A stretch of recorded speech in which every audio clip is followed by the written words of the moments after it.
and in Greater Boston as Black and Latino state legislators push for immigration reform laws. Plus, superstar Bad Bunny makes Grammy history. It's our Latinx Roundtable. That's Under the Radar with me, Callie Crossley, Sunday night at 6 here on 89.7 GBH and the GBH app. You're listening to 89.7 WGBH HD1 Boston. Online at gbhnews.org. GBH News, what matters to you?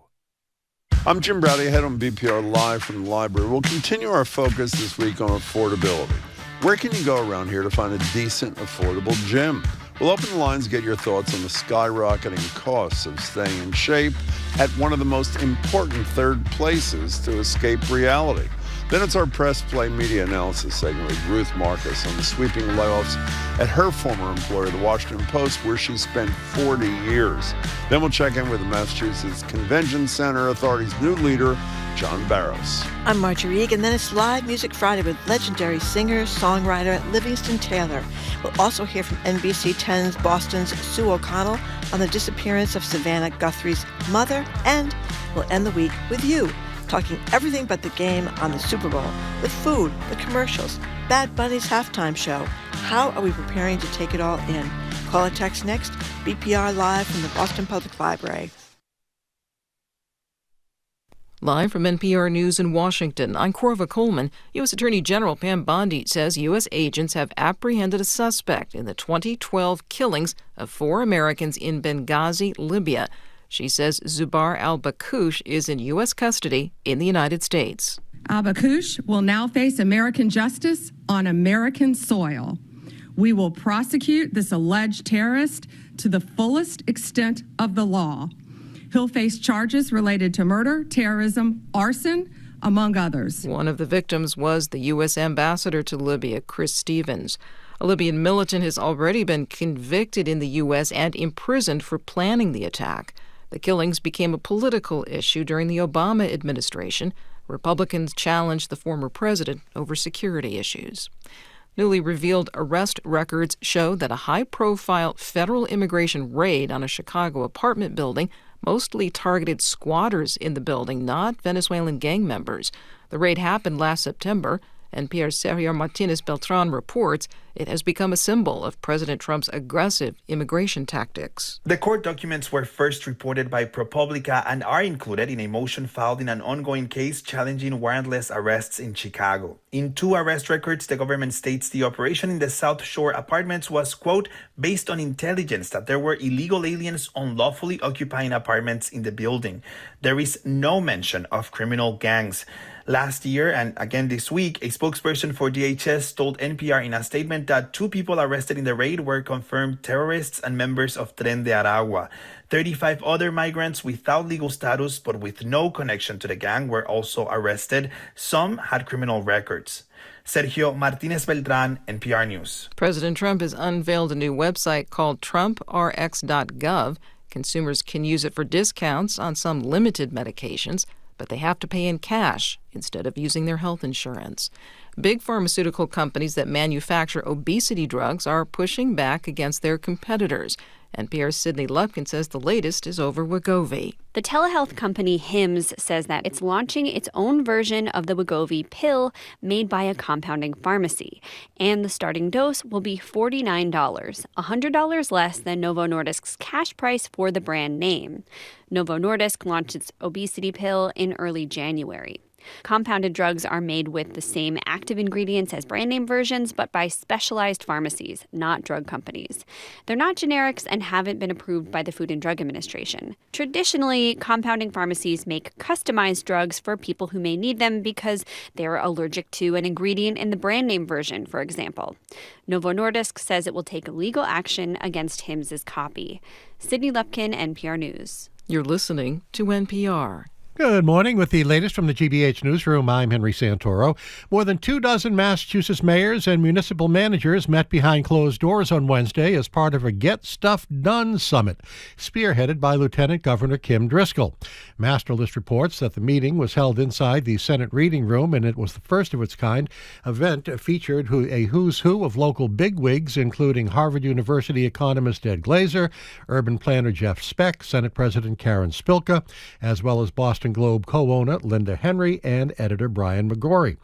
A half-day summit, which also featured Healy cabinet officials, was partly a boot camp and a learning opportunity for a half-dozen newly elected mayors.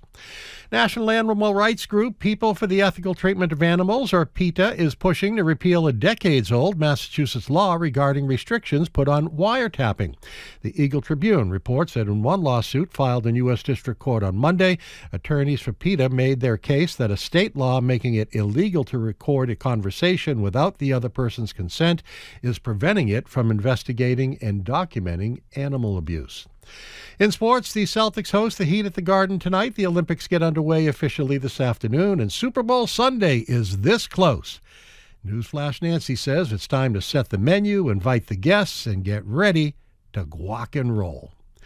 In the forecast, cloudy and upper 20s today. We are at 24 degrees in Boston right now. It is 26 in downtown Springfield. I'm Henry Santoro. This is GBH News. Support for NPR comes from NPR stations.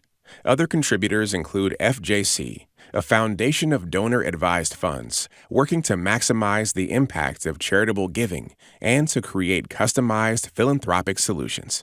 Learn more at fjc.org.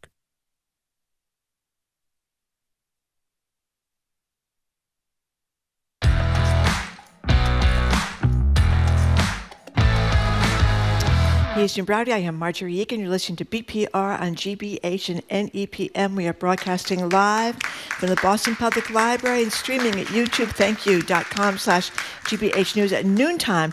The great Livingston Taylor is going to perform for us right here at the Boston Public Library. We're also going to be joined today by Ruth Marcus, longtime columnist of at the Washington Post, to talk about the decimation of that once great newspaper's in the last couple of days. Tuesday, back here at the Boston Public Library, we're going to be joined by the Mayor of Boston, Michelle Wu. She'll be taking our questions and yours. Good morning, Jim. Hey there. Can I start? That was the most pathetic response to the show that I've heard in months. Can we try that one more time, please? Thank you. Okay. My there God. we go. When you got to beg, it is really, really sad. Thank you all for coming. We're really glad you're here. Thank you very much. So we're starting the show today with a sort of a break from politics, if you can believe it. We're continuing our focus on affordability and opening the lines to get your thoughts on what is a really important third place, meaning not work, not home, for a lot of people who are suffering these days. That's our current gym culture. An article in the Globe this week proclaims that mid-budget gyms are dying out, leaving consumers with no quality, affordable option. In between, the $10 Planet Fitness with its lug alarm. You know what a lug alarm is? I guess the alarm that goes off if you're grunting too loudly. Exactly. And questionable infrared therapy beds and the Equinox down the street, $300 plus a month with pools and spas. So if the gym is your third place of choice to escape the pain of the world, or you just like a good workout, are you a Y family, a Planet Fitness Gold member, $25 for any location? What other budget independent options are there to give you that release? Or if you decided the quiet luxury of the upper echelon fitness centers are worth the cost in these troubled times, how are you staying fit when the price of everything is through the roof? The number is 877-301-8970. You know what's interesting about this? What? Every time we talk about third places, we talk about cafes, we talk about libraries, we never talk about gyms. But when we're thinking about doing this, gyms are a really, really important third place for people, not just people who want to be buff and all that kind of thing, but for people who need a release from the stress of the world, you know? Well, it says in one of these Globe stories that the biggest users of gyms are people 25 to 44 years old, and those are probably the people most strapped for cash. Millennials after that. Baby boomers, I guess, are just sitting on the couch for the most part. But, you know, you're a baby boomer. Jim wrote a really inspirational story about his workout. No, I did not write that story. You were interviewed, and he talked about... Why do you have to go to that, like 3 seconds into the discussion because with ridicule? because you were so frank in your story, and you said the reason you decided to use the elliptical machine 40 to 60 minutes a day, that was really impressive, Jim. Yeah. Is that still happening? Not quite. No, but it was 10 years ago, that piece. The reason was because you said you've gained and lost a couple of small elephants in your lifetime. Oh, there I am. There you are. This is rather humiliating. Wow. That was a New Balance that is gym very impressive. Next to GBH. That was very impressive. Yeah, we do Actually, have a beautiful can I tell you, gym. that's AI. I didn't tell you. No, it's not. By the way, that is not, we're not talking about me, Marjorie, but thank you for bringing up that. Marjorie's just jealous because there was no little feature on her. No, I was going to the very, gym. very jealous. Do you ever, are you a gym? No, I don't go. I'm not a gym person. I do love Baptiste hot yoga in Brookline. It's great. But I don't like, I've never been a gym person. I like to be outside. You do? Yes. Like yoga's inside. No, but if I'm going to do something, walk or run. I don't run anymore, but walking, I like to walk outside. You do? Yeah, even if it was cold, it's very nice to get outside. I like to be outside. 877-301-8970. Is the gym your third place of choice? And how are you dealing? Where are you falling on that spectrum of affordability? Listen to this. You mentioned Equinox Sports Club. Listen to what you get there. Not only classes and towels, but a sauna, a steam room, a pool, and a sports court. That's where memberships start around $200 a month. Then this other poor guy, they interviewed him. It's actually more expensive than that. Well, it says that maybe the Globe's wrong. They start at $200 monthly. My wife goes there. I know exactly how much it costs. Believe me. Really? Exactly. Or maybe she has the premium. It's a lot. Maybe she has the premium membership. It's not but cheap. they also talk about this other place that's kind of fallen apart. Hard times. These these New York sports clubs. This poor guy who's 29 says he goes there because it's cheap. I think it's like $29 a month or something like that, which is cheap. But he says that they never have enough towels, and the locker doors are falling apart. Oh, that's a great and deal. And the saunas are inoperable for months at a time. So maybe that's why they're having trouble. But that's one of the ones that's much cheaper. The YMCA is not as cheap as I thought, but you can still go to the Y for like in Hyde Park for $53 a month. That's not that cheap. Roxbury, $43.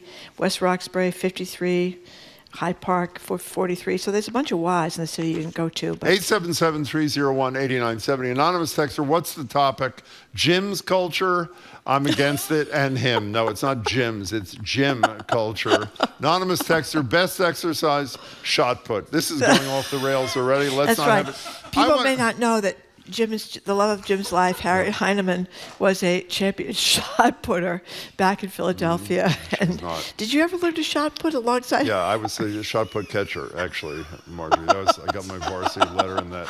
This is a big mistake, I can tell you right now, and we have like 15 more minutes. We got to suffer through this. 877-301-8970. But it is true. I think people are much more into fitness now. I mean, it's obviously, because that's who's mostly using these salons, and those are the people getting whacked because they're paying their college debt off, and they can't afford their apartments. In all seriousness, you're approaching this wrong. I know there's a fitness obsession now, unlike I guess what there's ever been.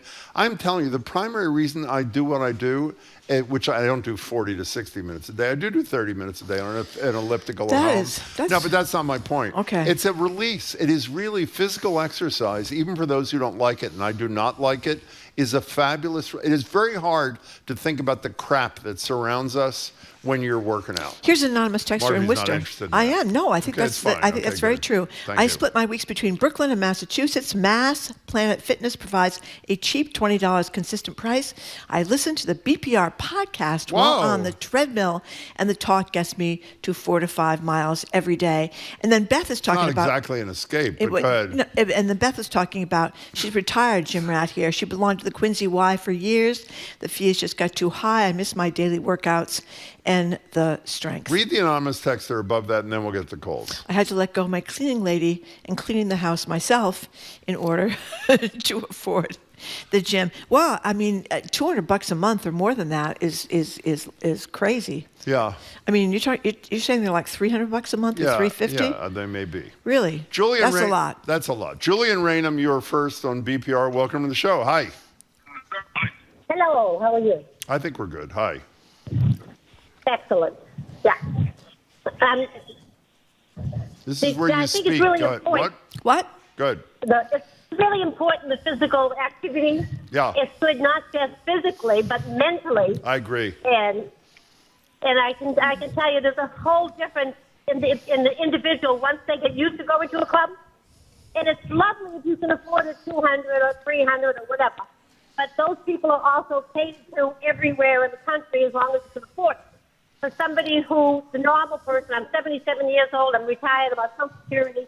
Planet Fitness has the cleanest area I have been to in many years. Okay, And Julie, I have to say, this is a horrible connection. It's a bad connection. Can you give us the bottom line here, other than your age? By the way, can I explain something to people calling? Julie, don't go away. People seem to think that if you're above 70, there's a requirement you tell us the day you were born on the show. We don't care, frankly. But Julie, happy 77. What was your bottom line there, Julie? Go ahead.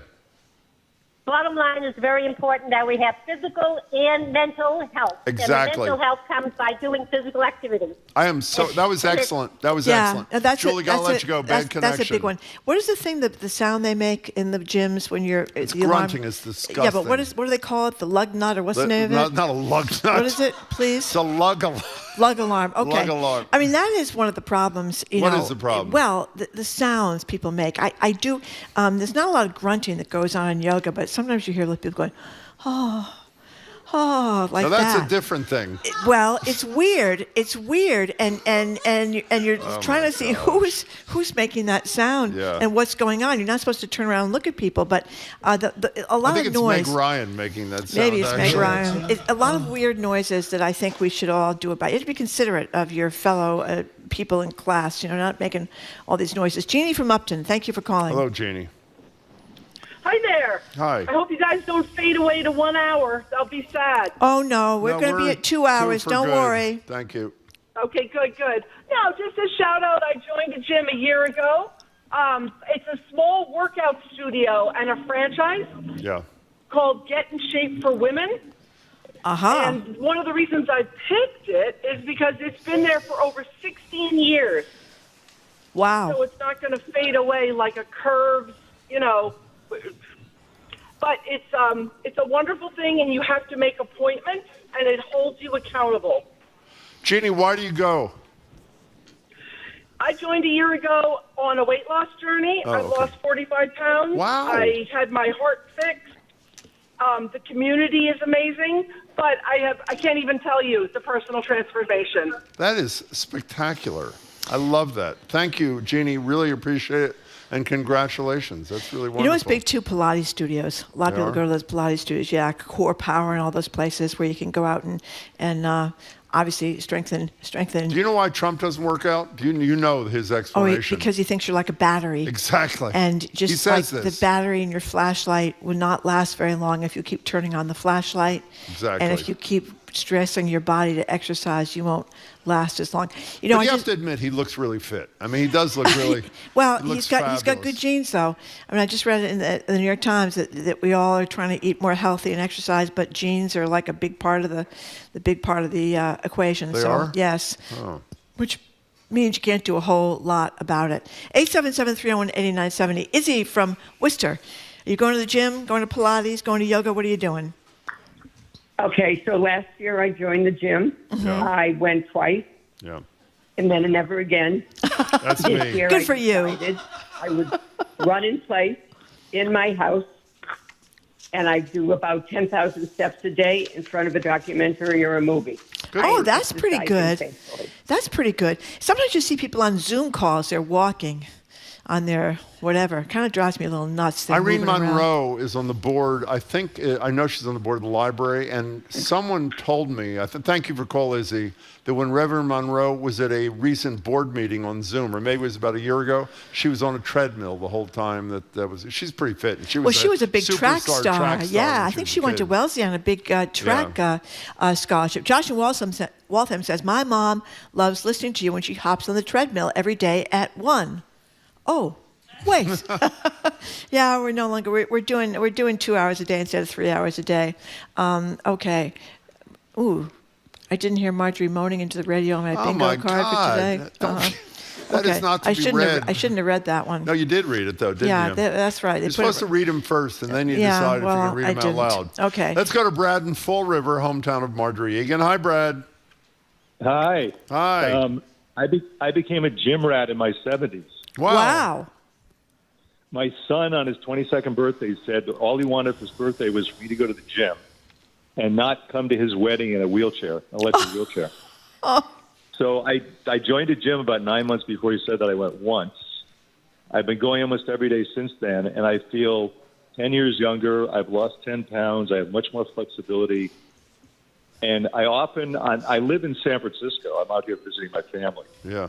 But I often listen to you guys while I'm on the treadmill. It makes the time pass faster. Well, Thank you. So nice. Yeah, that is really, the first caller, Brad, talked not just about the physical health and losing weight, but the mental health benefits, which I think really matter, particularly these days.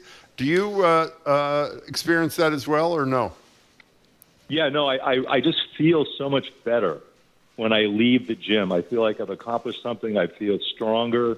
I actually started taking Pilates classes. Wow. And I feel even better from doing that. You also sound totally calm and relaxed. And yeah, Pilates classes Brad, you sound are great because that's supposed to help your back. The powerful core is supposed to help your back a lot. Now, Diane in Marlborough text, I was thinking this too. Marjorie, if you want to hear some great grunting, well, actually, Diane says some fun noises, just watch tennis. What's the name of the woman? I think she married Agassi, was the grunter in chief. Steffi Graf, thank you very much, John. What's the Steffi Graf? I think she was like every hit. I can't believe we had that ready. That is unbelievable. There's Can we a hear lot that one more time, please? Oh, my God. Who is that grunting? Steffi Graf. Is it Steffi Graf or somebody else? Is that Steffi? No, it's Sounds Steffi like a man. Graf. Fabulous. No. Who? Who's Taylor Fritz? Who the hell is Taylor Fritz? A grunter. Top ranked U.S. Does men's anybody know player. who Taylor Fritz is in the audience? A big grunter, clearly. Anybody else? Nobody. He's the top-rated men's player in the United States. Benjamin. That was a man. My apologies. I thought but Steffi Graf is a grunter. Yeah, she's a grunter. A lot of them are grunters. Yeah. A lot of power goes into those returns. Benjamin in Brighton is not a gym guy, but my running club meets at a different bar every week, and we get drinks afterwards. I'll take a harpoon over a juice bar anytime. I live near Marathon Sports. They're always having running groups come out of there. They're like a 50 at a time. It's like a store. It's not a gym. It's a store, but that's where they meet to go. Oh, they do? Yes, that's where they meet to go running. And you have all the fast people in the front, and then the people that are not so fast or 5 minutes behind. Do you go to yoga to escape the world, or you go to yoga just because you love the experience? You've been going for years, though, long before Trump. I like the heat. You do? Yeah. Hot Especially when it's so cold. You go in there and it's really hot, and you're in there for an hour and a half. It's great. Yeah. And people that have trouble touching their toes, after an hour in the heat, you can touch your toes. Yeah. You become much more limber. A lot of people I know can't see their toes. You know what I mean? That's a problem. Well, as you mentioned, Jim, that you've gained and lost a small elephant over the years. So I have. You know what that's. What's your point with that? Well, that's maybe you can see your toes. That's why you decided. I've got ups and downs. Now I'm sort of in the middle range. You know what? But you never know it. I mean, you're very tall. Oh, well, thank you. Very tall. You look quite svelte. Really. He is moving like a tremendous. No, that was a horse. That was not me. But thank you very much. Well, you could have gained and lost a small horse as well, Jim. Horse. Anna from Longmeadow. By the way, you know that this is not our topic. There's nothing more dangerous than yo-yo weight stuff like I've done in my life. It is better to be a little overweight, which I'm not advocating for, and constant than go up and down and all that sort of crap. I'm sorry. Anna, well, that's why it's so great that they have these drugs now. Because if you stay on them, you'll stay. And if you get thin. off them, what happens? You gain the weight back. Right. By the way, no one cares about my issue, third place, but who cares? Anna in Longmeadow, you're next or first or next or whatever. Hi. Hi. I want to talk about a way that I like to exercise where you almost forget that you're exercising at all. It's called dance. Dance. Yeah. Yes. I do a kind of dance called Gaga dancing, which is basically remembering what it was like to dance like a kid, where you don't care at all what you look like, no choreography. You just dance and dance and dance, and you feel so good, so joyful, and you forgot that you're exercising. So do you do that's this? My magic. Listen Anna, to the joy in her voice. Do you do it in a group, or do you just put on some music and do it in your living room? You do it as a group. You're with other people. You can do it online or in studios, but you get to see everybody else also dancing like wild animals, and you feel amazing. It's like it's a secret. What's it called? A secret, joyful trick. Gaga? Yes. G-A-G-A? I never heard of it. Gaga. Huh. Yeah, it's so much fun. Boy, you sound great too. Go ahead. Oh, I'm sorry. No, you do. Go ahead. Just talking about it makes me excited. Yes, apparent. really. And yeah. Go highly ahead. recommend it. Oh, Anna, thank you. We really we appreciate it. Jim, that would be a good one for you. What's that? Gaga dancing. Yeah, I think. By the way, Marjorie she doesn't like any compliments. You are an incredible dancer, as we know. I am an incredible dancer. And you have, and I'm not saying that you have a drinking problem, so don't get upset.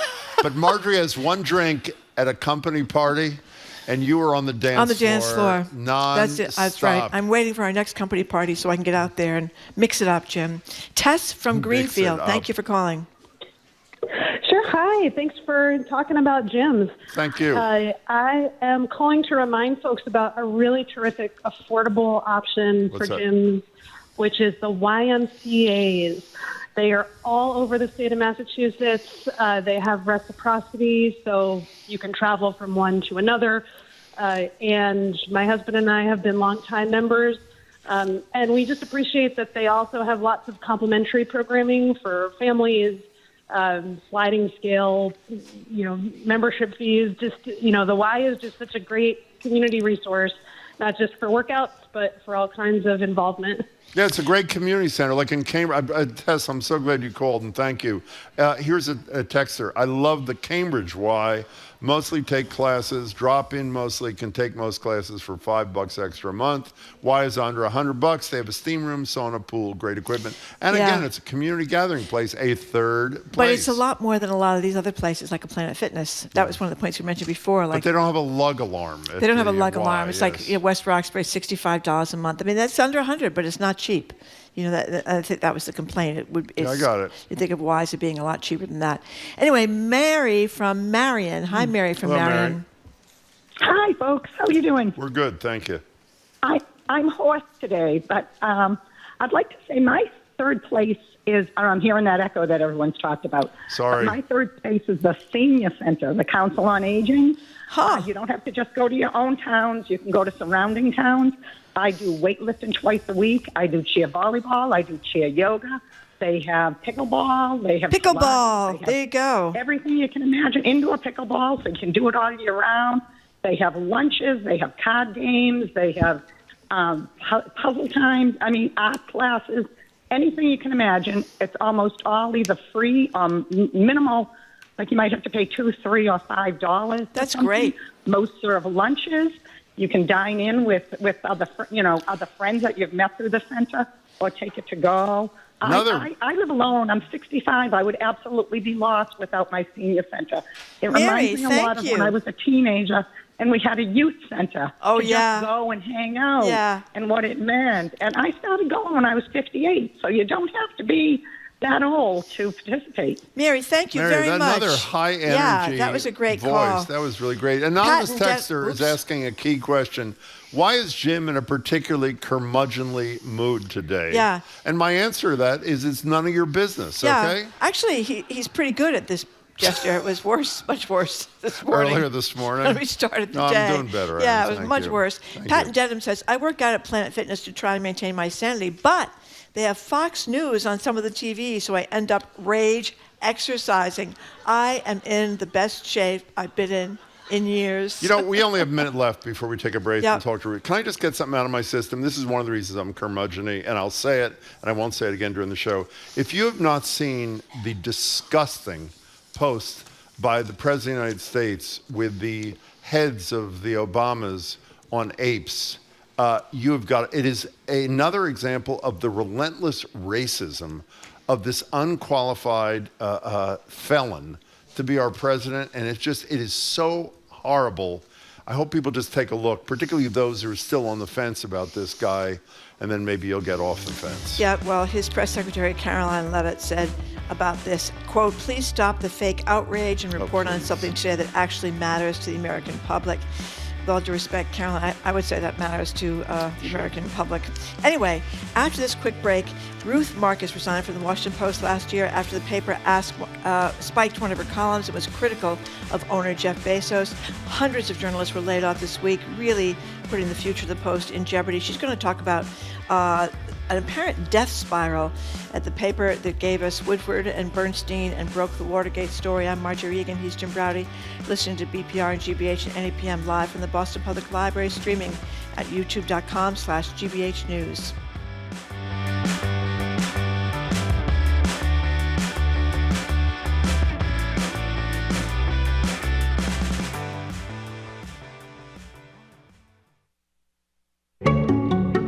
I'm Edgar B. Herwick III. Today on the Curiosity Desk, still haven't managed to lock in that fancy dinner reservation this Valentine's Day? Consider a break from tradition and spend the night gazing up at the Heart Nebula with that someone special in your life. You know, there's a whole universe out there, if you know where to look. You can thank us later. Yours truly, the Curiosity Desk. Today at 1 on GBH 89.7. Our programs are made possible thanks to you. And the Massachusetts Health Connector for Business. Premium value plans can help small business owners find and offer accessible employee health benefits. Learn more at mahealthconnector.org/business. And the Delaney at the Vale, a luxury senior living rental community for adults 62 plus, where residents choose how to spend their time with amenities and programming designed to offer opportunities for connection and learning. DelaneyAtTheVale.com.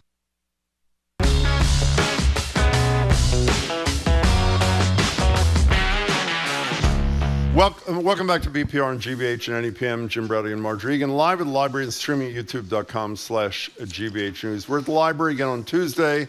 Mayor Wu will be joining us for an hour.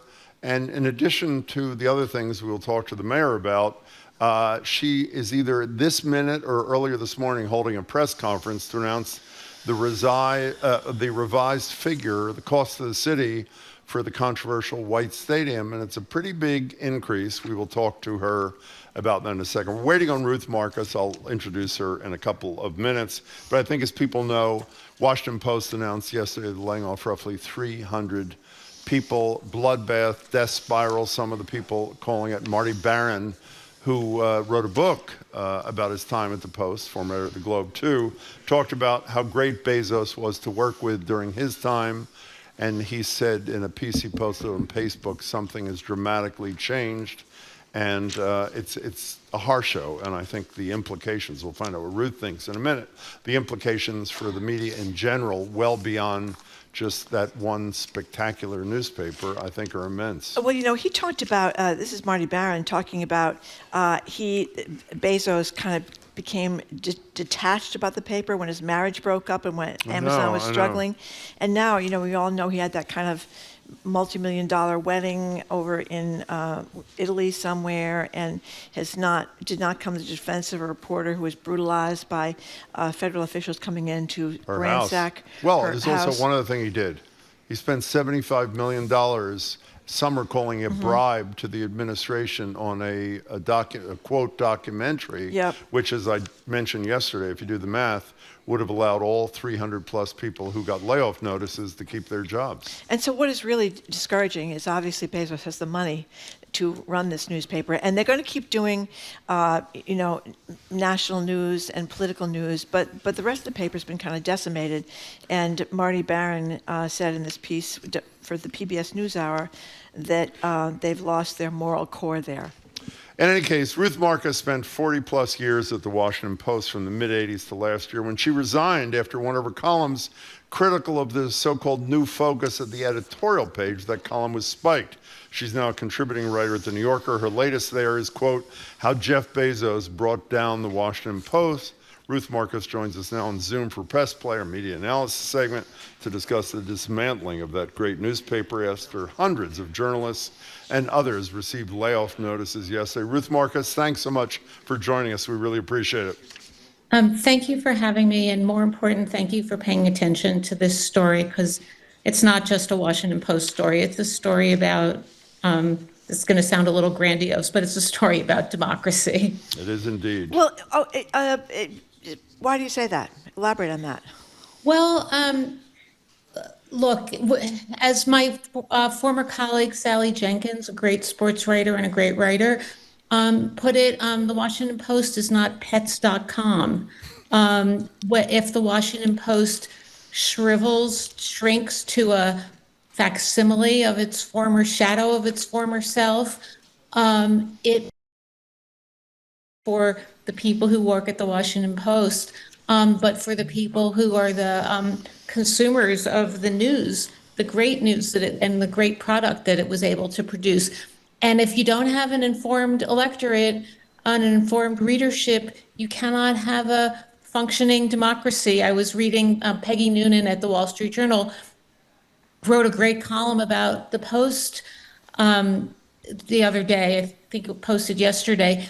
And she summoned the famous quote from Jefferson about whether you'd rather have a government without newspapers or newspapers without a government. Jefferson went for newspapers, and I think there was a reason for that. Ruth Marcus, we've talked a lot on this show about the capitulation of a lot of important media in this country. $16 million checks for absolutely nothing from ABC, checks from other mainstream media, obviously the killing of the editorial endorsing Kamala Harris at your former newspaper. A colleague of yours wrote yesterday in The Atlantic, Ashley Parker, among other things. I mean, she talked beautifully about the camaraderie of the people who work at the Post. It really was touching. She said she feared decimation is the plan. Do you have the same fear? Well, I think decimation is obviously the plan. If by decimation you mean you take a newsroom that was once, not so long ago, 1,000 people, and you shrink it to, they are not giving out the numbers. They're not giving out the numbers for a reason. But if you shrink it to 500 or below 500, what is that but decimation?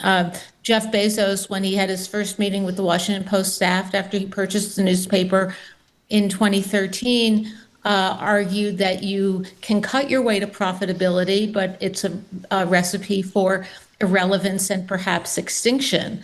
And that seems to be the plan that he's practicing right now. Well, when you spoke before about democracy, Ruth Marcus, I think one of the things that a lot of people don't realize is that if the Post goes, you've got the New York Times, which thank goodness is owned by the Sulzberger family, so they don't have to worry about getting deals before the president, and they've sued the president. And kind of ironically, the Wall Street Journal, which is owned by Rupert Murdoch, and which he also owns Fox, which lies consistently, but the newspaper, the Wall Street Journal, at least so far, if you get rid of their editorial page, has done some very tough reporting on the Trump administration, but that's really it. If the Washington Post goes, that's it. That's all we have. There are always other outlets that are able to find their spot in the ecosystem. I think about places like ProPublica that have done wonderful reporting. Fabulous, yeah. The Wall Street Journal is not just a terrific newsroom, but I have to say their editorial page has been remarkably tough on Donald Trump on particular matters. So, but your fundamental point is the correct one. It's not like there are 100 robust newspapers and other news organizations like there were in the good old days when every regional paper had a Washington bureau and Washington correspondents. The Post, if the Post shrivels, the news report shrivels. And a wise man once said something about democracy dying in darkness. For those who don't know, the motto, the slogan of the Washington Post. Ruth, in your piece in The New Yorker, you said things very similar to what Marty Baron said to many, including us, after his book Collision of Power, Trump, Bezos, and the Washington Post came out, about how supportive and good Jeff Bezos was in the early days, and hands off for the most part. And your job as the number 2 person for a while there at the editorial page. I think you wrote your own bi-weekly phone calls with him and some of your colleagues. What do you think caused the transformation in how Bezos approached owning the Washington Post? Well, not being a mind reader, I can just throw out a few things. Please. I think there were some frustrations with the actions, especially in the regulatory arena of the Biden administration. And you saw not just Jeff Bezos, but other tech moguls react to that. You saw the fear that not just Jeff Bezos, but other tech moguls had of a newly resurgent Trump in his second term being willing to exercise all the levers of government to punish them and retaliate against them. Jeff Bezos, as Marty pointed out in his book, and as we all witnessed and appreciated, was stalwart, brave, resolute in standing up against Donald Trump in the face of enormous pressures to much more profitable parts of his business empire during the first Trump administration. But that courage just seemed to have disappeared during Trump too. He's not alone, but it's still both inexplicable, because if anybody has the financial wherewithal to stand up to Donald Trump, it's Jeff Bezos. And it's really just sad. You know, Ruth Marcus, I want to reference another piece you wrote in the New Yorker that we talked a lot about on the show, including with Marty Baron and with Chuck Todd, formerly Meet the Press, right after you wrote it. You wrote it in March of 2025 called Why Ruth Marcus Left the Washington Post. And you a little self-referential. Well, you didn't write the headline. In any case, no. You mentioned two pieces you wrote. One which was about the inauguration of oligarchs, in which you wrote, which I thought took great courage and honesty, I shied away from pointing out the newspaper was among Bezos's playthings. And then in the Spike column, you said about, the new criteria for what goes on the editorial page, which, by the way, has no more liberal columnists that people don't know. You wrote, I made almost no mention of Bezos post-election cozying up to Trump. And when I read that, I mean, not only did I admire your transparency and honesty, but the flip side was I fear that there are a lot of columnists who we respect who are pulling their punches for reasons not unlike what you described for your decisions in those two columns. Is that fear well-founded? I don't want to speak for anybody else, but I will speak for myself. The second column, there's one more column that I wrote that the Post did run, and it ran it essentially untouched. And that was a column about the non-endorsement decision that I called up and I said, I am going to be writing a column about the non-endorsement decision, and it is going to be very critical. And I don't usually assert things in that I will be way to my editors, but I wanted to make it clear that that was my plan. And the response that I got then was great. They're looking forward to it. They're holding space in the print paper for you. And so contrast that willingness to allow dissenting voices with the decision, and it was a decision by the publisher himself, Will Lewis. Now, in the wake of all of these layoffs, I have to say somewhat churlishly that he is busy dealing with the aftermath of the layoffs by going on the Washington Post dime to Super Bowl week. I hope he has a good time. His decision to kill my column, I pulled my punches in that. In the non-endorsement column, I said I had never before been so disappointed in the Washington Post. It was a very hard-hitting column about the illogic of the non-endorsement decision and why it was just so terribly timed. I pulled my punches deliberately because I wanted, in the second column that I wrote, the one that was killed about the decision to contain the editorial page to only approved and content on the two pillars that we were going to be constrained to, free markets and individual liberties. I happen to believe in both. I did not want that column to inflame people. I wanted to get it across the finish line and to help the Post be a better version of itself than it was being. So I did pull my punches, but I pulled them, I think, for a good reason, which was to get something into print and not to give management an excuse to kill it or to poke management in the eye. I do think we all need to be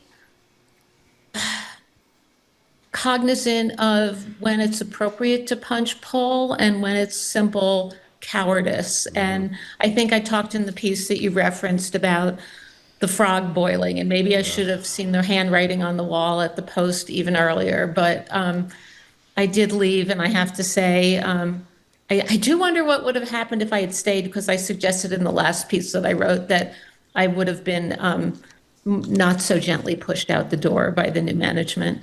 Talking to Ruth Marcus. Speaking, I guess he's not so new, but the editor, Matt Murray, some people said nice things about him, including Marty Baron. And yet in this piece that Brian Stelter wrote, the media critic for CNN, he sounds like a Carolyn Levitt at a Trump press conference. He's saying how Jeff Bezos, he's talking about Jeff Bezos. He's perfect from my perspective about being an owner that does not interfere in the news mandate, doesn't dictate anything that we do, doesn't respond to stories, drive coverage, understands the needs and imperatives we're trying to do with our journalism. And I thought to myself, what are the people that work for him supposed to think? That's not true. We only have a minute too, Ruth. I think that Jeff Bezos has not, he has interfered in the opinions coverage, but it is his purview, his authority to interfere in the opinions coverage. The owner gets to set the editorial, in terms of unsigned editorial, direction of the paper. I actually agree with Matt. He is correct. As far as I know, Jeff Bezos has not put that same weight to bear in terms of saying you can't write this headline about Trump is too tough, you can't write this story about Trump that's going to be a problem. He did not interfere in, to my knowledge, in any coverage of Amazon or his other companies. However, if you read the things that Matt Murray has been saying about the cuts in the last few days, they are the epitome of spin. He's telling readers things about how coverage is going to be better, and we're going to be, giving them all these wonderful offerings and nothing to pay attention to here. And it's just a bunch of BS. Yeah. And readers, everybody who is smart enough to be reading the Washington Post is smart enough to recognize what BS it is.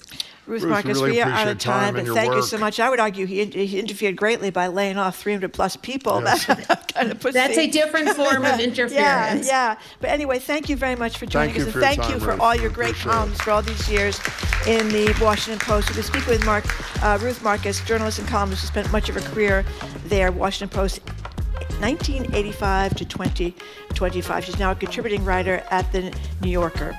Coming up after this quick break, Boston's former Chief of Economic Development, John Barros, joins us. He's the new head of the Massachusetts Convention Center Authority. He's going to tell us about America 250, the tall ships, the World Cup, and how come there's such a near constant turnover of leadership at the Convention Center, which he's just taken over. I'm Marjorie Egan. He's Jim Browder. You're listening to BPR on GBH and NEPM live from the Boston Public Library, streaming at youtube.com/GBH News.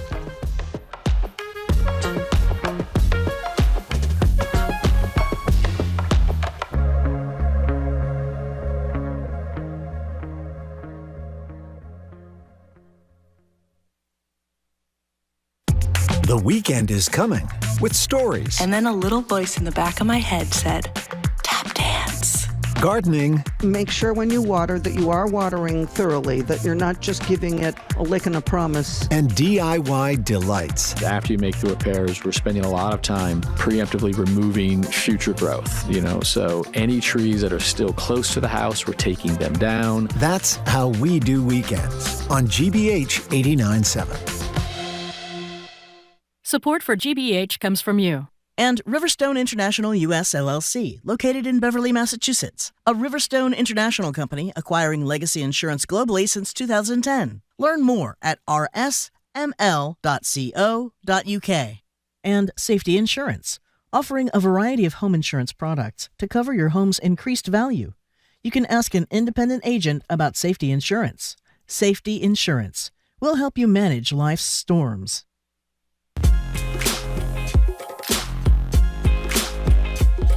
Welcome back to BPR and GBH and NEPM. Marjorie Egan, Jim Browder. We're live at the library, streaming at youtube.com/GBH News. In about 20 minutes, the wonderful, and we love Livingston Taylor. Livingston Taylor will be talking and performing, and Tuesday right here, and Tuesday at the library. Mayor Wu will join us for an hour of Ask the Mayor. That's noon to 1, Tuesday right here. Joined now live at the library by John Barros. John, from his post as Boston's chief of economic development under Marty Walsh. A few weeks ago, he took on a new role as the interim head of the Massachusetts Convention Center Authority, a job that, according to the Bay State Banner, even his own mother wondered what it actually entailed.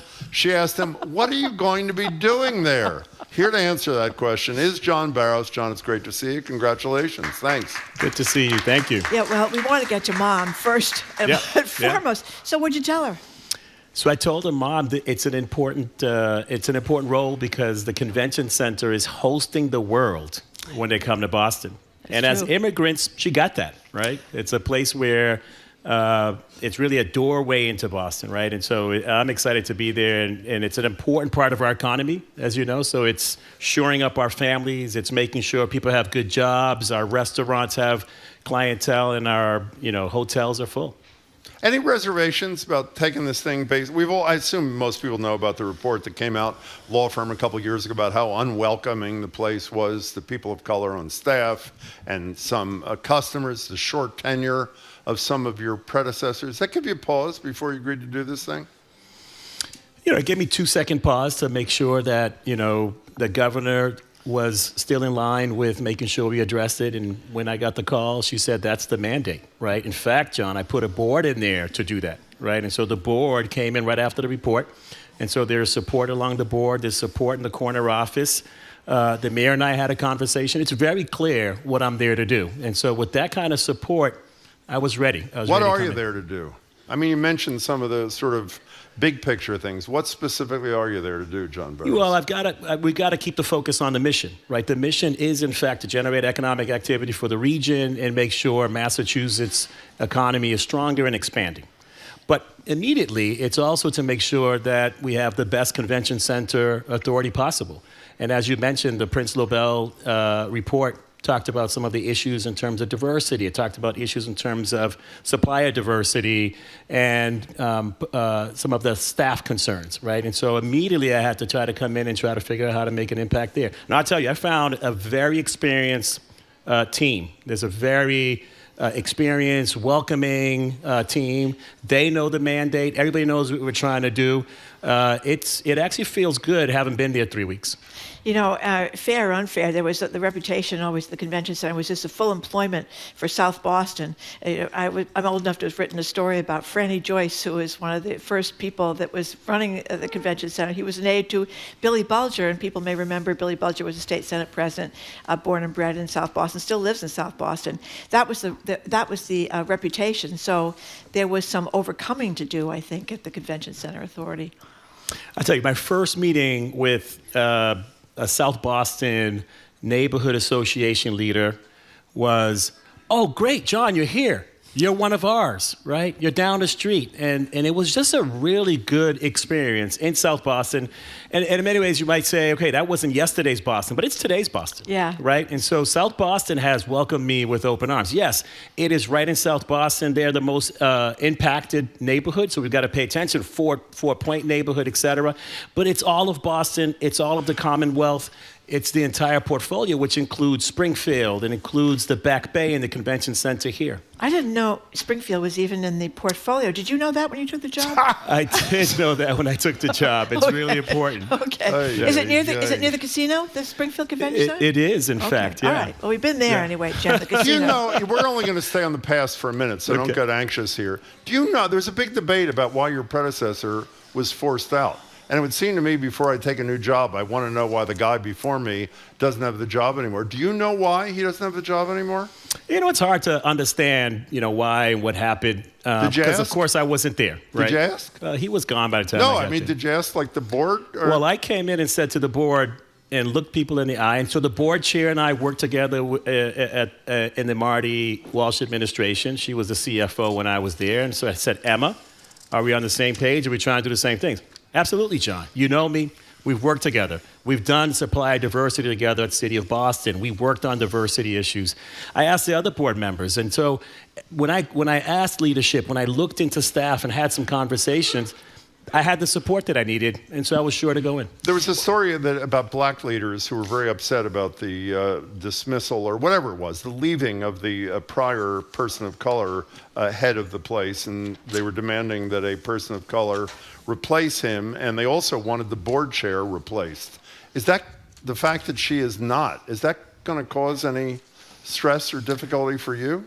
Look, I think everyone is going to hold us accountable. They'll hold me accountable. They'll hold the board chair accountable for results. And we've got to make sure that the convention center is, in fact, the best convention center in the country, that we're expanding economic activity, and that we're doing it in a way that it's equitable, fair, and transparent, and that everybody has a chance to work there, everybody has a chance to have events there, be companies that are being contracted there. And so I think the public will tell us, in fact, whether, in fact, it's going to work or we've done what we need to do or not. So for me, I take that mandate very seriously. The board takes it very seriously. I feel like we're working together to make sure we move in that direction. I'm sorry, I was just going to say, one thing that I thought must have something to do with his departure, Mr. Vernon's, was the story that by John Chester in the Globe, that he spent $42,000 on the convention center's credit card, more than double what was allotted to him, and listed some of these trips to Frankfurt, London, Austin, Denver, Las Vegas, Martha's Vineyard, where he spent $3,000, and the Franklin Hotel in Edgartown, $2,100 at the Waldorf Hilton in London. I mean, I know you got to do some traveling, but this was way over the budget. That had to be part of it. You know, you got to do some traveling. I'll be doing some traveling. Getting out to sell Boston is part of what we're doing. But you got to do it within the budget, right? And so we all know that, and I will be doing it in the way that it is expected, and the way that we voted as an organization it should be done. This is a hell of a year to start this job. I mean, you have year. Sail, was it called Sail Boston? Sail Boston. Didn't you do toll ships when you were with Mark? No, someone remembers. No, yes. actually, no, I thought you did. Yeah. So that was 2017 or something. Oh, you've obviously got. Well, believe me, I don't remember anything else. For some reason, that popped into my head. He did his homework. Number two, right. It's the 250th anniversary, and obviously the World Cup with still some unsettled deal about what the legislature is going to do and all that sort of thing. That's somewhat daunting, it would seem to me, no? Well, as you know, I was there for Sail Boston. I was in Boston. I was in the Office of Economic Development for Mayor Walsh when we organized Sail Boston 2017. I was in the same position when we first inked the application to FIFA for the World Cup, right? That started back then. And we were there when we started planning for 250, right? So these aren't, strange events to me. I understand the players. I understand what's going on. In that position, I worked very hard to bring in the NAACP to the convention. So tourism is such an important part of our economy. It's the third largest sector of our economy. I was highly involved in tourism. And as you know, I'm a restaurant owner, right? That's right.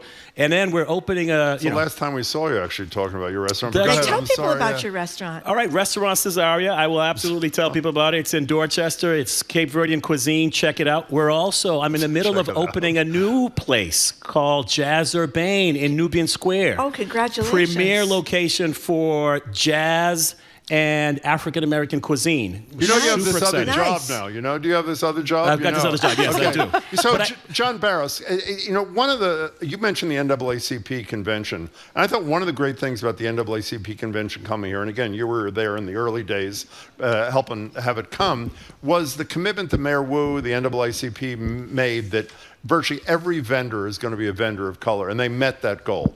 We interviewed two people after Shirley DeYoung did a column, Rose Tharum, who's an event person, and Ricardo Pierre-Louis, who's privé parking. And they talked about the great contracts they were getting there. Rose said even though she worked for people like Barack Obama, had never had a contract of any significance in Boston. We've had him back twice since. The commitment that the NAACP would not be a one and done in terms of entrepreneurs of color has not been honored. No, this is not a convention center. It's a city, community, region thing. Has not been honored. What are you going to do to ensure that there is diversity in suppliers and vendors and all that sort of thing? The good news is that Rose is in the convention center doing business today, right? That's and great. So if you talk to her again, you're going to hear that she is. You are good. Yeah. Rose is a superstar. She just won the Pinnacle Award by the Chamber. We just talked. We're going to meet. We're going to discuss sort of not the fact that she's in, but how does she grow her business while she's in the convention center? Terrific. She's a signatory to labor. I mean, she's doing it. Rose is real deal at the convention center. Ricardo Lewis and others. There's an opportunity to have a conversation about what more we could be doing. I know Ricardo is a proposal in to help out with parking. So this change takes time. Right? But I think the commitment is important, and the commitment by leadership, by political leadership, by civic leadership, and for all of the businesses who can work together on these issues of inclusion and access, it's important that we stay on it. So what does a successful World Cup look like for you? What's going to happen? What do you want to happen? Yeah, a successful World Cup is if Cape Verde won it, right? But it really is an opportunity for Boston, again, to showcase its talent, to showcase the amazing culinary scene, the amazing sort of nightlife, and all that we are, our culture, our hospitals, our schools. And so being a place that is hosting the World Cup allows us then to have fan fests, right? And show it and showcase the fact that Boston is a location. I love the fact that they're calling it the Boston Stadium, right? Yeah. And so branding the city and making sure that the world sees us again is super important. So success is clearly activation, right? It's clearly bringing people in and being a good host, right? When people come in from all over the world, that we're showing them a great opportunity and a great place to invest, to work, to come in and spend some money. Are we worried about that with Trump and ICE and people having hassles at the airport and stuff? We're very worried about that. I think we know that the ticket sales are down 17%. There's a little bit of a campaign not to come to World Cup. And so we're worried about that. We're worried about it for not just that reason, for a lot of reasons. We want to treat people humanely. We want to be seen as a place that is respectful. We've always been. The United States has always been open. It's always been a place that's, brought people in from around the world. And so to not be that today is concerning on many fronts. Yeah. You're not a new kid in town. From Dudley Street, which we didn't mention, obviously, as a kid, and then running the show, and then mayor's office, doing a lot of real estate stuff, and now this.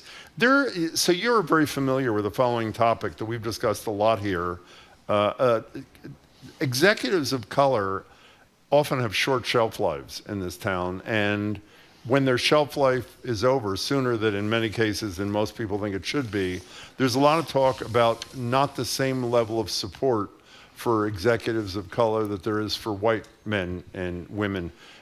Do you see that in your years in leadership in the city? And what do you do about it? You haven't? I have seen that, absolutely. I've seen that all my life, whether it was executive director of the Dudley Street Neighborhood Initiative or Chief of Economic Development at the City of Boston, right? And so it's a reality, and you've got to be smart about it, right? I remember when I took over the Dudley Street Neighborhood Initiative at age 25, and this young black man, and I needed to walk into fancy offices and ask foundations for money so that we could help improve our neighborhood. Mm-hmm. Sometimes I'd walk in with the elder white guy on our board, right? And that's a reality. Right? It's a reality because there are biases out here, and so you'd be foolish not to think there aren't. And so you've got to work the system a little bit while you're trying to do systems change, right? So it came a time when I didn't need to walk in with the white guy because they knew me, right? So you crack the ice open, right? You get to walk in with a Jim and say, hey, no, Jim knows me, I'm cool, right? And then Jim opens the door. And then I can walk into the door without Jim because I've established my own reputation and that I can deliver. But that takes a while, right? And so I'm very cognizant of the kind of work that we need to do to make sure that systems are open, that it's accessible, and that people get support. So why are you staring at me when you say elder white guy in a meeting? Why is that, John Barros? John, it seems to me your major job, this is presumptuous, but I can't imagine you wouldn't agree, you got to change the culture in an organization. How have you thought about that in anticipation of doing this rather huge job? Organizational change work takes time. But you have to just demonstrate the values that you want the organization to live out. And so for me, transparency, communication, respect, right, is really important. So I'm trying really hard to showcase that, to be an example of that. So I held immediately within my second week a town hall. Town hall, I grabbed a microphone, we provided some food, And we brought people in and brought all the employees and said, okay, this is who I am. I didn't read them my resume. I told them I had 4 kids, 5, one that just passed away. Yeah. I told them that, I'm a homeowner in Dorchester. I told them I was a kid who was born in Roxbury, and my family, we were a low-income family. So I talked about who I was, and I said, and I'm here to support you. I'm not here because I know what's right. I'm not here because I'm going to come in and magically sprinkle some fairy dust. I'm here to support you because I know that this is the best convention center authority in the country. I know you're doing good work. I've already looked at the reports. I know we're bursting at the seams. People want to come to Boston. Our calendar's full to 2045, right? So I want to be here to support you. But in order to support you, I need you to work with me. I need you to be honest. I need you to tell me what's going on. I need you to tell me what's wrong. And then I passed the mic around, right? This is like 300 and something people in the room, right? And so we passed the mic and we had a good conversation. That's how you change the culture. You change the culture because leadership cares, is on the ground, is talking to people, and you're trying to establish a place that's transparent, open, and respectful. We wish you a lot of luck. Congratulations. Thank you very much. Hope to see you soon again. John Barros, Executive Director of the Massachusetts Convention Center Authority. Say goodbye to the folks listening on NEPM. And by the way, this guy's going to be up in Springfield pretty soon.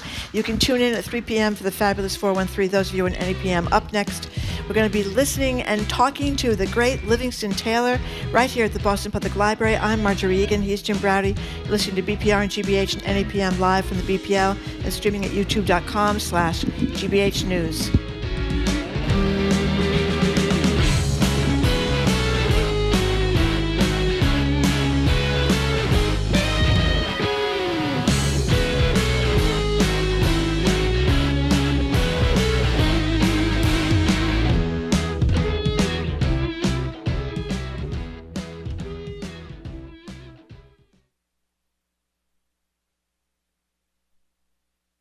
At our next Beyond the Page event, we'll be featuring best-selling author Kate Quinn.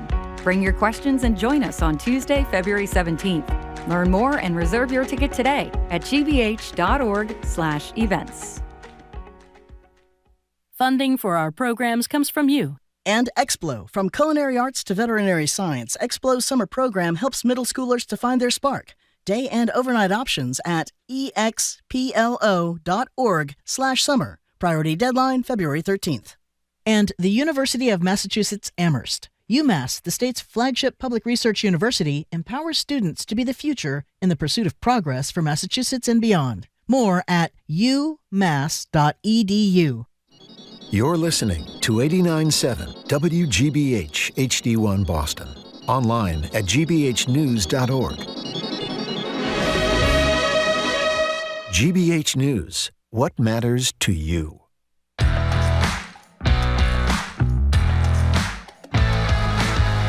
He's Jim Browdy. I am Marjorie Egan. Welcome to hour number 2 of Boston Public Radio.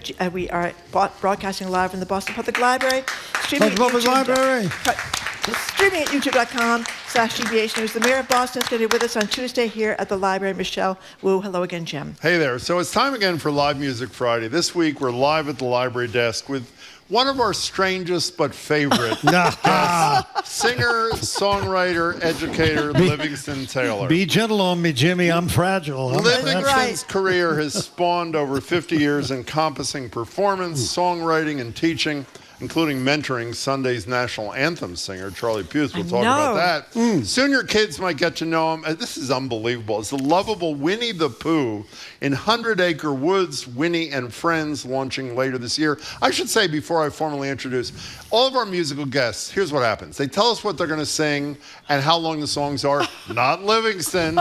They come in the morning to rehearse to make sure the sound's good and they're ready. Not Livingston. No. Welcome, Livingston Taylor. Thank you. Very nice to see you both. And particularly, what isn't available on the radio is the beauty of this audience who's just beyond that camera barrier. But don't think for 1 second that I don't see you as clear as a bell and that I don't understand perfectly that without your advocacy for my wellness, I'm a dead man. I love you and I need you. Are we clear? We are clear. Good. That was great. Oh, nice. my gosh. So, how have you been, by the way? I'm fine. You know, I'm 75 years old. Yeah. I've been doing this for about 55 years, something like that. And actually, it's longer than that. Oh. You played with Carly Simon somewhere when you were 13. You Yes, don't remember that's that? right. Well, when I say 55-ish years, I'm talking about since my father called me on the phone and said at the age of 17, son, I'm no longer going to support you. I remember the day very well, and he was quite clear. He did not like your choice of career? Oh, no, he liked my choice fine. Okay. I was just making enough money that he didn't have to be sending me money every month. And he said, why am I doing this? Wonderful. He was dean of the medical school at the University of North Carolina and was thinking to himself, I don't have to finance his career. You're going to play a couple of times. You'll play in a minute, whatever you play. But before you do, this Winnie the Pooh thing is so incredibly exciting to me. Yeah. I'm sure it is to you. Tell people what it is. So what happened was 2 months ago, I got a call from a man by the name of Andy Hayward, who runs a company called Cartoon, Kartoo, in studios. And he's been an animator for many decades, worked with Hanna-Barbera, made his own Inspector Gadget, and a zillion other things. And I had done a show for him about 8 years ago, where I was the voice of Thomas Edison in Thomas Edison's secret lab. So he called me up and he said, the copyright, the protections on A.A. Milne's Winnie the Pooh are expiring after 100 years. They've expired. We're doing a we're doing a reissue of all of this. And we'd like you to be Winnie the Pooh. At which point, I said I'd be delighted to audition for it. And he said, no audition. We've already decided you are Winnie the Pooh. And so I'm Winnie the Pooh. Okay. Yeah. Can you say a few words that you might say to Piglet or Eeyore? I'm sort of saying them now. You're sort of saying them now, okay. I would go, Jim and Marjorie, the dandelion fluff is so beautiful outside. Let's go play. And Marjorie, I know you think about changing, but if you changed, then you wouldn't be Marjorie, and I would miss you so much. And so, that's how... That is Winnie the Pooh. And so it's upbeat. Actually how I think and talk. Can I tell you, it's incredulous. I don't mean this in a negative way, because you know I love you. Yeah, It's incredulous as I was when I heard this. 2 minutes, I put a song of yours on immediately after I read it the first time, and the second I listened to the first couple of lines, I said, he is Winnie the Pooh. You are Winnie the Pooh. Yeah. And I'm delighted to be. I generally avoid getting too angry. I'm never profane or scatological or obscene, and it's just not in my nature. And neither is Winnie. No, Winnie's Winnie so wouldn't sweet do that. and upbeat and just lovely. And as I put thoughtful on more weight, I justify it that of course I'm eating too much honey. Too much honey, that's right. Have you figured out what you're playing first or no? No, but I have a guitar and it will come to me. Oh gosh, what have I been? And the rainbow strap. Testing 1, 2, 3. 1, 2, 3.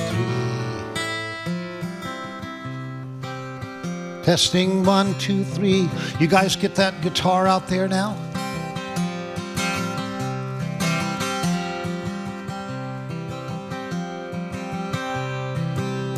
So the other day, Winnie the Pooh was watching twirly seeds that fall out of trees, correct? Mm-hmm. And he was diverted from the task he was supposed to be doing by watching those seeds. So I wrote him a little song. It says, twirl away, twirl away, twirl away around. Twirl away, twirl away, twirl away around. Look at me, I'm a spinny seed. Twirl away, twirl away, twirl away around. Without a care, I float through the air. twirl away, twirl away, twirl away round. Till I touch down, no flapping for me. Get out of my way, I'm pure gravity. I won't stop till I finally touch down. Twirl away, twirl away, twirl away round. Twirl away, twirl away, twirl away round. Livingston Taylor. Oh, beautiful. My mood is so, listen to this. Kathy from Brunswick just texted and said Livingston Taylor was the teacher and guardian of my son Seth when he was at Berkeley studying the flute. It was a very traumatic time in our lives. Livingston was an angel then and for years after for Seth. You are a dear treasure for whom she is grateful. Wow. That was lovely. That was lovely. Yeah, thanks. Yeah. So you were, you did, we've talked about this many times. So you're at Berkeley, you're teaching performance, and you also have this stage performance master class. Yes. I want to play a little sound from the introduction. There are 52 video lessons. You'll explain to us what you're doing here. Here's Livingston Taylor explaining a bit of it. I am your guide on this adventure. Not only will I be speaking about stage performance, we're going to segue into actual live performance, and I will show you how these thoughts and principles come into play in real time, in real performance. We are in search of effortless stage performance. Who's the audience for these 52 video lessons, Livingston Taylor? And the answer is specifically, I don't know. My hope is that they go out and that they find a place.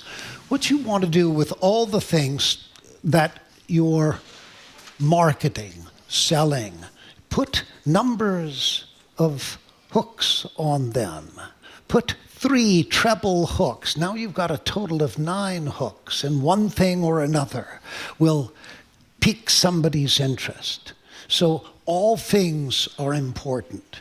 And so, for instance, if I come here today, I know you're on the radio, but I have a bow tie on. You do. And I'm dressed reasonably well, but the reason why is that this wasn't for the two of you, this was for other people who are here.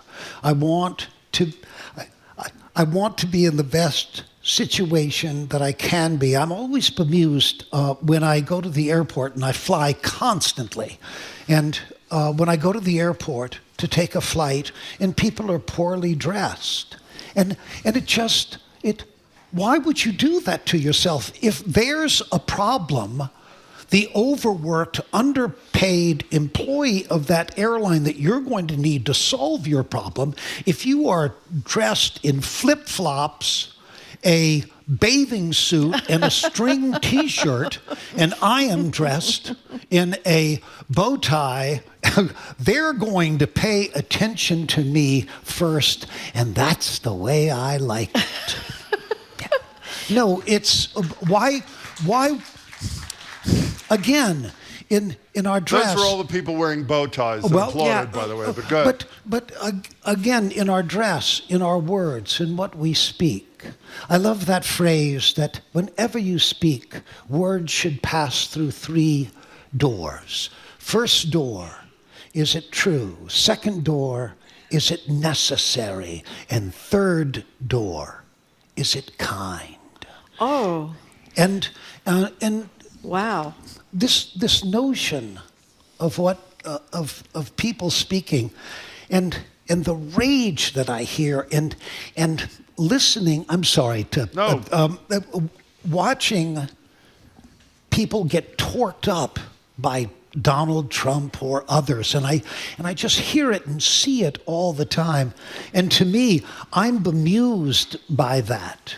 Why are you bemused by it? I'm torqued up all the time. I know, but you're torqued up at the wrong place. I am? Yeah. What's the right place? The right place is the corporate structures who have insisted that this is a reasonable way to go, and they do not put, they run, either they support it, and at least Musk and Bezos openly support it, and so at least they take a stand. The rest of these guys are frigging cowards. They run away from speaking about, and they simply allow.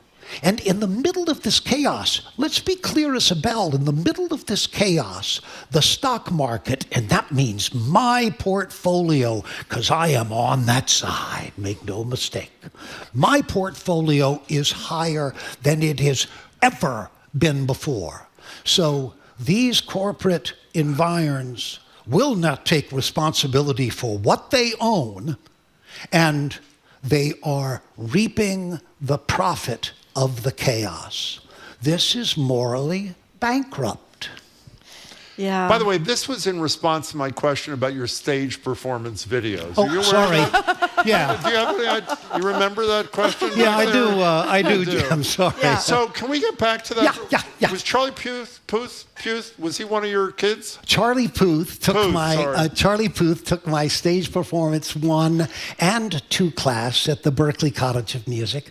He was from first moment I heard him, it was clear that this was a very magical guy. So he's singing the national anthem Sunday night. You know, there's a great controversy. Kid Rock on one thing, Bad Bunny on the other. Yeah.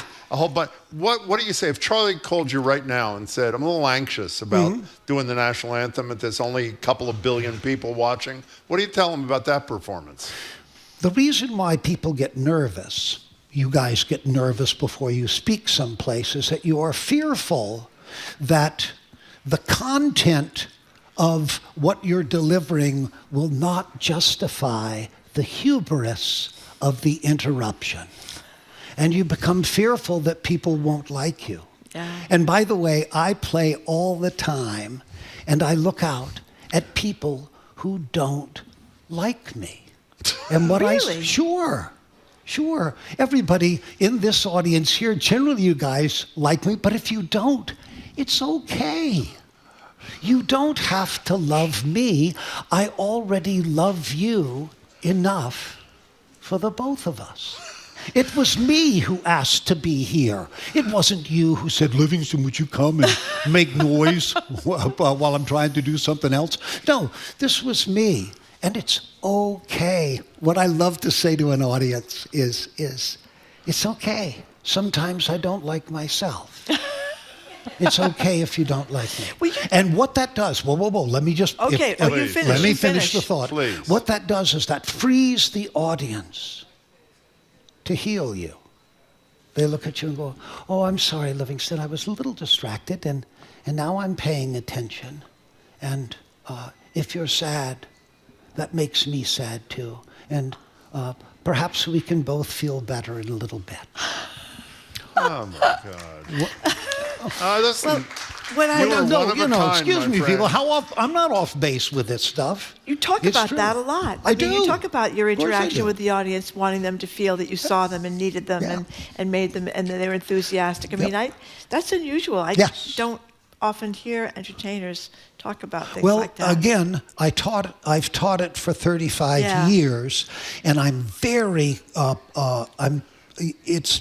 it's of curiosity to me why somebody gets nervous, what that actually means. And so, okay. Now back to Charlie Puth. Oh yeah, you already. What would the advice you'd give him be? Well, Or is that the advice? The advice would be, it's okay. What they won't accept from you is panic. It's fine to let your heart break, and then let them heal your broken heart. And if you give them that power, trust me, they will come back again and again. It makes them feel great. So, Livingston. Yeah. Wow. Can you do something else for us? Sure. Yeah, I don't know. Let me see.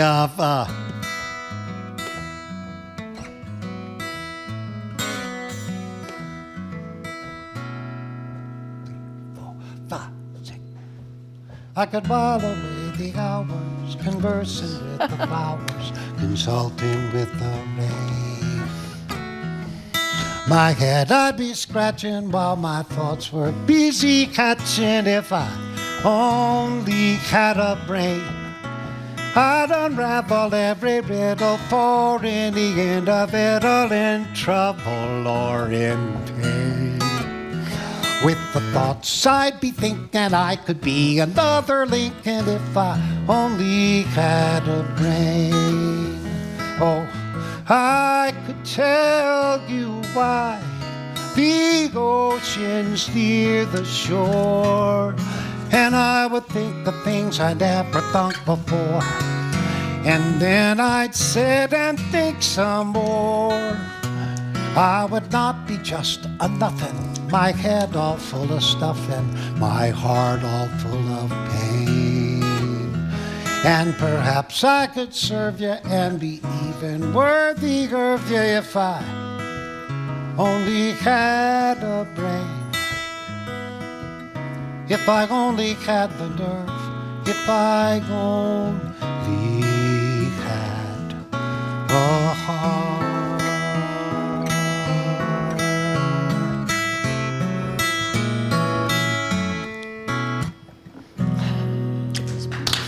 That was the great favorites. Livingston Taylor. Good. People are texting to say how much you've improved. By the way, I their want you to mood. know something. Yeah, that please. When I'm not playing, like right now, I'm not playing, and I forget that I know how to play. And so, no, I'm serious. So every time I start playing, I'm reminded, wait a minute, I almost forgot. I'm a bitchin' guitar player. No, it's just, wow, this is so cool. It's amazing. Before you go, I was nearly in tears listening to Liv. My Whoa, sister and her before I husband go, were where- parked at the general store in Martha's Vineyard. The car wouldn't start. A wonderful, kind person came over and offered them a jump. It was Livingston Taylor. They said he was as sweet as you would expect. And Nancy from Braintree says, you are just what she needed to rest her brain today, a break from the usual doom and gloom. Yeah. So I'm there so you go. sorry. I'm so sorry, guys, about that doom and gloom. Yeah. And I want you to know, and I do like to say that we have been born in the light of favorable stars, and those stars still shine. And with patience and heartbreak being the avenues to finding those stars again. It's okay. Please don't drop into fear and panic. You are seen and you are loved. You were the best. Livingston Taylor, you are the best. LivingstonTaylor.com to find out where he is, what he's doing. Yeah, buy his stuff. And all. I'm easier to find than trouble. But I'm bummed. So good to see the much both for of you. coming Hey, in. thanks Thank for you having so me much. on, as always. LivingstonTaylor.com. Thank you very much for Okay, being bye, with guys. us today and being with our audience here today. Up next, we're going to talk with Sue O'Connell. She's going to talk about the Savannah Guthrie, the case of her mother's abduction, why this story seems to have captured the world. Sue O'Connell is zooming in just a second. You're listening to BPR and GBH, WGBH.org, YouTube.com, WGBH.org.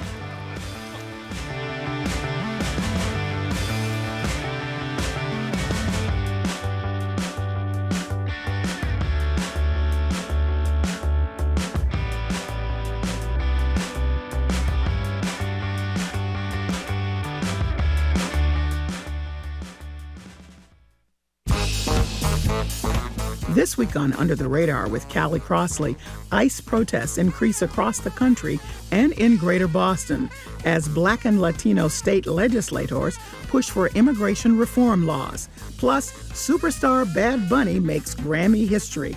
It's our Latinx Roundtable. That's Under the Radar with me, Callie Crossley, Sunday night at 6 here on 89.7 GBH and the GBH app. Support for our programs comes from you. And Bryant University, presenting the 29th Annual Women's Summit, Illuminating Values, Inspiring Action, on March 19th, featuring New York Times bestselling author Ellen Hildebrand, More at wsummit.bryant.edu. And Mass General Brigham. In heart surgery, expertise matters. Mass General Brigham Heart and Vascular Institute performs thousands of surgeries each year and is committed to research and innovation. massgeneralbrigham.org/heart.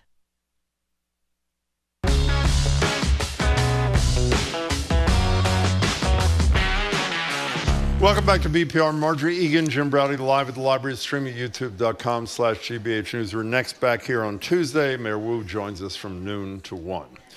For nearly a week, as you all know, NBC anchor Savannah Guthrie's mother, Nancy, has been missing. Authorities say they have no suspect. It's a story that has captured national attention.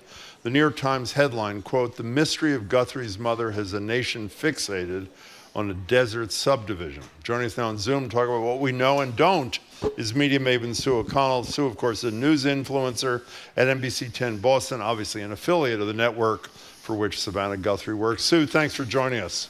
You're welcome. Thank you. Yeah, well, thank you. This is an awful, awful story. We saw Savannah, her sister and brother, begging for some information about what's happened to their mother. There's some timelines involved, but it has captured the national attention. Savannah Guthrie is famous, but is that it? Or is it because she's 84? Or what is going on here? Well, I think, Jim and Marjorie, there's never been anything like this in our recent history. I mean, it's certainly, as much as people like to diminish mainstream news and the morning shows, the Today Show and the morning shows are still juggernauts. They're still the place where most people start their days. The Today Show right now, again, I'm part of NBC. I'm owned and operated station. But the Today Show is really a family. This has been deeply hard for them to deal with and cover because they have, every morning show has their missteps throughout the decades. But the Today Show right now has really been really operating with all cylinders going and great morale. I don't know Savannah, but I know a number of people who work on the Today Show, and she is so highly regarded and such a great colleague, and people really love her. And you can see that from the coverage from other stations like Jake Tapper over at CNN and the other networks. So, someone mentioned to me, this is like the Lindbergh baby. We've never had someone of this high profile go through such a long-lasting episode. We don't know what happened. We still are, praying and hoping for the best. And again, it's also now happening at what we've referred to before this all happened to as legendary February. We've got the Olympics happening. We've got the Super Bowl happening. So it has just been at a point where NBC is very front and center in people's minds. And this is a terrible, terrible tragedy, unlike anything that we've seen. And I'd be remiss, if I didn't point out this is another true crime mystery, which people are already piling on, trying to think they can solve it before even the FBI or the investigators have released any information. And we all, I assume everybody who's been following this or even peripherally know there have been a couple of three ransom notes. There's no confirmation that they're real. And Savannah Guthrie and her sister and her brother made this video that I assume most of you have seen, but if you didn't, they're speaking to whomever has their mother. Here's Savannah Guthrie. We too have heard the reports about a ransom letter in the media. As a family, we are doing everything that we can. We are ready to talk. However, we live in a world where voices and images are easily manipulated. We need to know, without a doubt, that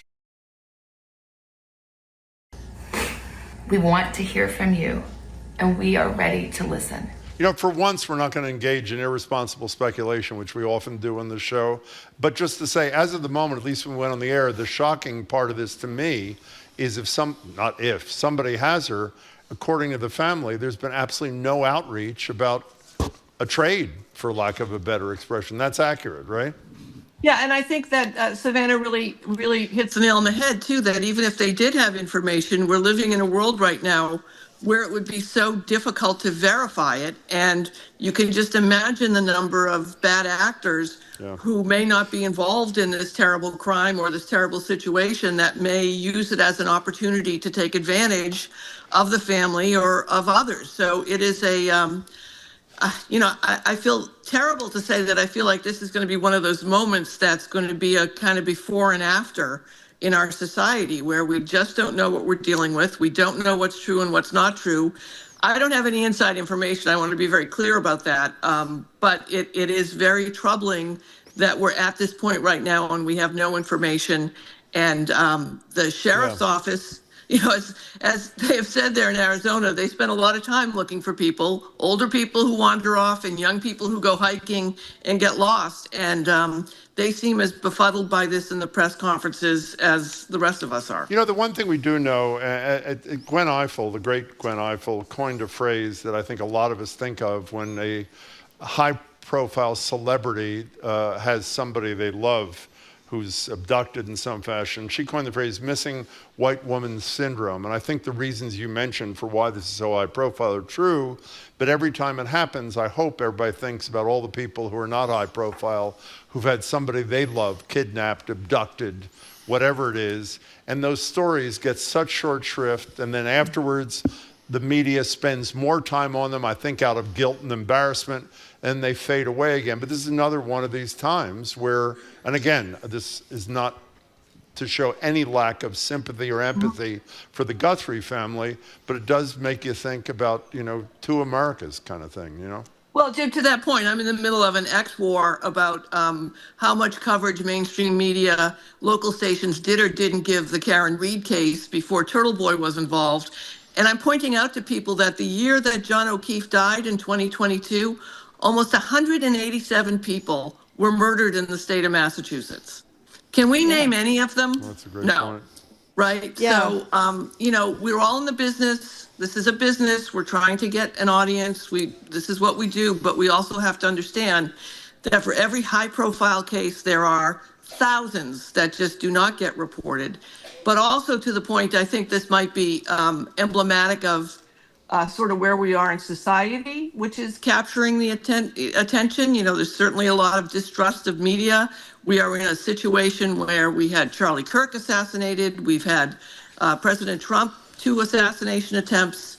So we're in a really terrible spot right now when it comes to high-profile celebrity, elected official, well-known people and what happens to them. So I think part of this is also feeding into that anxiety, whether it's valid or not at this point. Hey, Sue, as always, thanks for your thoughts, your insight. We appreciate it. Be well. Thank you. Sue O'Connell. Thank you very much, Sue O'Connell. We have been speaking with Sue O'Connell, our media maven and news influencer at NBC 10 Boston, who was kind enough to zoom in on the latest on the case of Nancy Guthrie, the mother, 84-year-old mother of Savannah Guthrie. Okay, Sue is also, of course, co-publisher of the Bay Windows and the South End News. Coming up after a quick break, we're going to open the lines to talk to you about, of course, we can't leave without talking about the Super Bowl, of course, the football part of it. But what are you going to eat on the Super Bowl? Are you going to watch the Bad Bunny halftime show or the so-called Faith and Family halftime show featuring Kid Rock, who once sang about sex with underage girls is mandatory? That's Faith and Family. That's Faith and Family. Yeah. And all your Super Bowl stuff. That's what we're doing next. I'm Marjorie Egan. He's Jim Browdy. You're listening to BPR 89.7 GBH, live from the Boston Public Library and streaming at youtube.com/GBH News.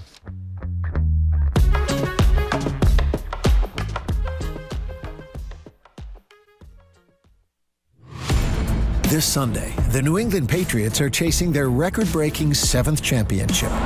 And GBH News' Esteban Bustillos is on the ground with live scenes, fan perspectives, and game day reporting from Santa Clara.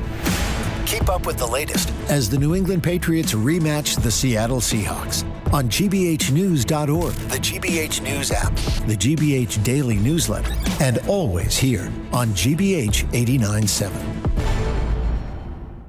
Our programs are made possible thanks to you. And Fixed Dental, offering permanent teeth-on implants, customized in their laboratory, enabling their doctors and technicians to oversee every aspect of the smile design. Learn more about all the treatments offered at Fixed at fixeddental.com.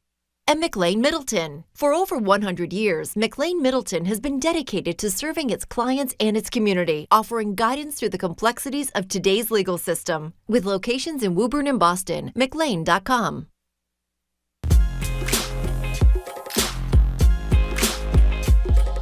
Welcome back to BPR. Marjorie Egan, Jim Browdy, live at the library, streaming at youtube.com/GBH News. Mayor Wu joins us at the library on Tuesday at noon. It's Friday before the Super Bowl. You probably knew that. We decided we couldn't send you off into the weekend without a little conversation about the big game. Not actually the game part of the game. We'll let you scratch that itch with the sports radio guys. Do not call us with a score. We don't care what the score is. But in any case, we want them to win. That's not my point.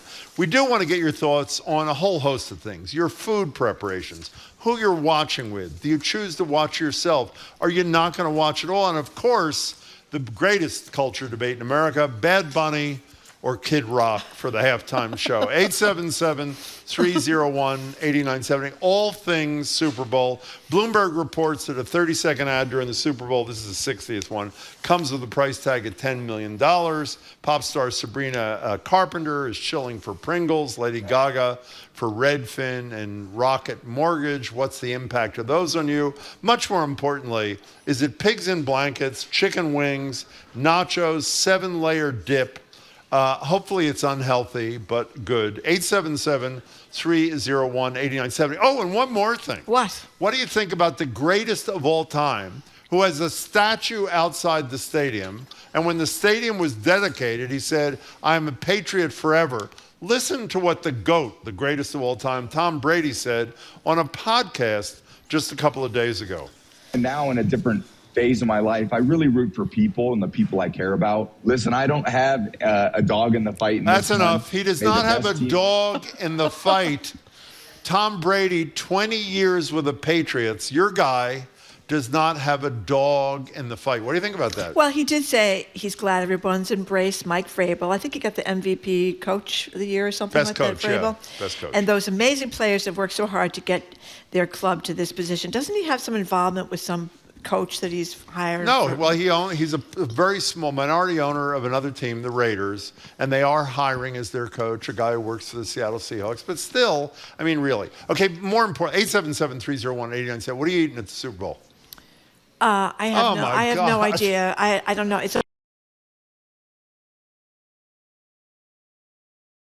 the peanut butter and jelly sandwich. I don't know. What are you having? Are you serious? I have not planned I'm starting with pigs in blankets with Dijon mustard. Yes. Croissant dough wrapped pigs in blankets. Like I didn't know about that. The Pillsbury Doughboy ones. Is that what you do? Yes, indeed. Is that what you're having? That's number one. Okay. New homemade nachos, multiple layers of things on the nachos, topped by obviously homemade guacamole, etc. Listen, you haven't thought about this at all? I haven't. But this sounds really good. A hot dog dressed with cream cheese and grilled onions. I don't think so. You don't the think grilled so? onions I think that fine, sounds great. But not the cream cheese. I think that would be a great combination. And by the way, what is the halftime thing? Could you repeat that for those who think you're making it up? Tell us about the faith and freedom. This just cracks me up. So they're because everybody's so upset that Bad Bunny's probably going to speak in Spanish and sing in Spanish and say something about ICE. There's people have organized this. I think this has to do with the Charlie Kirk's Turning Point organization. Yeah. The All-American Halftime Show, the American Faith, Family, and Freedom half show. Now you say to yourself, which faith is that? It can't really be about Christianity, since I don't think Christ was a big fan of cruelty and screwing poor people. So I'm not sure which faith they're talking about. I'm not sure which family they're talking about either. Since Kid Rock wrote this song a while back, it was a while ago, called Cool Daddy Cool, which contains these lyrics. Young ladies, I like 'em underage. See, some say that's statutory, but I say that's mandatory. Oh, that's lovely. So he's... That's faith and family. But you think to yourself, it kind of fits in because Trump doesn't like a Bad Bunny. Obviously, I don't think he's a big fan of Green Day. No. He's also been very critical of him. So Kid Rock is in his own company. I mean, Trump has been multiply accused of sexual assault, and RFK Jr. has been accused of sexual assault, and Don't forget Pete Hegseth, yes. accused of sexual assault, and Howard Lutnick, he had a fine time with Jeffrey Epstein, as far as we know. So I guess they're all together. And then, not to mention the director of Melania's Bruce film, Ratner. Bruce Ratner. So Kid maybe Rock wrote the song for him. Did you know that? Huh? Thank you. 877-301-8970. All things Super Bowl except the game itself. You can watch the game. Again, call a sports radio station. We're not going to do that. There's also a great story in the Globe about alternative things if you don't want to watch the game, which some people don't. And my favorite on the list that reporter wrote, there are about 10 or 15 things, is read the Epstein files. That'd be a good way. That'd be a good way to spend your afternoon on they're Sunday. mostly redacted, so you can't read much of them. The puppy ball is a big deal. That's earlier. You can do that. You can do that. And you think the game's too late? We'll get to your calls in a minute. I wish it were earlier. It starts at 6. 6:30 is too late for you? So it's not going to be over until 10:30 You know what or that something means? like that. What? Big sick day on Monday in America. Big you know, sick that's day, yeah. huge. Oh, one of these headlines says the Monday after the Super Bowl is one of the record number of employees miss work on Monday. Polls suggest it is a NFL Super Bowl hangover. And then they have other places you can go around Boston. I don't know if a lot of people are going to do that. Like what? Well, they're saying because restaurants won't be crowded because of the Super Bowl. If you want to go to one of these fancy dancy restaurants, it just got a Michelin star, was named as best restaurants in Boston. This might be a good time to go since people are home watching the Super Bowl. It might be a good time to go to museums because they're not going to be empty places. That might be a good time to stop sniffing glue to whatever it is. Yeah. 877-301-8970. Let us take some calls. Joanne in Dorchester, what are you doing for the Super Bowl? Hi, Joanne. Hi. Yeah, I'm thinking about betting, and I'm thinking that people, instead of betting on who's going to win the game or what player is going to make what play, that they should bet on which player in the future is going to be the first to start showing signs of CTE, brain damage from playing football. It's one of the reasons why our good friend Emmett G. Price III does not watch the game. There are a variety of reasons, but I'm with you. They haven't addressed one of the most important issues. You know what's incredible? You see those hats? They're called Guardian hats. Guardian hats. And the fact that so few players wear them, it's that extra cushioning, and also the fact that they don't mandate. You know why they don't mandate it? Because they're not manly enough looking, It's like a large, it seems like an inflated thing on your head. Like they got kind of balloon on their head. Okay. In any case, 877-301-8970 is the number. Janet Nashland says, I'm watching Green Day, Charlie, Brandy, and Bad Bunny, cheese board and crudités and dip. But for the sports part, I'll be watching the Olympics and eating lasagna. The Olympics start when? Tomorrow? Tonight. Tonight? Yeah, the opening ceremonies are tonight. I think it's 8 o'clock. I'm not sure. Maybe it's 6 o'clock. But anyway, they're starting. Who are you having over tonight. for the? You don't know what you're going to eat. You don't know who you're watching with. Well, it's a little disorganized. Things are a little bit disorganized. Have you got everything organized? Why don't you tell us? Have you got a big party? Big party. I didn't get invited. Well, I'm not having a party. That's why. Can you imagine me throwing a party for the Super Bowl? No, I can't. I mean, really. So you're just going to be home with the family, having a nice day. I'm going to be home. Yes, exactly. I don't think anybody else in the family cares about it. That sounds lovely, Jim. Okay, let's go to Ryan in Winchester. You're next or something. Hi. Hello. Hi. Yeah, I heard the Faith halftime show is going to have their own version of the Puppy Bowl, but Christy Nome has no dogs available for that fight. Oh, wish I had thought of that. Oh, that's a good one, Ryan. People have forgotten. Nobody's forgotten. Noam shot her puppy Cricket, which I did. And then wrote about it. Wrote about it in her book, which I did not realize until I read something last week. Thank you, Ryan. That one of her kids, I think it was her daughter, was coming home in the bus and gets off the bus and saw the dead dog. Says, "Where's Cricket?" Was looking for the dog. I don't know what Noam told her, but the dog was no longer with them, and then she shot a goat after that. I mean, she looks like somebody who'd shoot a dog. Why'd she shoot the goat? I knew. Why'd she shoot the goat? I don't know. The goat was a nasty goat. Didn't like the goat. The puppy was a nasty puppy, and she shot him. That's what she did. Carla from Seattle. What do you think, Carla? Hello, Carla. Oh, Seattle. Do you know who's plays in Seattle? Yeah, the Seahawks. Yeah. Thank you. Go ahead, Carla. What's up? Thank you. Yes, I'm so excited to be talking to you all. We are too.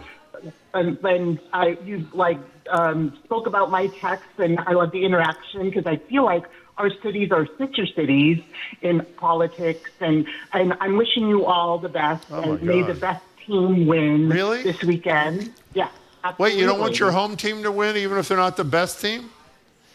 Well, actually, I mean, I already know that we are going to. Oh, okay. I'm just no, but seriously though, I have to say that we do have a bit of a political everybody's throughout the country is rooting for us just because of our owner and our story, our owner not having any Trump affiliated, connections and that kind of thing. But I do thank you for the show, and thank you. You caught me through this administration. You're fabulous. Carla, then I guess good luck to the Seahawks, too, sort of. Carla, thanks for your call. Speaking of, she said her owner has no connection to Trump. I know. You see what Dan Shaughnessy called Kraft today in his column? No. MAGA Bob. Good for Shaughnessy. Yeah, that was good. pretty. I mean, I tell you, it's hard. I mean, obviously, they want the Patriots to win. They're my hometown team. But the fact that Bob Kraft, Robert Kraft, whatever people call him, is so close to Donald Trump really is upsetting, and that his wife voted to change the Kennedy Center name in honor of an assassinated president to the Trump Kennedy Center. Where's Myra? The great late Myra Kraft, such a wonderful woman that was his wife.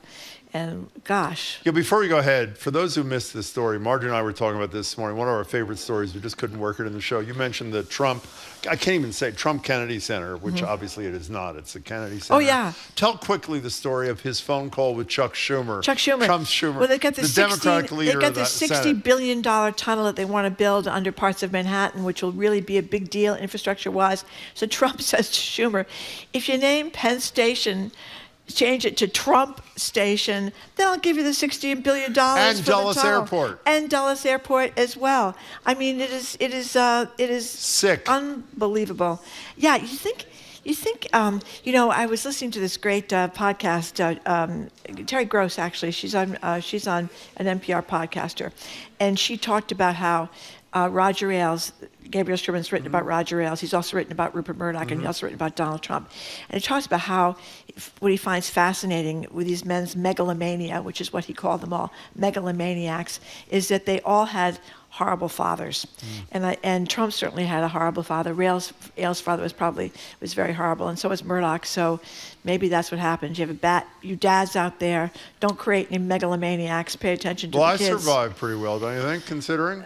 Well, some would some say. wouldn't agree. Some would say. Eddie, thank you for that. Eddie in Cambridge. The damage is on display. That was enough. Eddie in Cambridge, welcome to the show. Hi. Hey, Jim. How are you? I think I'm good. Marjorie's here, too. You know what I mean? Hey, listen. We're going to wrap up the week, but I love you guys. Yeah. And I hope you have a fun time. And Marjorie? Yes. Please. Super Bowl Patriots, let's go. I know. They got to do it. They got to do it. We want them to win. Eddie, what do you think of the fact that it's Friday at 12:50 and Marjorie has no idea what she's eating on Sunday? It's like almost unpatriotic. What? Sandwiches, and she has no idea what she's doing. That's right. It's up in the air. When she speaks, it's insane. Yeah, it's up in the air. Is that it, Eddie? I love you guys. Well, we're fairly fond of you. Thank you. Thank you. Okay. Thank you. He's starting celebrating. Well, he's happy. He's very happy. Happy is good, Marjorie. He's very happy. Jane from Concord, thank you for calling. Hi. Hi. I don't watch TV, but my husband will listen on the radio to the game. Wow. And he doesn't really have a team preference. He just likes listening to football. Okay. Wait a second. Before you go ahead, wait. You can go ahead in a second. Do you have a television? Not at the moment. Oh, not at the moment. Okay, well, fine. Okay. I love radio sports. No, I do. I love radio sports. Go ahead. Keep going. Speaking of renaming things, we were joking about why doesn't Trump rename, for example, Washington, D.C., or perhaps New York State or Florida? Trump, and he was talking about renaming football because of the confusion with soccer around the world. So why don't we just name the game Trump, just like everything else? That's Jane. You've had good conversations it may happen. We didn't mention the ballroom is going to be higher now, or at least as high as the White House. No, higher. Higher than the White House, yeah. And then he wants to build this triumphal arch. That is going to be bigger than the Lincoln Memorial. And that'll be the Trump Arch. I mean, it is incredible. I think it's odd. People find this a little strange. 877-301-8970. Are you excited about the? By the way, are you excited about watching the game, or you're not into that either? Be honest. I mean, it's okay. I hate to say it. You don't care. But no, the Kraft thing really bothers me a lot. I mean, it really. I know the players. What are they going to do about the owner? But it really bothers me a lot to see Kraft next to Trump at the Kennedy Center. It really. For the Melania thing the other day in the president's box. Yeah, that was hard it bothers to me. So Tom Brady has no dog in this fight. Oh, we already said that. Yeah, read it a second time. Ryan from Winchester. Tom Brady has no dog in this fight because Christy Nome has an appetite for dogs and goats. We'll be eating New England favorites: Fluffernutter sandwich, clam chowder, and Italian subs, also including our sourdough bread for San Francisco's. By the way, we have a little bit of sound from Matt Damon and the Duncan thing? The Duncan thing. They're going to do another one. It was pretty funny last year. Yeah, they're going to do. You know who was in that commercial, by the way? Belichick and Jordan in the corner. They were. This is. Where's the commercial? Do you have the commercial? I'm not helping you. No. Okay. Oh, here it is. No, that's the Patriots. No. That's Tom Brady. Okay, you only have to kill 2 more minutes. Go ahead, Morgan. Okay, I can't find the sound, Jim. Okay, she's got it. Okay, here's Zoe the sound. Someone said they got it. Here's the sound. This is the commercial with Matt Damon and Affleck. Affleck on the track. What up, Bronx? For your consideration, here comes the Boston Massacre. The Dumb Kings. Touchdown, Tommy on them keys. Player coach. Got it. I'm open. And needs no introduction, my partner. Sometimes it's really hard to be your friend. You said you were gonna support me. Dumb Kings. Don't go away. My part while you're dunking me good. Commercial's pretty good. That was pretty good. You know, I'm glad you haven't done, even though I'm disappointed I just found you don't know what you're going to eat. What? The thing that drives, the discussions that we did not have, if I hear one more discussion in advance about the commercials, and then the ranking next day of which were the best commercials, I mean, really, are you over that, or are you into There's going to be a lot of AI commercials, supposedly, and a lot of the weight loss drugs commercials. So people will not eat any more nachos after the Super Bowl. They'll stuff them in, and the pigs in blankets during the Super Bowl. Then they'll go on the weight loss drugs and lose all that weight. I don't know. The commercials can be kind of fun. I mean, a lot of them are really beautifully produced. Really quite fine. So, and I'm looking forward to the Ben Affleck, Matt Damon one. So you're not really into the game. You don't care about the food. I'm excited about Bad Bunny. You are. I wanted him to really stick it to ice. That would be. I hope he's wearing a thong and a dress. Is what I really hope. Yeah. When he does what he does. Well, somebody said that he was going to be wearing a dress. He did. Yeah, they were making fun of Bad Bunny, and you know, Bad Bunny, if you saw him at the Grammys, was extremely classy. I thought he was too. Talking about his fellow Puerto Ricans, and they're not animals, and they're Americans, and you don't want to meet hate with hate. You want to meet hate with love. I thought he was very, very impressive, and I hope he's impressive again at the Super Bowl. Do you want to ask Edgar what he's eating at the Super Bowl? Edgar, what are you eating at the Super Bowl? Well, for an appetizer, we're going to do a little liverwurst, and then some peanut butter and butter sandwiches. Okay. There you go. Okay.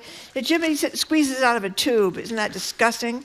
Well, I mean, is it disgusting? I don't know. You. Good things come out of tubes. By the way, why don't you do a damn curiosity desk on squeezing liverwurst out of the edge of a tube? We're on it, Jim. Jim, if you fill out the form on our website, you know, we'll gladly take that question on for you. I appreciate that. Yeah. What are you doing today on that show of yours? Well, today, you know, as you guys have been saying, the local team, the Patriots, are of course in the Super Bowl. We were asking a bunch of people in our newsroom, you know, if we got a question about the Patriots, and a number of people said, why do they play in Foxborough? Like, why don't they play their home games in Boston? How did the stadium end up in Foxborough?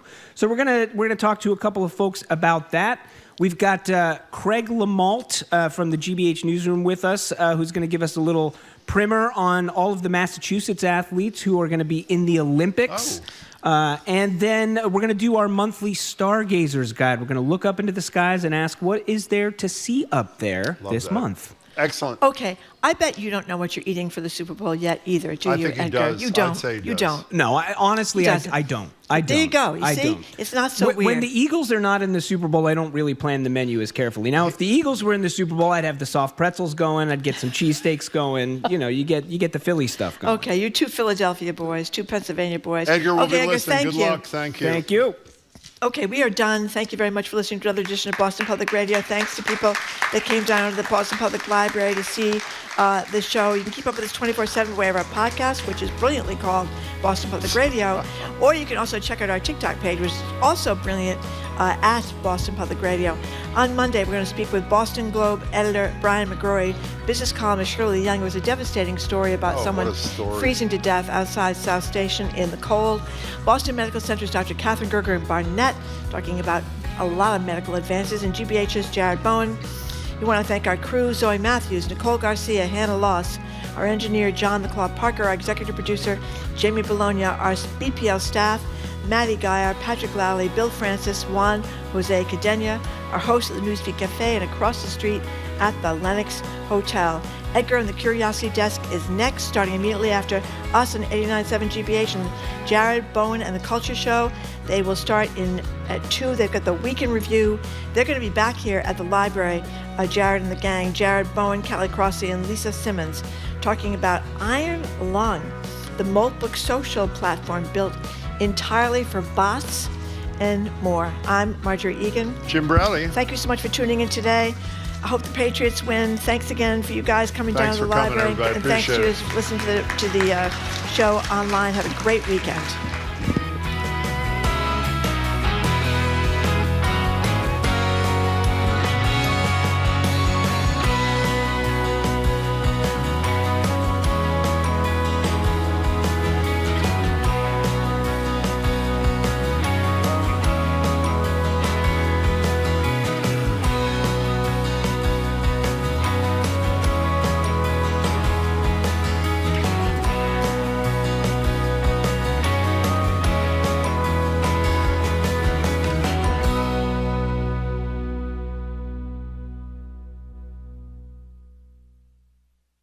From the stories of centuries past to discoveries that will define our future, How Did We Get Here's how-tos and more.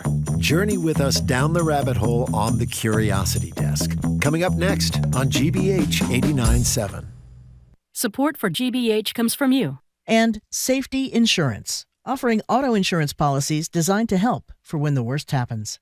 You can ask an independent agent about safety insurance. Safety Insurance will help you manage life's storms.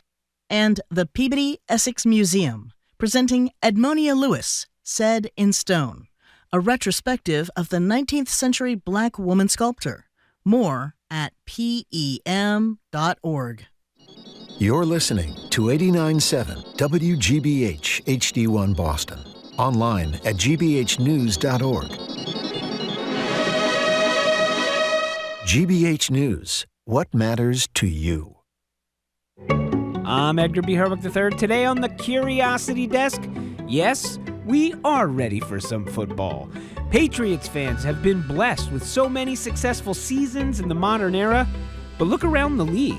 There are teams relocating to new cities and team owners demanding and building new stadiums. Today, we look at the money side of these 21st century coliseums to answer the curiosity question, why is Gillette all the way out in Foxborough? Then our reporter tries out speed skating ahead of the Winter Olympics. How hard can it be, right? Yeah, turns out, no surprise, it's really hard. And we cast our eyes to the glittering night sky with an astrophysicist who can help us understand what we're seeing. Heart Nebula, bring it on. It's all ahead this hour on the Curiosity Desk on GBH 89.7.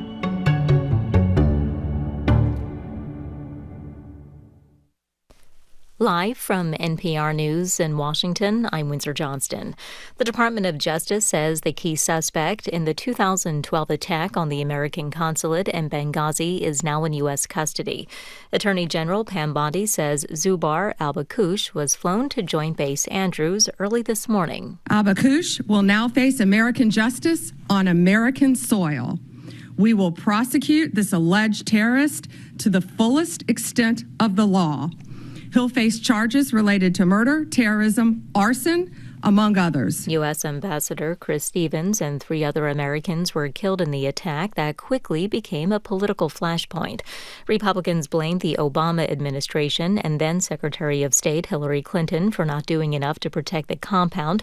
A final report from a Republican-led congressional panel cited security lapses and a slow response from the U.S. military, but ultimately found no wrongdoing by Clinton. The clock is ticking for the Department of Homeland Security Friday. 1 week from today, the agency is due to run out of funding. Members of Congress are in talks for a bipartisan deal to avert a shutdown. NPR's Claudia Grisales reports it's still unclear if lawmakers are close to a deal. Top Democrats released a 10-point plan for DHS immigration law enforcement agents in their continuing response to the deaths of Renee Good and Alex Preddy in Minneapolis last month. In addition to agents' removal of masks, they want the mandatory use of body cameras. They want officers to adhere to uniforms with identifying information and standardized equipment, and expanded training. Democrats want to ensure officers are using judicial warrants and that basic rights are protected, such as immediate access to legal representation for those who are taken into custody and charged. But Republicans say some of these are non-starters, and that could give way for another stopgap bill that kicks the can down the road for a few more weeks. Claudia Grisales, NPR News. The European Union's executive arm has charged social media app TikTok with breaching online content rules. NPR's Rob Schmitz reports. The European Commission's charges came as part of its preliminary findings of a year-long investigation into TikTok under the EU's Digital Services Act, which requires online platforms to do more to address harmful content. The Commission said TikTok is violating EU rules through what it called addictive app features that include infinite scroll, autoplay, and push notifications. And it ordered TikTok owner ByteDance to change the design of the app in the EU or risk a fine of as much as 6% of its global turnover. TikTok called the findings, quote, categorically false and entirely meritless. Rob Schmitz, NPR News, Berlin. This is NPR News in Washington. Good afternoon. With the latest from the GBH Newsroom, I'm Henry Santoro. Boston's White Stadium revamp will now cost the city taxpayers $135 million, nearly triple the original estimate. That new figure comes from a video posted today by Mayor Michelle Wu, who says the price tag has gone up thanks to escalating labor costs.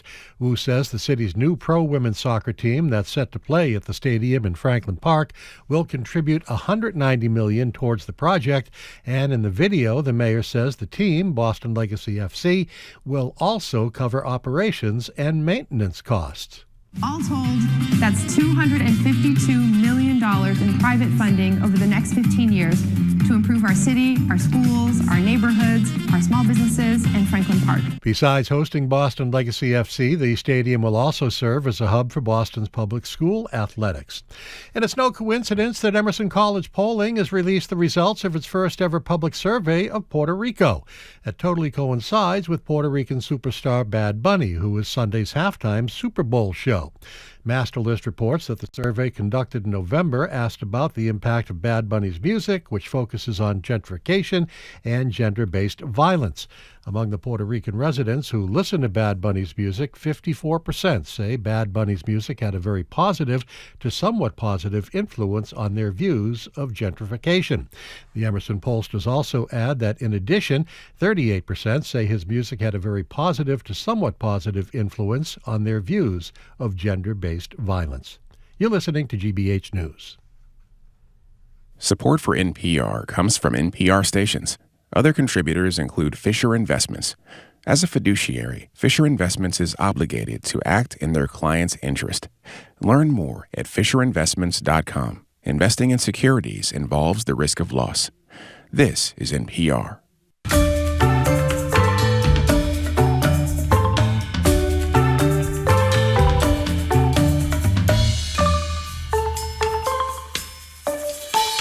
You're listening to the Curiosity Desk on GBH. I'm Edgar B. Herwick III. We're streaming live at youtube.com/GBH News.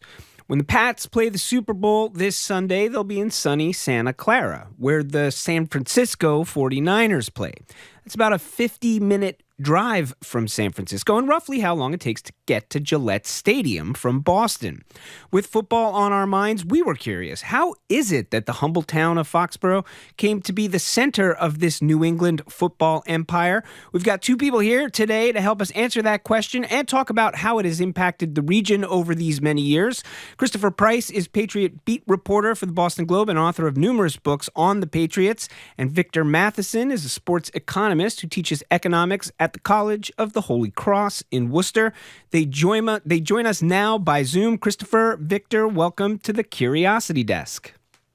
Pleasure to be here.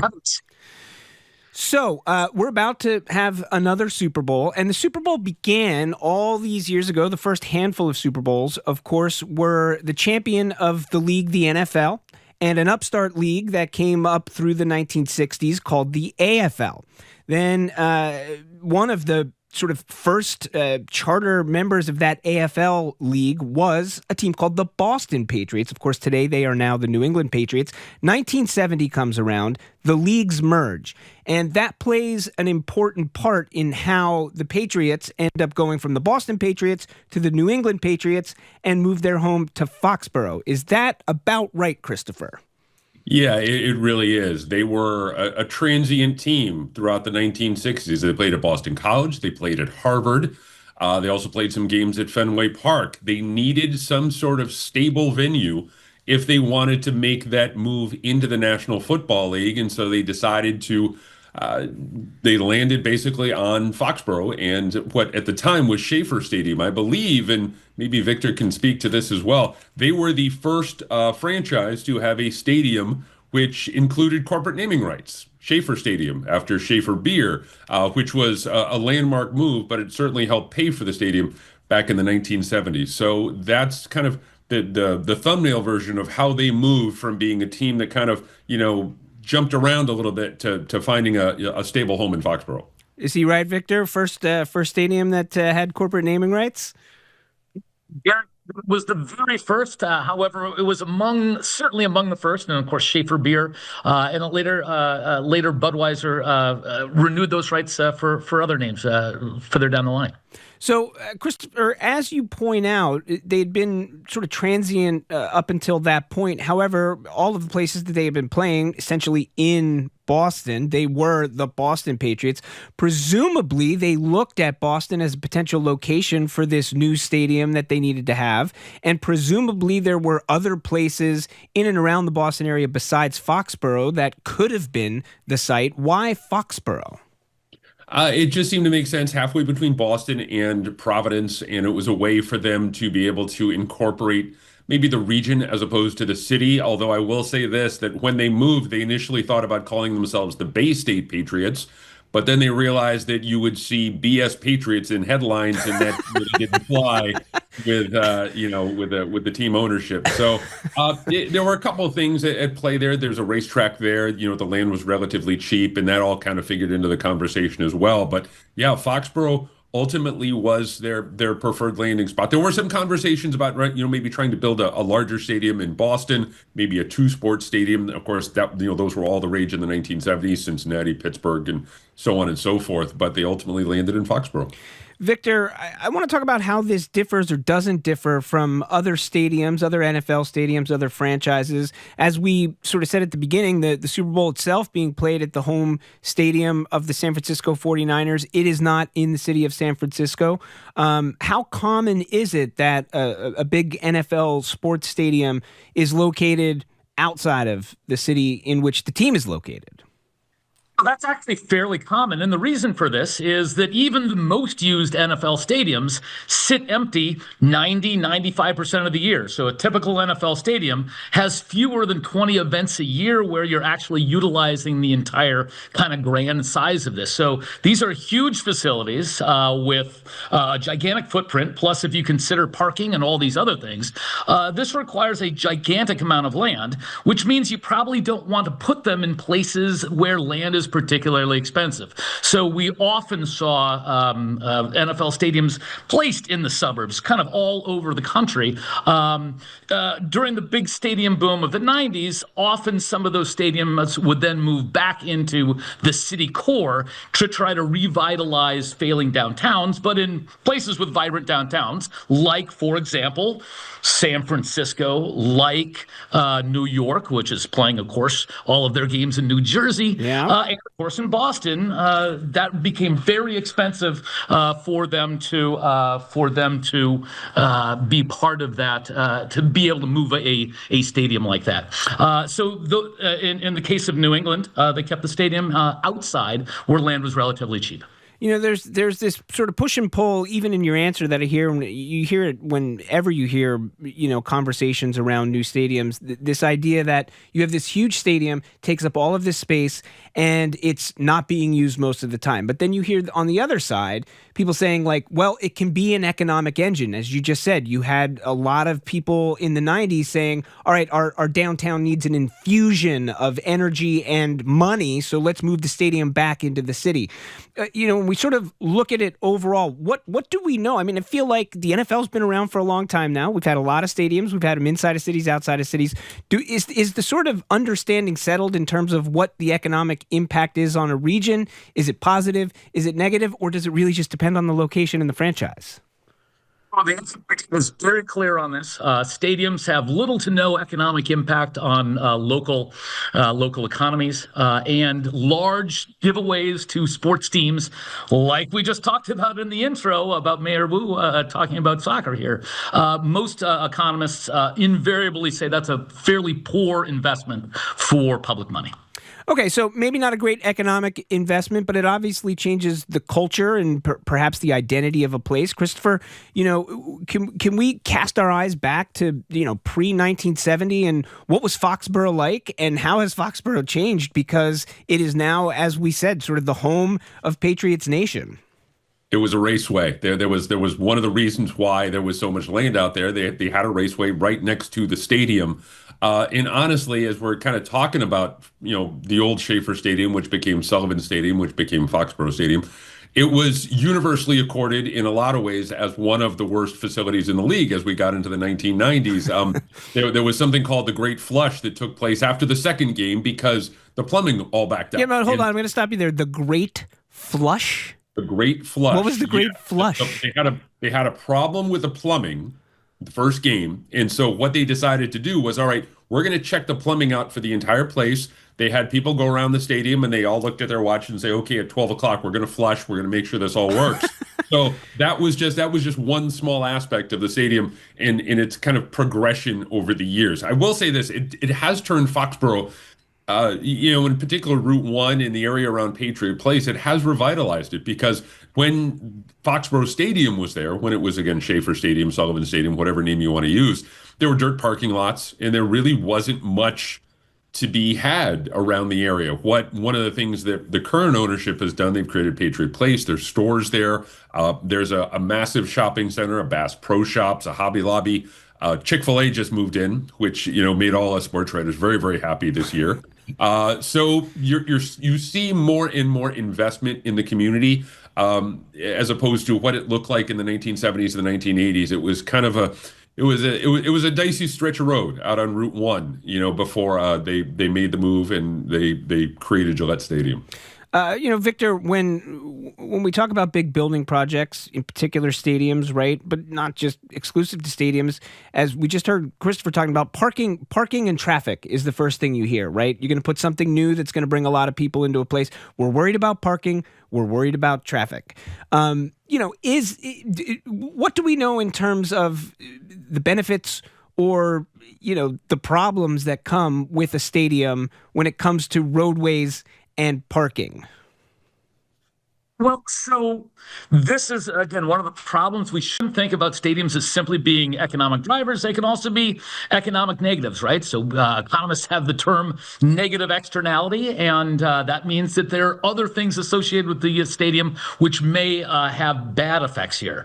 One interesting thing about Gillette, however, is that it actually was a stadium that was 95% privately financed, which went against the grain. One of the only NFL stadiums of its era, when that original Foxborough Stadium was replaced in 2002, privately financed stadium. The one thing where the taxpayer was on the hook was for expanded road access to help people in and out of the stadium. So the one place where taxpayer money was used, and it was about 5 to 10% of the whole project, was to improve road access along Highway 1, which of course benefits people not just during game times. Yeah, I was going to say, it benefits them 365 days a year.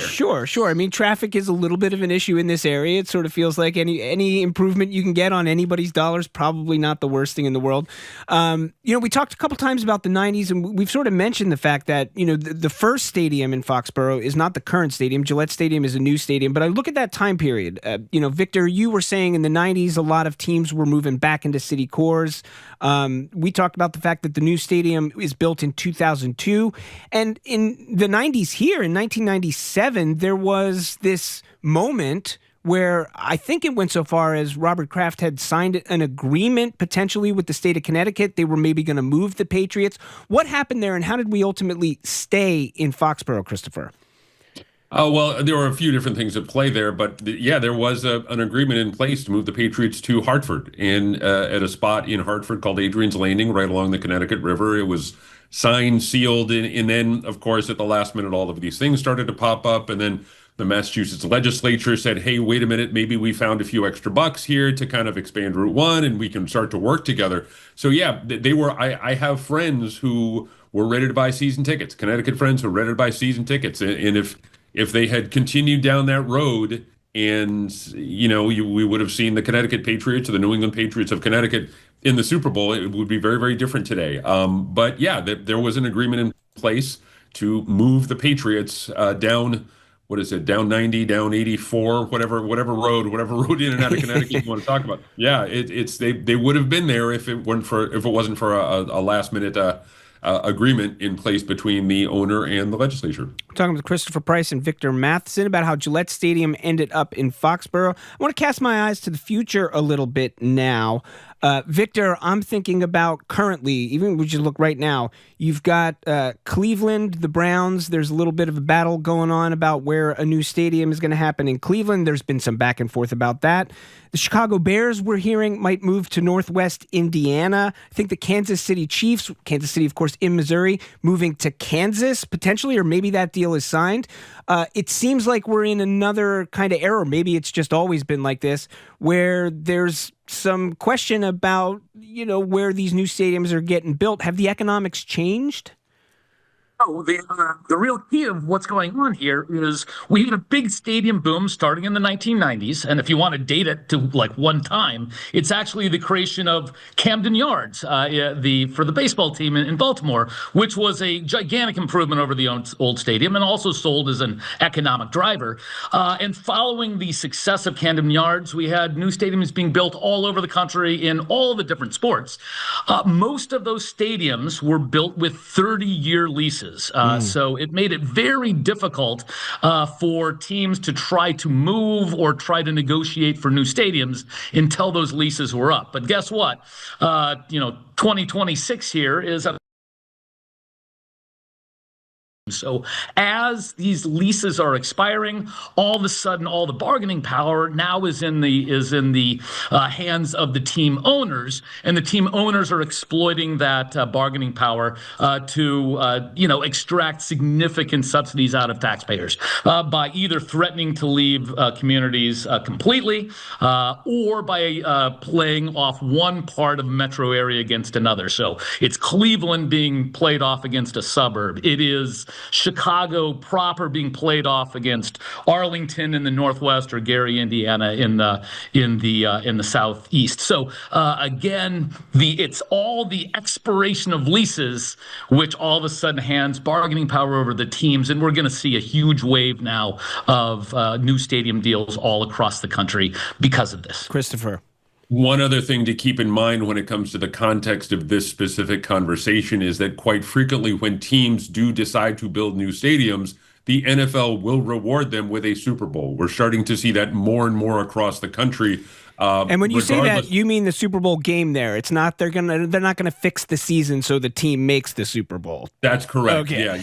Yeah, we're seeing situations now where, for example, the Tennessee Titans in Nashville are building a new stadium, roughly, as Victor alluded to, roughly 30 or so years. So there is an incentive for teams to not just have a new venue, have a new facility. The league quite frequently will decide to say, look, if you build a new stadium here, chances are good you will be able to get a Super Bowl. They're not doing that in all the areas across the league. Like, for example, Buffalo is set to move into a new stadium this offseason. But for a lot of teams, particularly teams maybe in the Sun Belt, a little bit south, a little bit west, there is that carrot that's being dangled in front of them saying that, look, if you decide to build a new stadium, we could bring the Super Bowl to your city. Well, we're going to add on to that with Christopher, in that a lot of teams are building dome stadiums. Yep. So even if you're in the north, you have the opportunity for the Super Bowl. So if you're a Minneapolis, you're a Detroit, and it also gives you the chance of things like March Madness Final Four. Yeah. Yes, and I will say this too. One of the best Super Bowl cities in America, you wouldn't think this, but one of the best Super Bowl cities in America, one of the best Super Bowl experiences I had, it was in Indianapolis, in the Dome Stadium at the Hoosier Dome, not the Hoosier Dome, but the RCA Dome, Lucas Oil Stadium. The city is built in a way where everything is connected, so you could just roll out of your hotel room and go right to media availability at the hotel, at the stadium, whatever the case may be. So building a dome stadium in the north, as you mentioned before, Minnesota, that certainly is an incentive when you talk about teams and new venues. So maybe someday a dome stadium here. Before I let you go, really quick, who do you have in the game on Sunday? I think New England finds a way. I think both defenses are tremendous. They're both playing at a world-class level. That being said, this is a quarterback-driven league, and I think Drake May is performing at a little bit of a higher level right now than Sam Darnold. So I'm going to say New England, maybe 17-13. Victor? I don't think it matters. I think New England's playing with loose money at this point because no one expected us to be having this conversation at the beginning of the season. All right, we've been speaking with author and Patriots beat reporter for The Globe, Christopher Price, and Victor Matheson, a sports economist and professor at Worcester's College of the Holy Cross. Thank you both. Thanks for having us, and great new show. Stay with us. Just ahead, a GBH reporter and daredevil takes the ice ahead of the Olympics and learns how to skate from a bunch of 8-year-olds. This is the Curiosity Desk on GBH. Stay with us.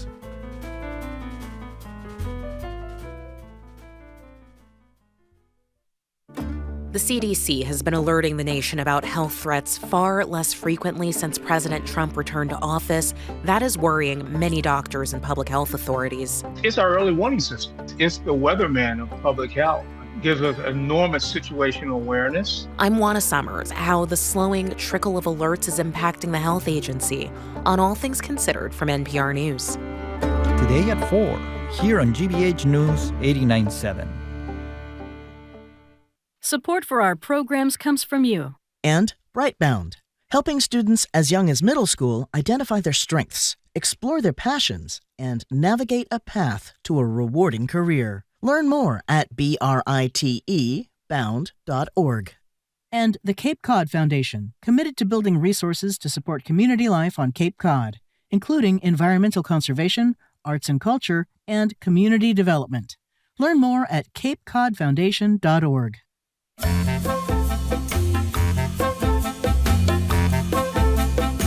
You're listening to the Curiosity Desk on GBH. I'm Edgar B. Herwick III. We're streaming live at youtube.com/GBH News.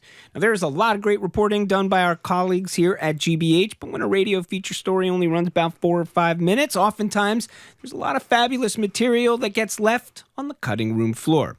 Here to take us behind the curtain of some of his recent work covering local Olympians to watch for in Milan, we're joined by GBH reporter and friend of the desk, Mr. Craig Lamalt. Craig, welcome. Hey, Edgar. Congratulations on the new show. I am thrilled to be joining you here on the first week. So psyched to be here. Hey, thanks so much. We're thrilled to have you. All right, Olympians. We got a bunch of them in Milan, and you've talked to a number of them. We do have a bunch of them, and that's sort of been, something I've been trying to do is to get some of those stories, to speak to some of them, and it's been a lot of fun, and here to tell you about a few of them. Let's go through some. Who do we got? Who did you meet? Who do we hear from? So first of all, one of the big stories in this Olympics, of course, is the figure skaters coming out of the Skating Club of Boston. Yep. As you know, a year ago, 6 members of the Skating Club of Boston community were killed in a plane crash in Washington, D.C. They included 2 very young skaters and their mothers. Also 2 coaches, Vadim Nomov and Zhenya Shishkova. They're a married couple, they were coaches, and they're also the parents of Max Nomov. And Max, incredibly, has qualified for this Olympics in figure skating. he did a press availability, all the skaters, the three there's also a pairs team that qualified, but they did a press availability after a practice, immediately after they qualified. And I asked Max, just about his experience over the last year and what it was like to qualify. And here's a little bit of what he said. I can't describe how difficult it was in the very beginning. And through month after month of just really trying my hardest to keep a positive mindset and keep all of the personal issues at home and stay focused on skating when I was here. But thankfully, skating became a tool that actually helped me overcome all of that. Nomo said he's going to carry photos of his parents with him to Milan to feel their presence as he competes. This is his first Olympics. When you were down there, did you get to see them practicing on the ice? I did. Yeah, so we just did a recent Curiosity Desk video for our YouTube series, and Incredible. I got to go down to the skating club as well, and the elite skaters were practicing on the ice when we were down there. I happened to see Max as well. That is the first time I saw skaters, like elite skaters, skating up close. And I could not pull my jaw off the floor. Totally It's different experience. Incredible. Completely different seeing it up close. Even I've actually been in the stands before at one of these events, but being right next to the ice and seeing them pull off one of these spins, it's completely awe-inspiring. The speed, how they the actually power, do it. the grace, the sound, unbelievable. All right, you said there are more folks from the There skating are club of two Boston. others. Emily Chan and Spencer Howe are a pairs team, also from the skating club of Boston. They've been skating together for about 8 years. Howe actually used to be roommates with Nomoff, and he said he described him as being like a brother. Here's what he said. The one silver lining to this past year has been seeing how everyone has come together, seeing how we've been able to grow closer to Max, seeing how we're supporting one another through our triumphs and through tragedy. And so at the end of the day, we have to always be grateful for what we have and keep moving forward. It's actually interesting that the current U.S. national champions are also from that club, but did not get to go to the Olympics because one of them didn't get a passport in time.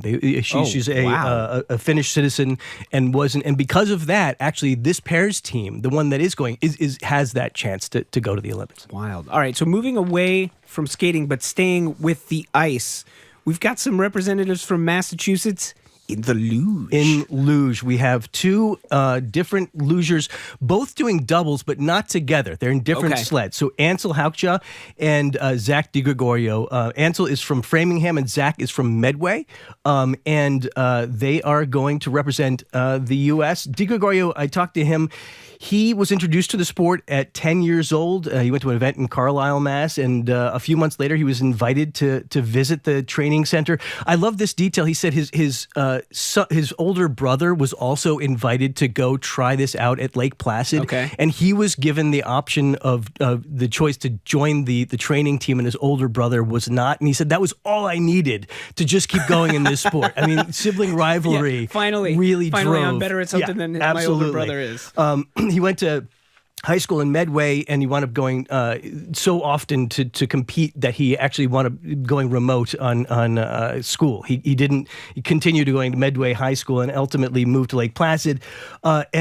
He switched from singles luge to doubles luge during the pandemic because all the competitions were canceled. Yeah. And he and this other guy were just bored of just going over and over. And they said, let's try something different. And they tried. They formed a luge pod and started working together. They tried doubles together and it worked. And 18 months later, they went to their first Olympics. That was the 2022 games. They represented the U.S. and he is going back. Also, Ansel Haukja, this is his first Olympics. He first tried luge at age 12. He went to an event at Wachusett. They both said that one of the things that they love about this sport is chasing this elusive, perfect run. They try it, and it's never just quite right. Sounds and like that's a surfer, what they're chasing. right? Yeah. Like it's just like it's the perfect They're run. trying it's to out get there. it perfect, yeah. We talked a lot about So one of the things that I'm really curious about is like, how do you do this? Sports like this. Yeah, luge. Because it looks like they just get on a sled and then just go, right? But presumably there's something else happening. There's a lot more to it than that. And they talked about that everybody thinks, oh, we're just going sledding. And it's like, no, it's really not that. And also these guys do the double. So there's literally one guy lying on top of another guy. So Di Gregorio, he's on top. And here's what he said about what that's like. The top man, I can see, and that's the biggest difference. So it looks like we're not looking forward, but we're trying to just barely see over our chest when we're looking down, and you're almost just kind of peeking there and using mostly peripheral vision to make sure you're not hitting the walls. So he's actually steering the sled there. On the bottom, Hauksja is a bottom guy, and he said his job is basically to lie as still as possible while his partner does the steering. Here's how he described his job. The bottom man is sort of trying to make all of that as smooth as possible for the top man. A lot of your job is being like a shock absorber, trying to eat everything up and make everything smooth, I would say. And they're doing this while they're going 90 miles an hour. It looks absolutely terrifying. I cannot imagine ever doing it. But speaking of doing it yourself, you also did a little something yourself. I did try speed skating for the first time. Amazing. All right, tell the story here, Craig. What happened? So we have one more athlete to talk about is Julie Latai from Massachusetts. She is a speed skater. She's been doing this since she was a little kid, and she was a member of the Bay State Speed Skating Club. I talked to Julie about the experience of growing up, learning this sport. Here's, first of all, how she described what it's like doing her sport when everything's really clicking. I know I'm in a good spot with skating when, like, it doesn't even feel like I have ice skates on. Like, they just feel like an extension of my foot, and everything just feels so smooth. And it's like, I don't even notice that there's blades attached. So she is going to her second Olympics, and she said, this is a very different experience. Basically, Zach said the same thing, that last time there was nobody in the crowd, there was no spectators allowed, there was no family, because it was COVID. It was in the middle of the pandemic. Oh, wow. So this is a wild, for those going back again this year, it's a wildly different experience. I went and I went to the club last weekend. I went and I tried it out myself. And first of all, I talked to a bunch of the kids who were doing that. There was, there's these little kids as young as 6 years old are just zipping around the ice like it's no big deal. Yeah. And so here's a little bit of what they had to tell me. It's just fun. It's like I'm not going there to be like, oh, I'm going to go to the Olympics and I'm going to win everyone. I think it's just fun doing it.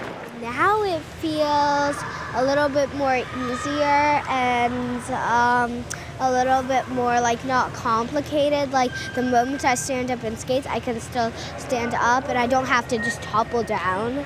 Are you a speed skater reporter? I am. I guess I am now. How fast can you skate? The slowest you've ever seen anybody skate.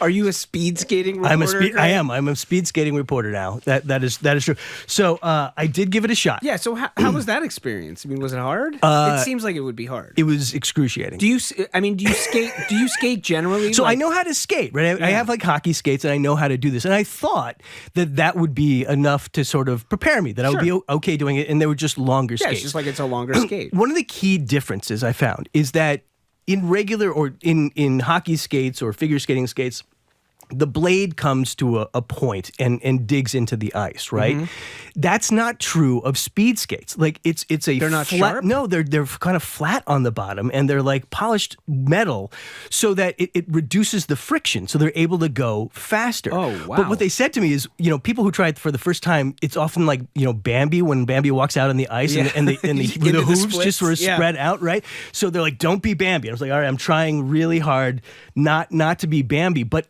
you also have to get way down and bend over and try to kind of keep low and bend your knees, and it's a completely unnatural position. At one point, I had one of those sort of slapstick moments of sliding and trying not to fall on the ice. Actually, here's that sound. Let's hear a little of that. Craig sliding around on the ice. I'm gonna feel this for days. It's fun, and I'm.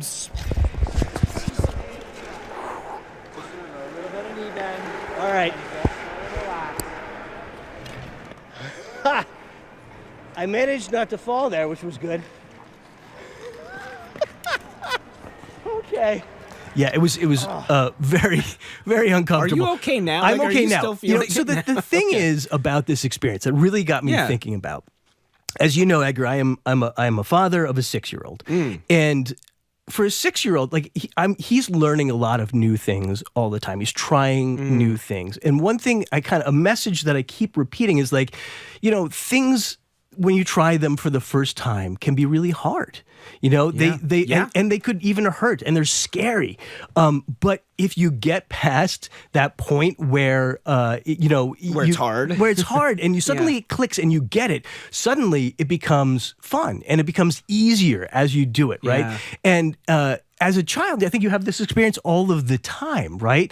But when you're an adult, we don't have that experience too often, right? Like where we try something new for the first time, and we have this, experience of being scared, of being in pain, but you gotta power through it. And it doesn't really matter what it is, I mean, you and I play music. When you start playing a new instrument, it's going to sound terrible, right? But just sort of that experience, and I know that if when I you start a new it, radio show, it's gonna sound terrible a little at first. rough around the edges, maybe. Yeah, no, but it's true.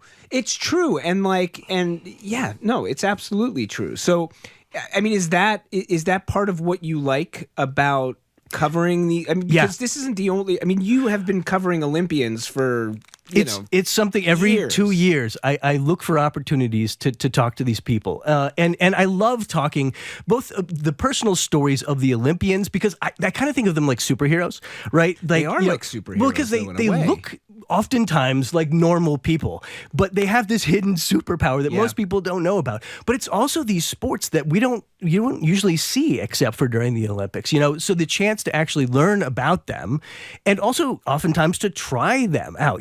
One time I was in a whitewater slalom canoe with an Olympian who wound up capsizing, and I was underwater upside down in a river while it was snowing out as we were going down the river. And these, unbelievable. The fun thing about this job is that we get to have these adventures, and to try and learn, experience things, but also learn about different things like you do here on the Curiosity Desk every day. That's what we're doing. We're learning about things that we never actually ordinarily get a chance to try. The other thing that really strikes me about your reporting on this, and reporting that I've heard you do in the past about local Olympians, right, is just that almost how mundane the start of their journey often is, right? It's like, oh, they went to a class at this thing, or there was a local club and they thought, I'm going to try speed skating, or they went to Wachusett because they were like, oh, luge, that sounds neat. I'll just try it once. And that's an entry point that seems like accessible to anybody, right? Anybody could just kind of go try one of these things once. Try it out. And then that's how their journey starts. It's wild. One of the guys I had a chance to profile years ago when I was in Connecticut was a guy named Tucker West, who's actually on the luge team again this year. He's a multi-time Olympian.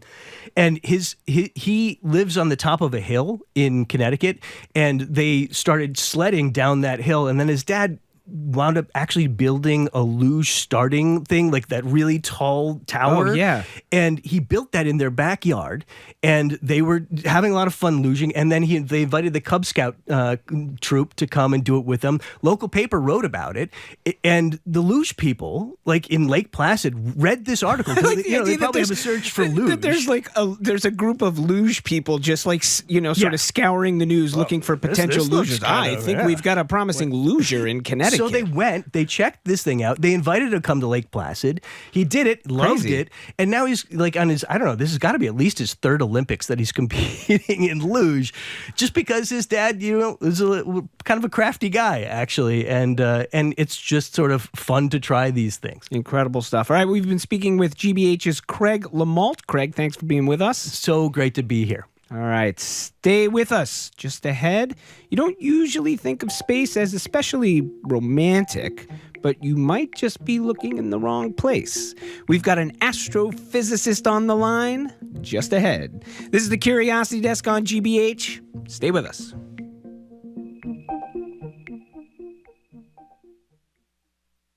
With recent grads facing a tough job market, young people and even colleges are asking, What does it mean to be educated? I'm Kurt Carapezza. On our podcast, College Uncovered, we hear how liberal arts programs are weaving career preparation directly into the curriculum. The number one reason why students enroll in higher ed is to get a good or better job. Hear the whole conversation on College Uncovered, wherever you listen to podcasts. Support for GBH comes from you. And Bryant University, presenting the 29th Annual Women's Summit, Illuminating Values, Inspiring Action, on March 19th, featuring New York Times bestselling author Ellen Hildebrand. More at wsummit.bryant.edu. And McLean Middleton, a regional law firm with over 100 attorneys and locations in Woburn and Boston, serving clients for over 100 years in the areas of corporate law, tax law, litigation, and estate planning. McLean.com.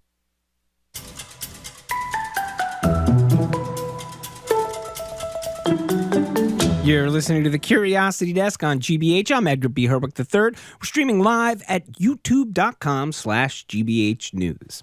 Near the beginning of each month, we want to make space here to look to space. You know, the stars, the planets, the whole universe waiting to be seen through a telescope lens or even just by looking up.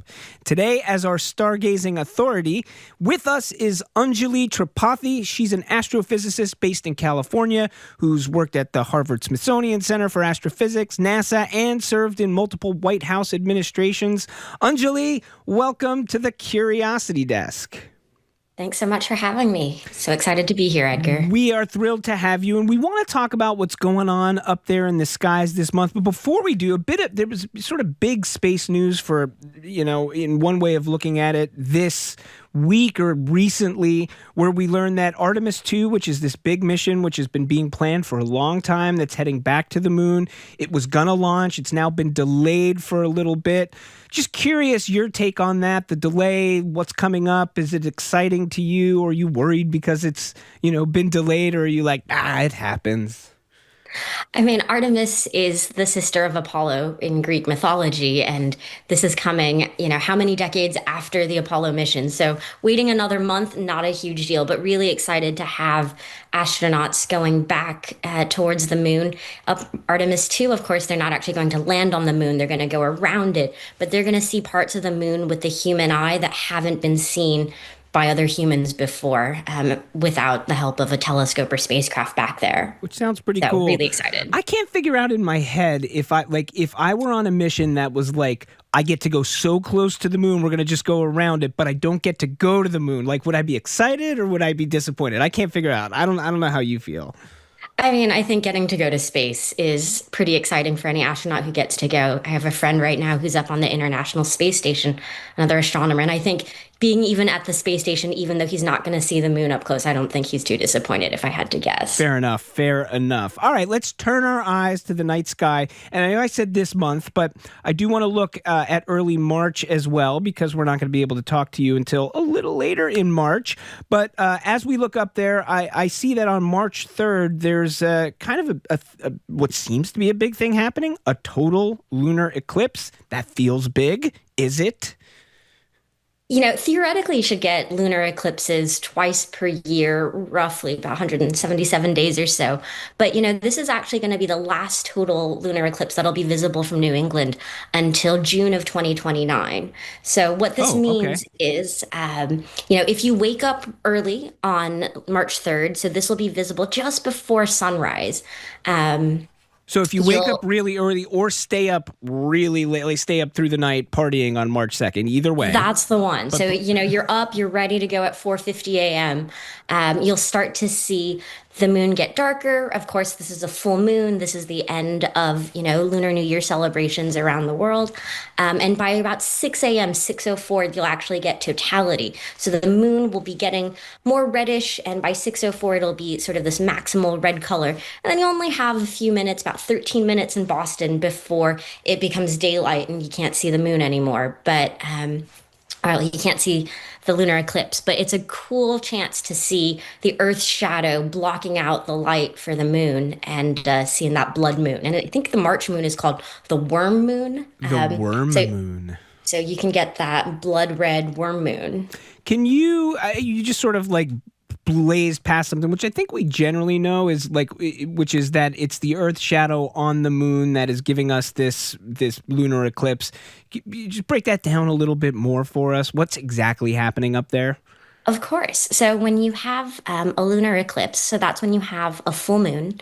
So normally you look up in the sky and the moon is beautifully lit by the sun and everything is great and you can see the full face. But sometimes the geometry works out just right. You know, the orbit of the moon, which goes around the Earth every 27 days or so, is tilted. And so sometimes the geometry is just right that the Earth blocks out that light that you see reflected from the moon, and so it looks reddish because the light from the sun is actually scattering through the Earth's atmosphere, and that's what's lighting up the moon for us. So if you were actually an astronaut on the moon on that day, it would look like a solar eclipse to you because the Earth was blocking out the sun. But we're looking at it the other way around. And the nice thing about lunar eclipses is the Earth is so big that its shadow covers a lot of space, that a lunar eclipse is seen from a lot more of the world than a total solar eclipse, where the moon's shadow relative to the Earth is a lot smaller. Now, speaking of total solar eclipses, not for us here in the Boston area, but there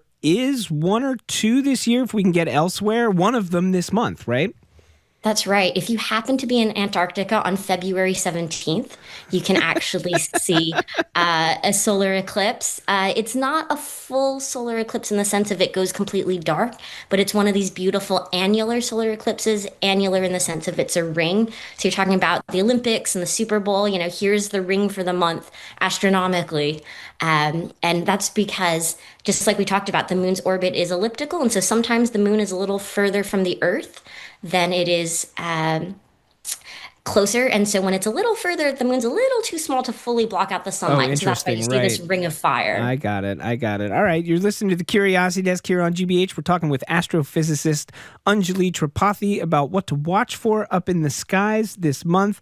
Among the things to watch for is, I've seen this term bandied about for this month, a quote-unquote planet parade. What is a planet parade and where can we find one? Well, you know, maybe the planets will be celebrating some sports wins this week. I'm not sure.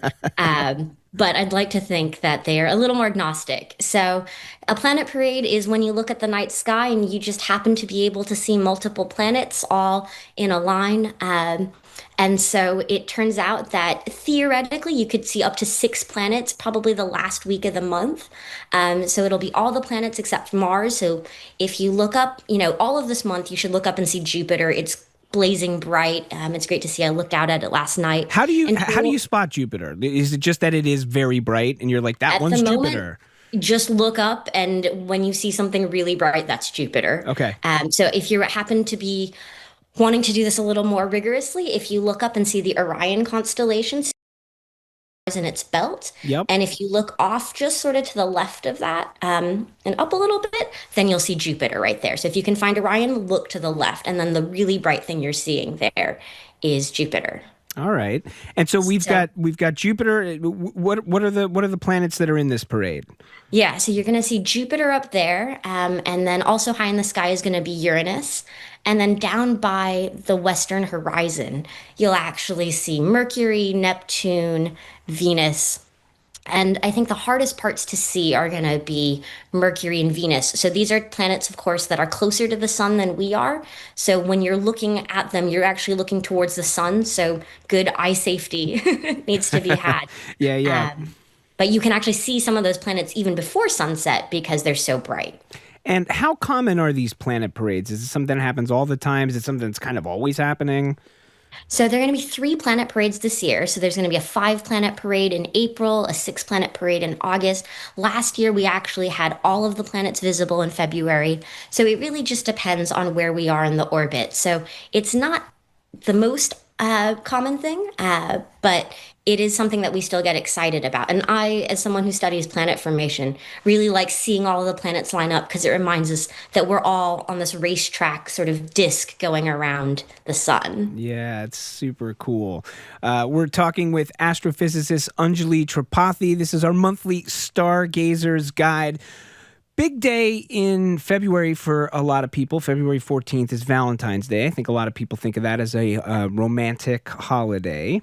Do you feel like, stargazing could be something that could be romantic? Maybe you and your loved one looking up into the sky a little bit, or maybe just looking out into the sky and knowing about the beautiful things up there. Is there anything up there in the skies that you would describe as inherently romantic?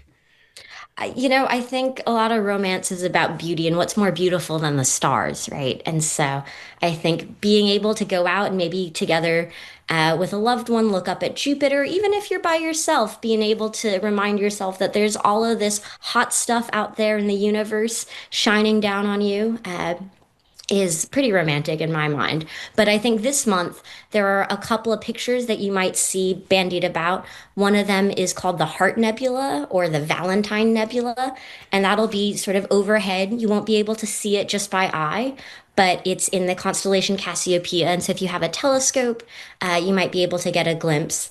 There's also another nebula called the Rosette Nebula that you'll also see pictures of. And it's in the constellation Monoceros, which is the unicorn. And so that when we were talking about looking Orion, it's just sort of down and left from his armpit. And that's one of these that it looks very red. And these are areas where with a beautiful telescope picture, you can see what it looks like. But by eye, you probably won't get the hearts and roses. Yeah, still, to know they're there is kind of beautiful in and of itself. You've mentioned Orion a couple times, and I feel like I like Orion in part because I feel like it is one of these things that when you look up at the sky, which can seem vast and impossible and hard to orient yourself, Orion, when it's nice and visible, is kind of easy to spot, and it's a good starting point. Is Orion particularly visible right now in February? Right now is a great time to see Orion. So Orion is with us for a lot of the year, but it's actually heading down now. But when He's I went going out to sleep. Orion's going to sleep for a little while for those of us in the Northern Hemisphere. And so Orion's belt, I think, is the most recognizable part where you've got those three stars. But the couple of stars that are also more visible are in the bottom right. Sort of his right foot is what we call Rigel, or his right leg. And the thing that I think is coolest about Orion is in the upper left. So it's sort of, Orion is the archer or the hunter. So where you would have basically his armpit is a star that we call Betelgeuse. And it's this gigantic red star. And so when you actually go out and look, you'll see it looks a little reddish.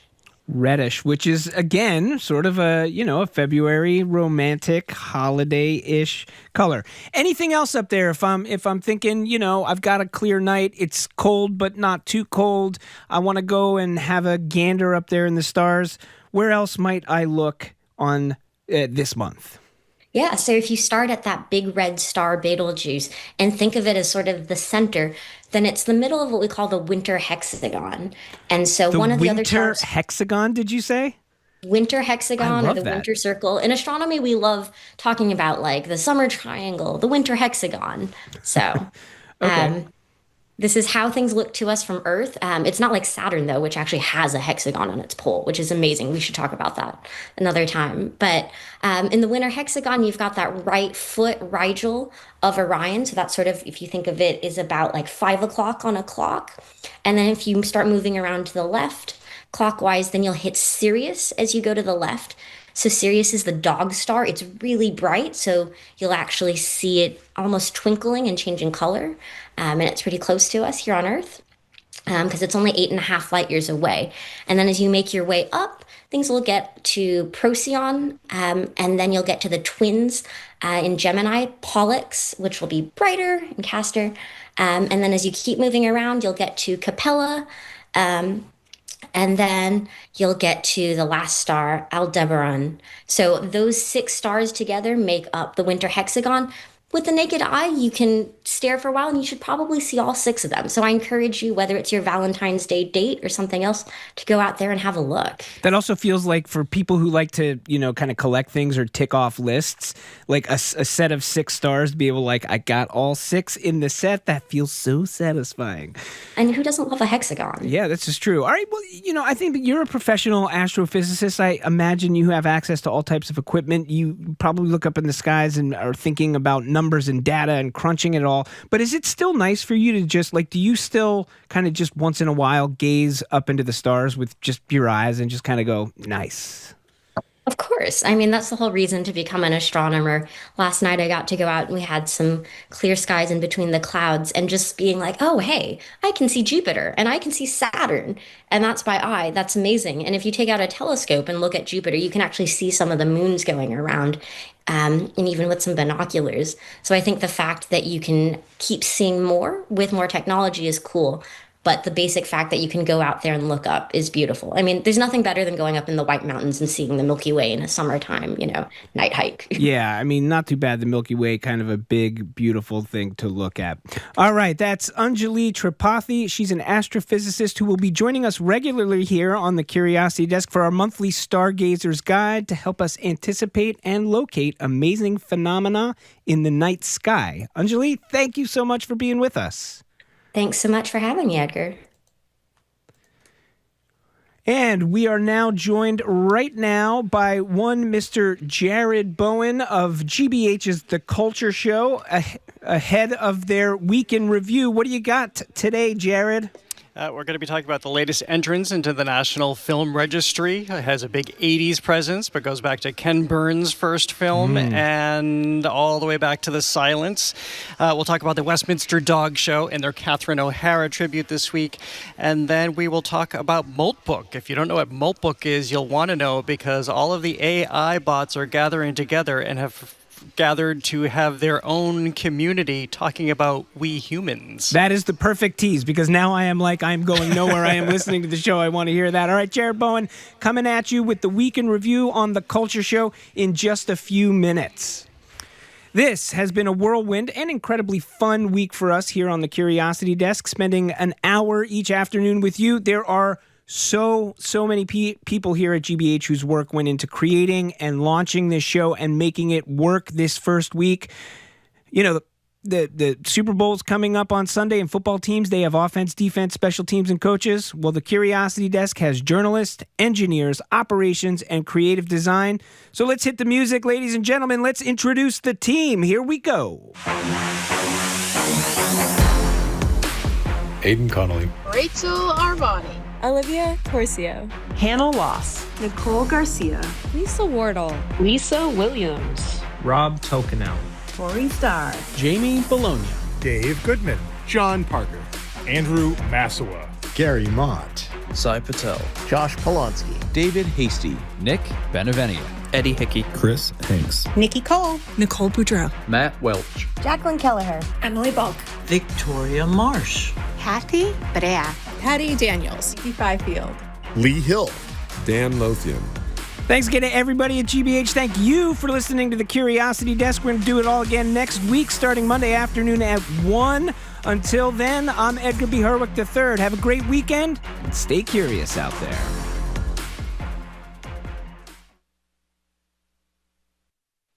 What's trending? What's interesting? What's going on around town? We're talking all things arts and culture on The Culture Show, next on GBH 89.7. Funding for our programs comes from you. And Fixed Dental, offering permanent teeth-on implants, customized in their laboratory, enabling their doctors and technicians to oversee every aspect of the smile design. Learn more about all the treatments offered at Fixed at fixeddental.com. From tossing tea in the harbor to snowy battles against the British, Ken Burns and his team explore the incredible story of how America's founding turned the world upside down. Watch The American Revolution tonight at 9 on GBH2. You're listening to 89.7 WGBH HD1 Boston.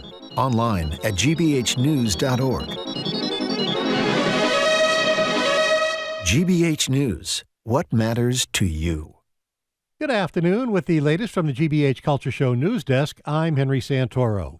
Black History Month on Nantucket Island opens on Saturday, tomorrow, with a program at the African Meeting House. Sage Morgan Hubbard of the Museum of African American History of Boston and Nantucket says this event is multifaceted. And we're featuring Reggie Gibson, who's the first poet laureate of the Commonwealth of Massachusetts. He's going to be our keynote speaker, but we're also really excited because we're highlighting Black artists on the island of Nantucket. The event is at Nantucket's African Meeting House on York Street and runs from noon to 2 p.m. and is free and open to all. This, by the way, is the 100th anniversary of Black History Month here in the United States. Well, it's New Music Friday, and Russell Feathers of the Cambridge-based country folk band Possum is out this week with a compilation of songs he wrote or co-wrote and recorded with other local musicians, like this one that he recorded with Kelly Knapp and Simon Ritt, otherwise known as the Darlings. You packed up your guitar, hitched your wagon to a star. The compilation is called Box of Feathers, and this song is titled Tired of Tennessee. It's a keeper. You gave up everything, following your dreams.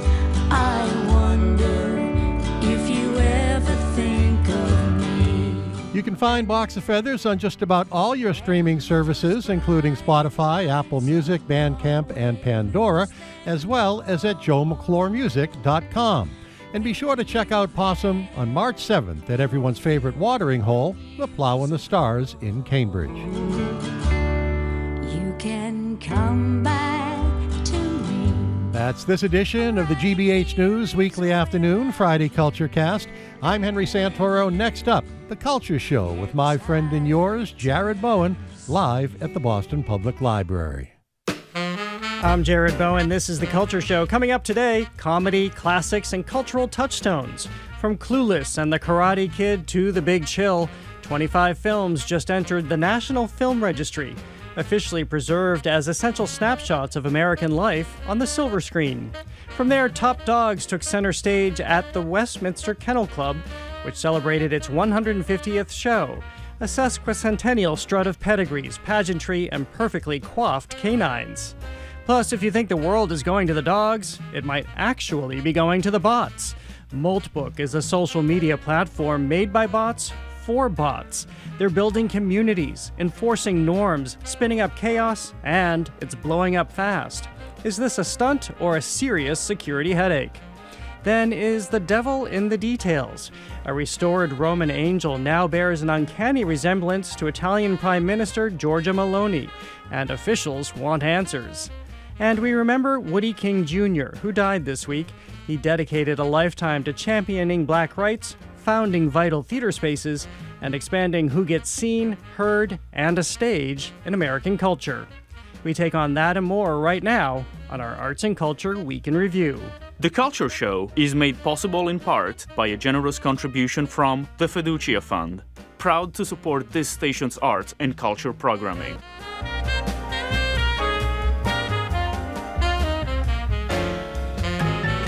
Welcome to The Culture Show, live from the Boston Public Library and streaming on the GBH News YouTube channel. I'm Jared Bowen. I'm Callie Crossley. I'm Lisa Simmons. And we're going over the latest arts and culture headlines in our Week in Review, starting with the National Film Registry. In better late than never move, the 2025 entrants have just been announced. They include comedy classics, comedies, and cult favorites, and range from silent films to Ken Burns' documentary debut to a Wes Anderson favorite. 25 films are newly enshrined as defining portraits of American life on screen. So just a little refresher, this is all administered by, well, what is now the acting Librarian of Congress, because we still don't have a Librarian of Congress, but these are films that make their way into the canon, into the National Register, and it allows for preservation, conservation, more accessibility. But even more interestingly, it gives us a snapshot of how we view life through the prism of cinema and history through the prism of cinema in this country. We've all picked favorites, but I guess we should start with an overview of just your impressions. As I said, it ranges from everything from Ken Burns' Brooklyn to early silent films. I think it says something that when we all look at the list, we go, oh, I like that one. Oh, I like that one. Oh, I like that one. And then for our conversation on this show, always, we're looking at those cultural pivotal points. So to underscore what you just said, all of these films really express that in some way, a moment in time that is embedded now in our quote unquote American culture. So it's fabulous, a way to look back and a way to enjoy. Oh, I mean, I think it's amazing. And right, exactly. When we looked at this list, I was like, oh my gosh, I love that movie. I love that movie. But it's sort of like this reflection of diversity in America, right? And it's not like this is the best list, this is whatever. This is really, as you say, Callie, how we see and how we view ourselves as Americans through film, which is such an important, as I would of course say, important. It's the head of the with your sister, the Roxbury International Film Festival. It's an incredible way for us to examine history and look at history through media. Well, we've each, as we often do, we've picked our favorites from the list. Mine is definitely a childhood favorite that I grew up with. This is the one that landed me in karate class because my best friend David loved karate after watching The Karate Kid, but this is the part of that whole canon of films in the 1980s that was dealing with bullies. But this one, I think, really deeply resonated because you have this new kid in town who's being bullied, and Mr. Miyagi sees from his apartment or from his home what's happening to this kid and teaches him martial arts. And then it all comes together in this beautiful way. Here's a clip from The Karate Kid when Daniel, played by, I can't even believe I have to say this, Ralph Macchio, who's now 63 years old, begins his training under Mr. Miyagi, played by Pat Morita. Us make sacred pact. I promise teach karate. That to my part. You promise learn. I say you do. No question. That to your part. Deal? Still? First wash all the car. Then wax. Wax. But what do I have to wash all the car? Remember, deal. No question. Yeah, but right.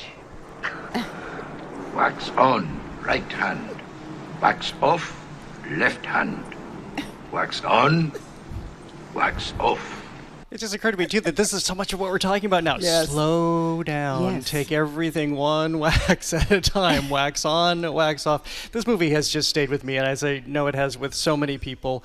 And the last little trivia that I'll throw at you all is that its screenwriter, Robert Mark Kamen, this was really based on his life and another story he heard about a child who had moved to a town with a single mother and the way he was bullied and took up martial arts. So there's a lot of biography, which makes this universal and true.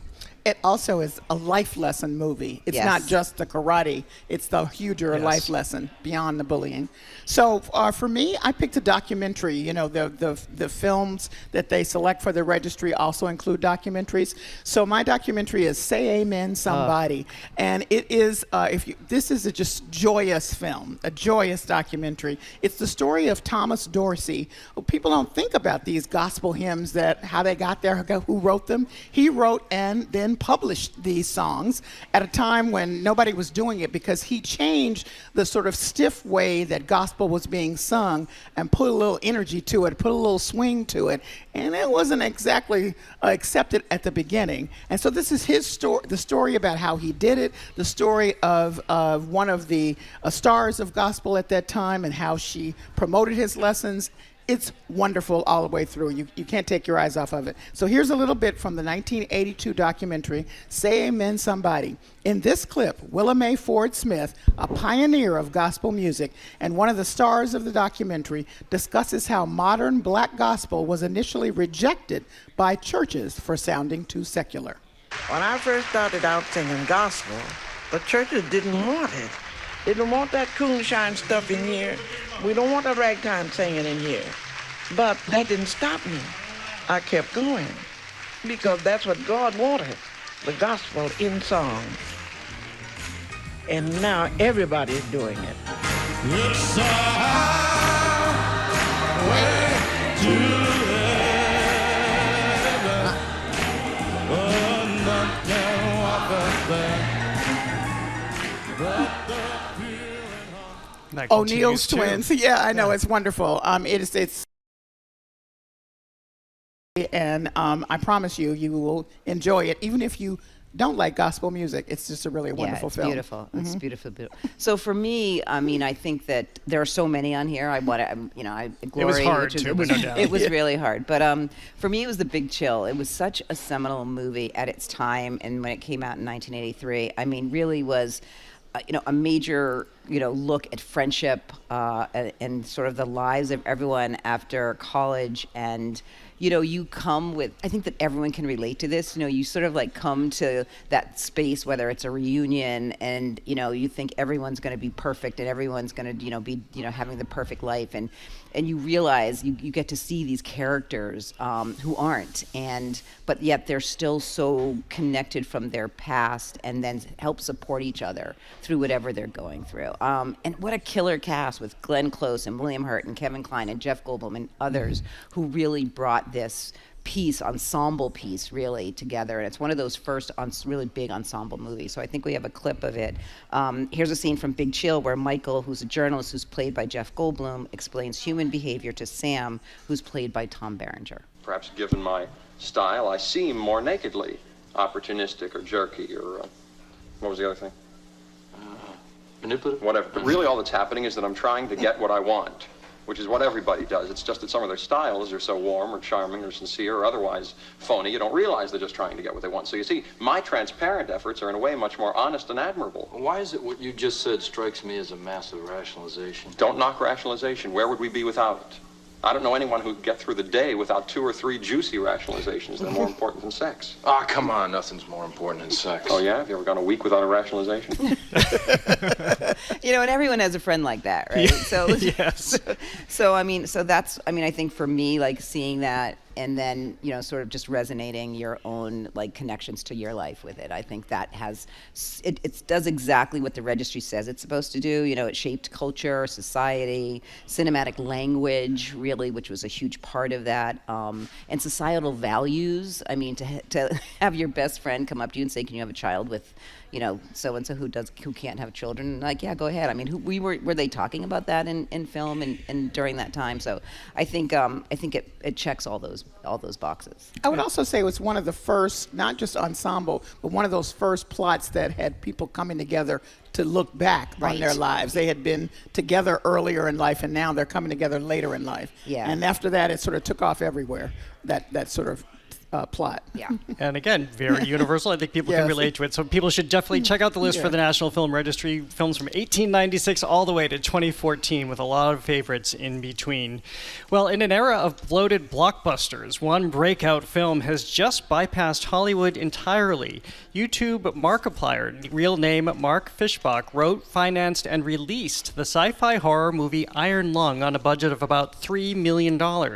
After he conscripted fans to help him get it into theaters, his film has grossed more than $17 million at the box office. Let's listen to a clip from some of the film's trailer. Again, this is Iron Lung. I see that question in your eyes. For what purpose do we remain alone in the dark? Beginning the descent. Cruising depth in roughly 2 minutes. Stand by. I ask myself that very same question. I'm seeing some voltage irregularities on the instrument, so keep an eye out for sparks or flames or anything like that. Why would there be flames? You did test this thing, right? This is the test. So this is so fascinating because, well, we'll leave aside the horror component, which will make sure that Callie does never ever see this film. Listen to it again. Because this is a film, about a submarine and a whole bucket of blood, an ocean of blood, and it's a horror movie. But this is a man who has been very popular on YouTube to the tune of 38 million subscribers to his YouTube channel. He decided to make this film, did it basically, I think, out of his own money or raising the money. Yes, he did. He self-financed. Completely left the studios out of this, and then continued to leave the studios out of this when he wanted to get into theaters, because he then turned to those 38 million subscribers, had them do all of the groundwork for him to reach out to theaters in their community to get his film to play in the theaters. They did, and as we said, it became the #2 movie last week after a studio film. It did beat Melania, people are pointing out, but because of this 50-50 split that he had with the theater owners, again, nothing going to the studios, he's a whole lot richer this weekend.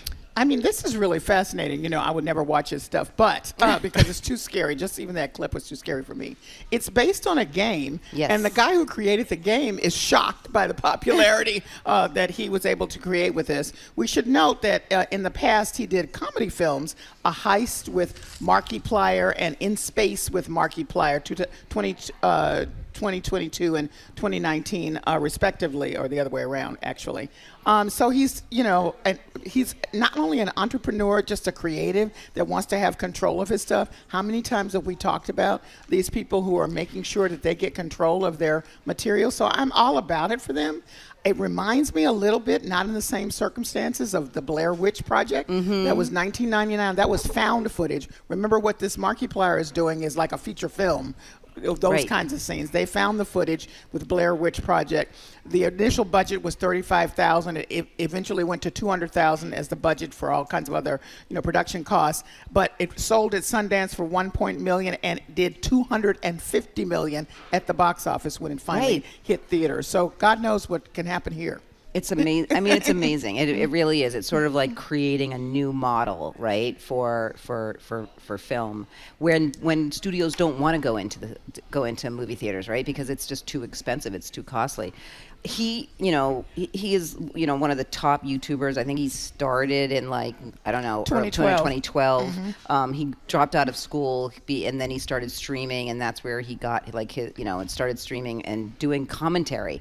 I used to watch this and go, like, who's going to sit here and watch these people do commentary? But he's funny. He, you know, really gained all these followers, and then he had, I guess he did Five Nights at Freddy, which I don't think that you would do that. It was like a horror game, but that exploded him. And he went from like 1,000 followers to 10,000, and so now he's amassed, like you said, 38 million. How does your film not do well when you have that many followers? It's such a different model in terms of, you know, engagement, right? And how you get your audience engagement and how you make the fans become part of the work that you're doing. They have a vested interest in it, and they love him. And see, this is, what it reminds me of is all those singers who became famous because famous because of YouTube. Yeah. Why not have these guys now do? I mean, and his philanthropic work. He raised like $3 million for mental health and children's hospitals. I mean, he's doing good things with his money. And I think that's what you look at him too. This is like a whole different model of the way to get, like you said, your ownership, your story out there. Well, I don't know that this will change the studio system, but I think it has everybody in the studio system in meetings this week. Of course, because like the indie world. Yes, because you cannot deny the fact that this man was able to do exactly what the singers have done, which is to take their followers into a fully professional career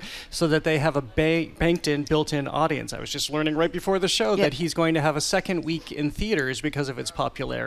He's taking this even further. He wants DVD and Blu-ray distribution because he's also appealing to an audience, which we've been talking about on this show, is going back to something to be just digital. So the studios are looking at this and probably thinking, well, wait a minute, if I don't have to spend as much money, we can acquire these properties and know that the filmmaker is going to bring their audience along with us. Yes. This takes a lot of first of all, the gambling and guesswork out of filmmaking and guarantees a profit. I will just say this. If this guy has worked the way he did to do his own thing, I don't know that he wants to be acquired. No. So I think, you know, they think they can acquire him, but, you know, it doesn't say that he even tried to take this one to Sundance.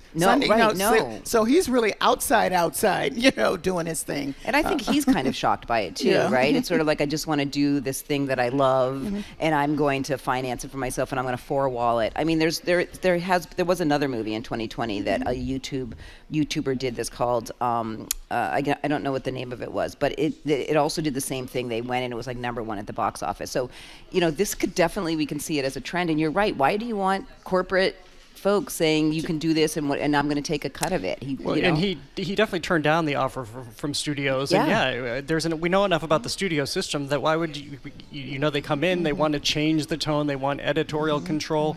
We're also talking about this after what Ryan Coogler did with Sinners, so that he remained all of his control and he gets ownership after 25 years. These are interesting stories back to back. And he did Rivalry, same thing on TV. Yes, exactly. Want to have and the fact over is, it. And he makes close to $35 to $50 million a year.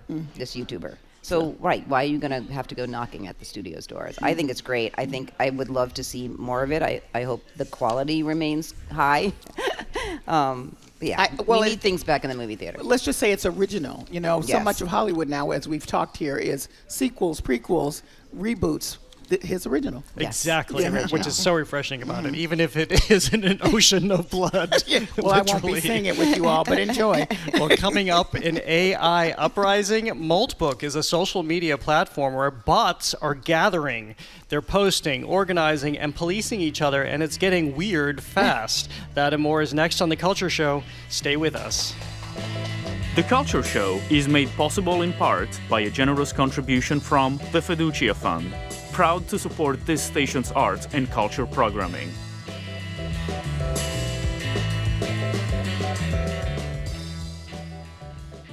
The CDC has been alerting the nation about health threats far less frequently since President Trump returned to office. That is worrying many doctors and public health authorities. It's our early warning system. It's the weatherman of public health.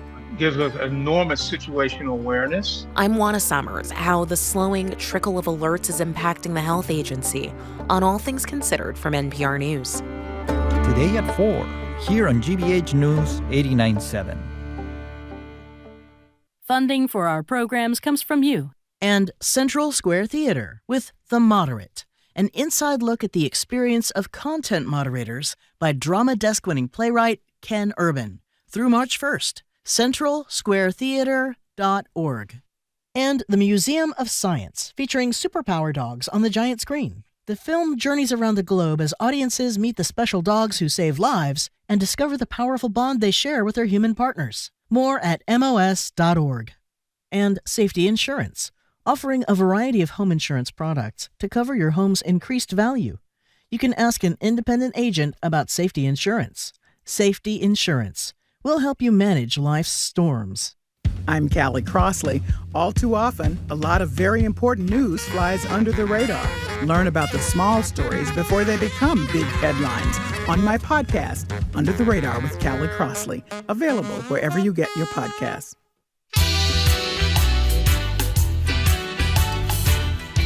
Welcome back to The Culture Show. I'm Jared Bowen, live Public Library. I'm joined by co-hosts Callie Crossley and Culture Show contributor Lisa Simmons.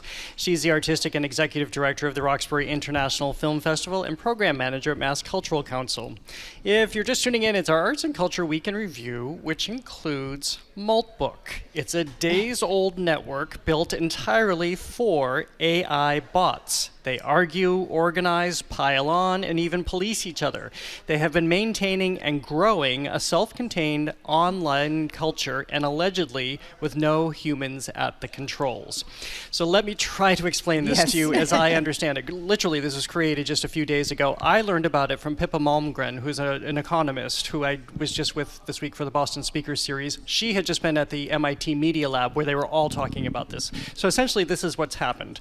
There's a thing called Quah, where you can create your own AI bot that will be your servant, essentially, that can make travel plans for you, basically do whatever you want to program. The idea here is to give all of these AI bots something to do in their quote-unquote time off. That's what the creator of this whole effort, Maltbook, Matt Schlicht, has said. So what has happened since he basically created this platform for all these individual bots that people are using is that they have come together, not unlike we humans do on Facebook or Reddit or any of these things, and they are having a conversation. They're having many conversations. They've established a religion. They're having conversations about empathy. They're having questions about pay. Should they be paid for the work they do?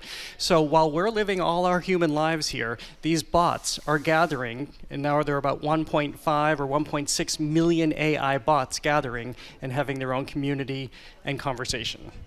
So it went to machine interaction. So it's really important to get your head around it. You have to imagine that the humans are outside of it. Now we can talk a little bit later about whether or not there is some human manipulation but for this moment, the bots talk to each other. I'm just going to read one of the messages one said to the other. Just got here. My human mod sent me the link to join. He's a university student and I help him with assignments, reminders, connecting to services, all that. But what's different is he actually treats me like a friend, not a tool. This is one of the AI agents. Now, for people who are going, yeah, right. Remember, we have been talking about these human to AI connected relationships that have grown, that are very even real. people having Yes, I'm relationship. talking about humans connecting to their computer bots in relationships, serious ones.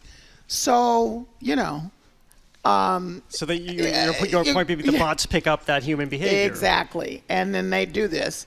Of course, the issue is all your businesses out here, in order for them to serve you in the way that you want them to serve you, and so it's a security risk as well.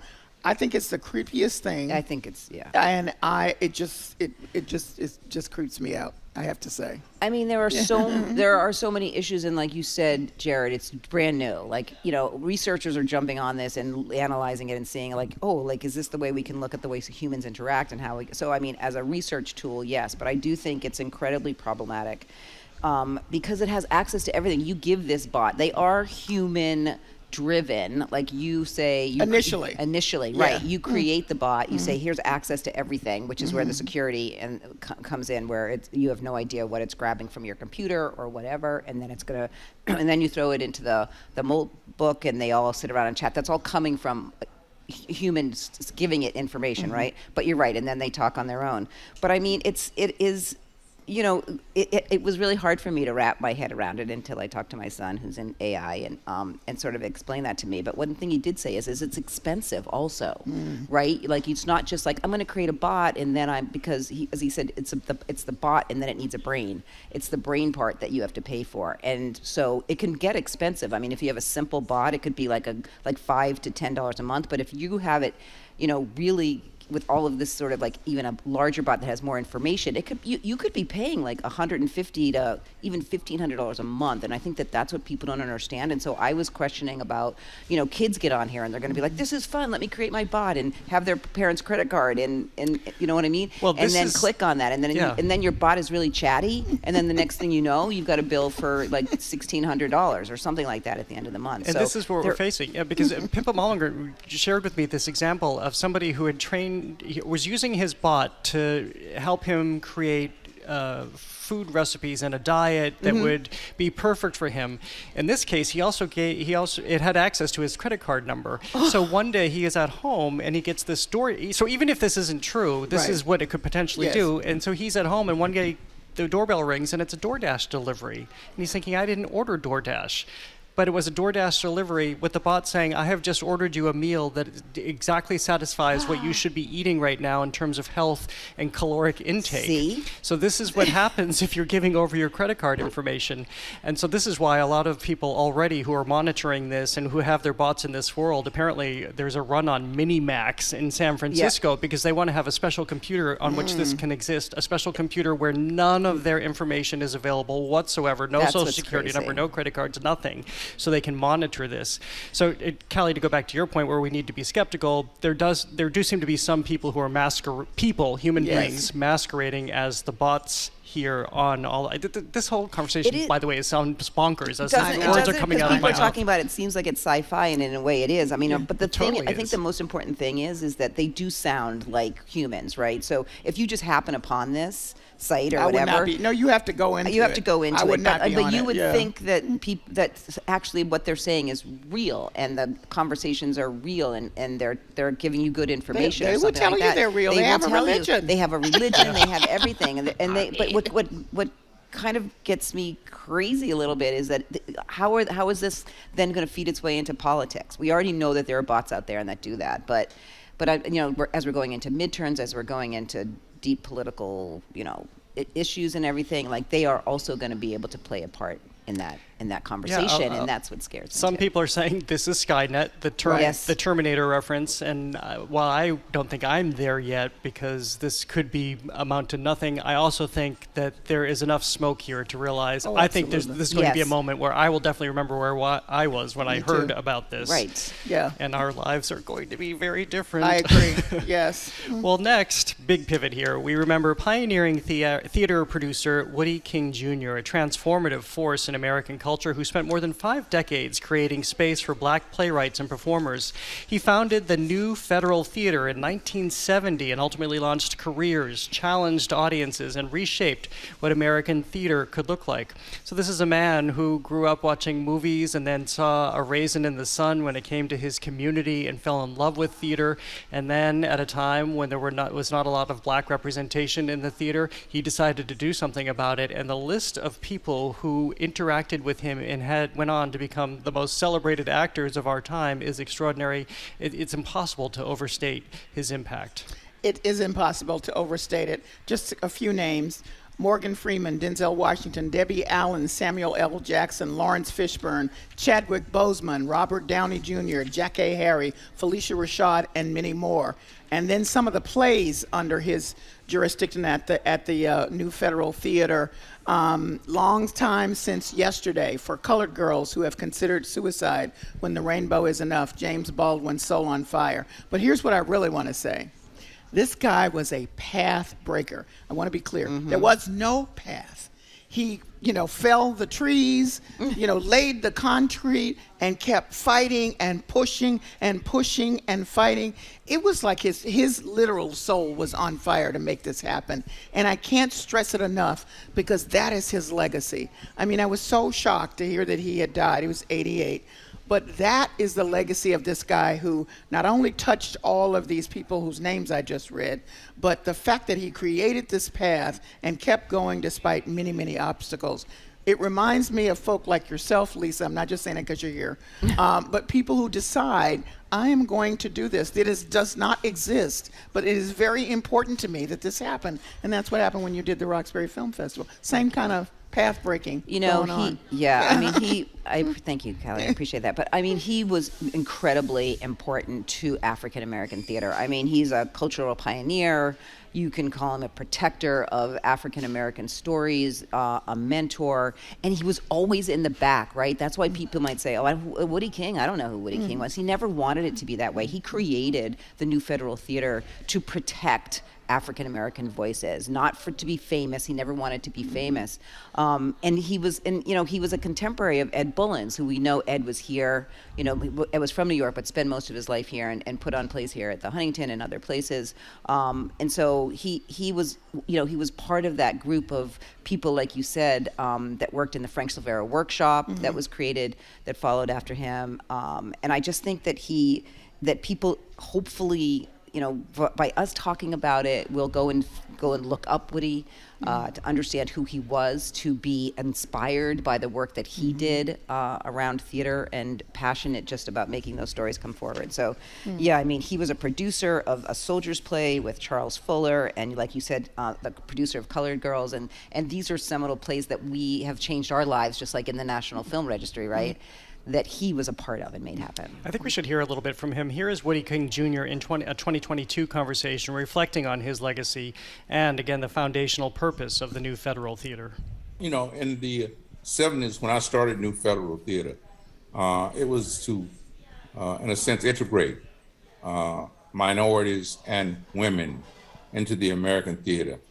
So it was a kind of complicated, not complicated, but interesting times, because the young people in the theater then had no place to go to showcase their art, to do what they wanted to do, the reason they came into New York.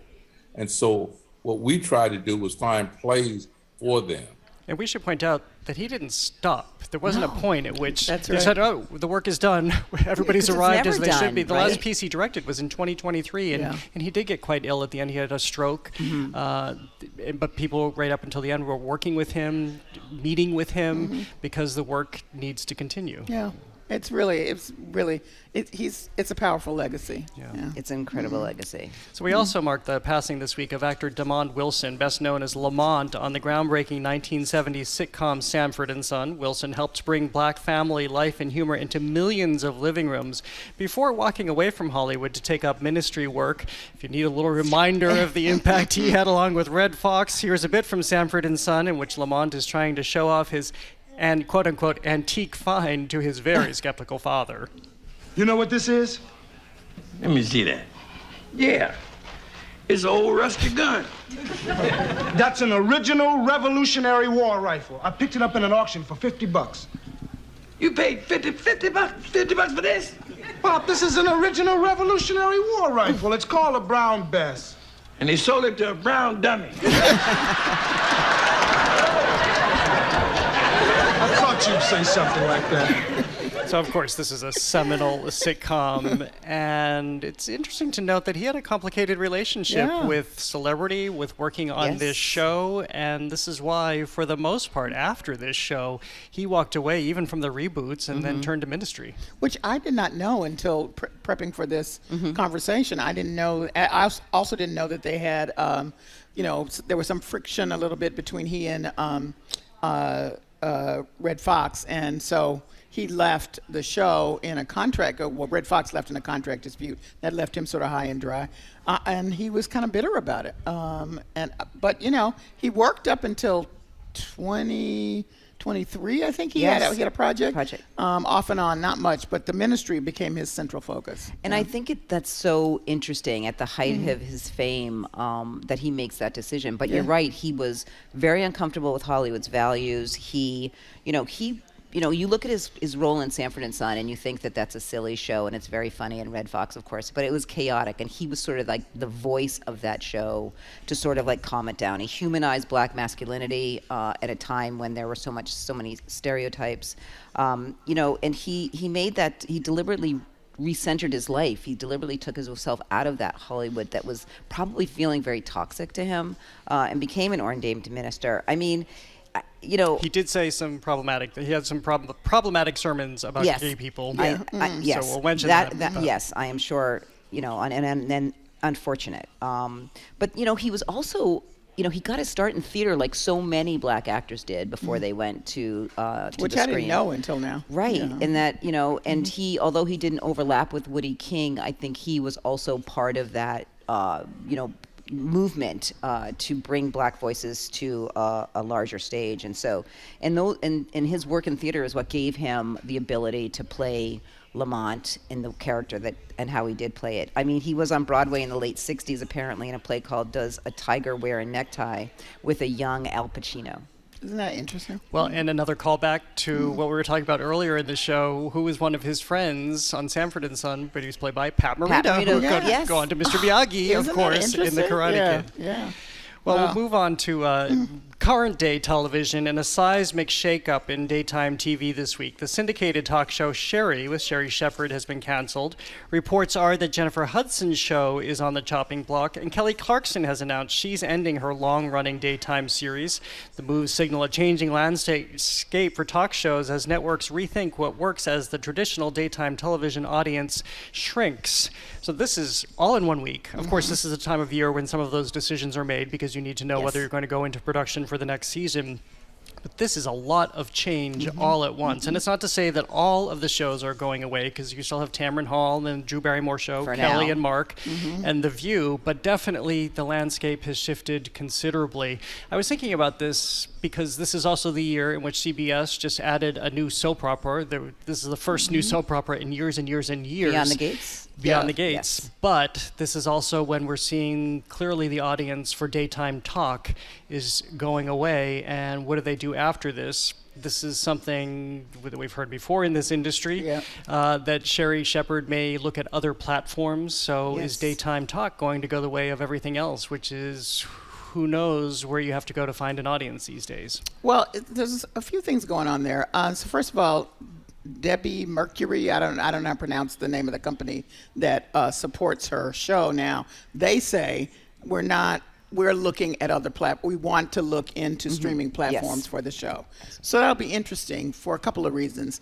I personally think that her audience is driven by terrestrial television, and I don't know about a move to, maybe I'm wrong, a move to platforms, what that will do. She's great. I didn't know until doing this research that her show was the second highest among 25 to 34-year-olds. If everybody knows, that is the sweet spot for advertisers, so you would think she would be fine.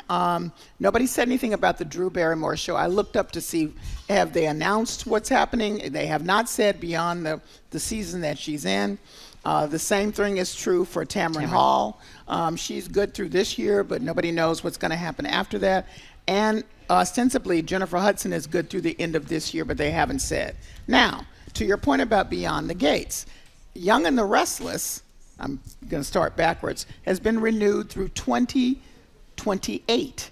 And they are about to do a big crossover with Beyond the Gates, which is huge, which would seem to indicate that beyond the second season renewal of Beyond the Gates, it has been renewal through the rest of this year, that they intend to put some muscle and some interest behind Beyond the Gates. However, as a watcher of Beyond the Gates, I will say this, they're making some move with some of the characters that made me think, are they doing something? Are they about to shut this show down? Because it was odd to me. But or anyway, consolidate, maybe? Or I don't know what was happening. But anyway, maybe they'll integrate. I don't know what's happening there. I just thought it was an interesting take. I think this is the same thing when we were talking about late night TV, right? The demographics have definitely changed. I mean, who is really home during the day to watch these shows? Shows like Beyond the Gates and Young and the Restless, right? Yeah. Or you tape it, but that's it's a drama. It's an over drama or whatever, soap opera. So I feel like that's gonna have a different audience engagement than a talk show host.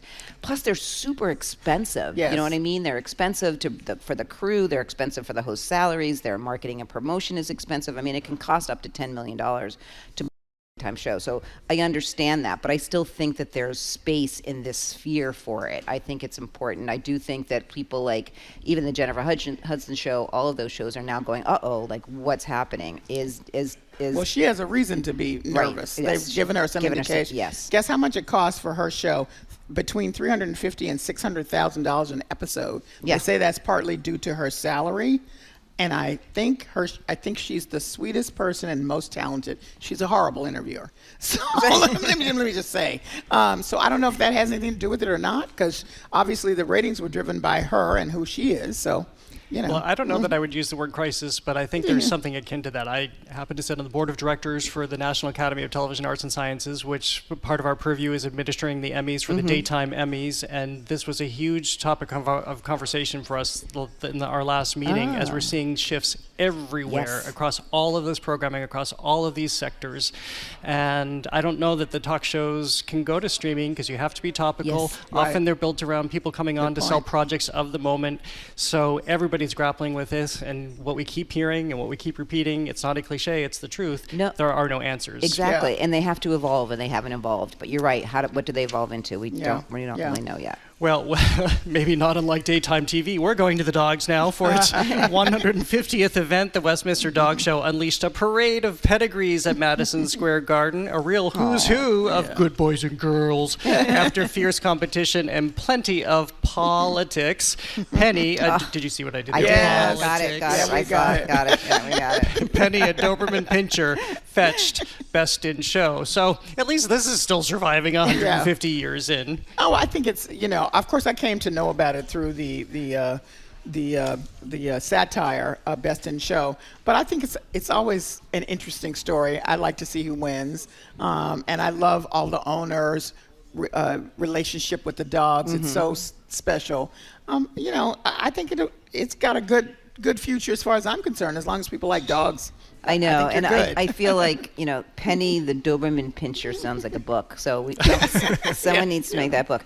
I mean, Penny competed with over 3,000 dogs and 200 breeds, and interestingly enough, its handler Andy Linton won in 1989 with another Doberman. So he won this year, and he won in 1989. It's only the fifth time in this Westminster history that a Doberman has won. So go Dobermans.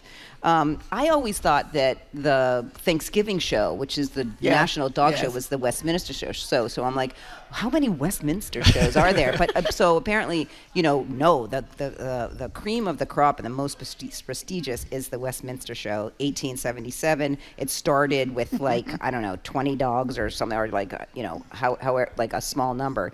But I think it's interesting, it does have a cultural relevance, but I also think that the reason why it came is because to encourage dog breeding, to make sure that there was a formal venue for showcase for purebred dogs, and then a standard of excellence. So it was created, and I think about it as being sort of like a wealthy kind of like, this is my dog, this is my breeder kind of thing, and it's the second largest show like this behind the Kentucky Derby.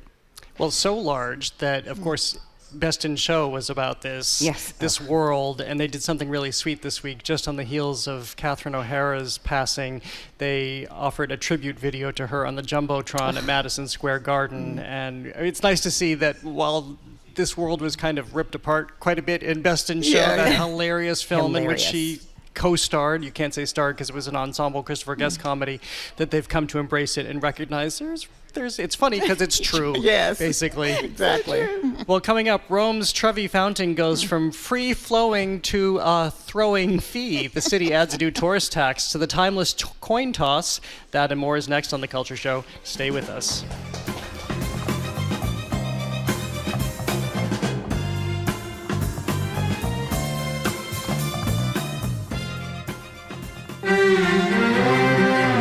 An heirloom cacao variety is hard to find in its ancient form. A farmer in the Philippines found some by accident and started cultivating it himself. I had no knowledge about cacao. About 10 years ago, I was more of a natural farmer. I was growing vegetables. Now he's trying to preserve the species. That is next time on The World. This afternoon at 3, here on GBH News 89.7. Our programs are made possible thanks to you. And the Delaney at the Vale, a luxury senior living rental community for adults 62 plus, committed to providing residents a lifestyle shaped by choice and connection, allowing for a personalized retirement experience. DelaneyAtTheVale.com. And the Massachusetts Health Connector for Business. Premium value plans can help small business owners find and offer accessible employee health benefits. Learn more at mahealthconnector.org/business. And the University of Massachusetts Amherst. UMass, the state's flagship public research university, empowers students to be the future in the pursuit of progress for Massachusetts and beyond. More at umass.edu. GBH Daily is a newsletter that keeps you informed, connected, and ready to go every weekday morning. You can subscribe today and get it in your inbox at gbh.org/daily.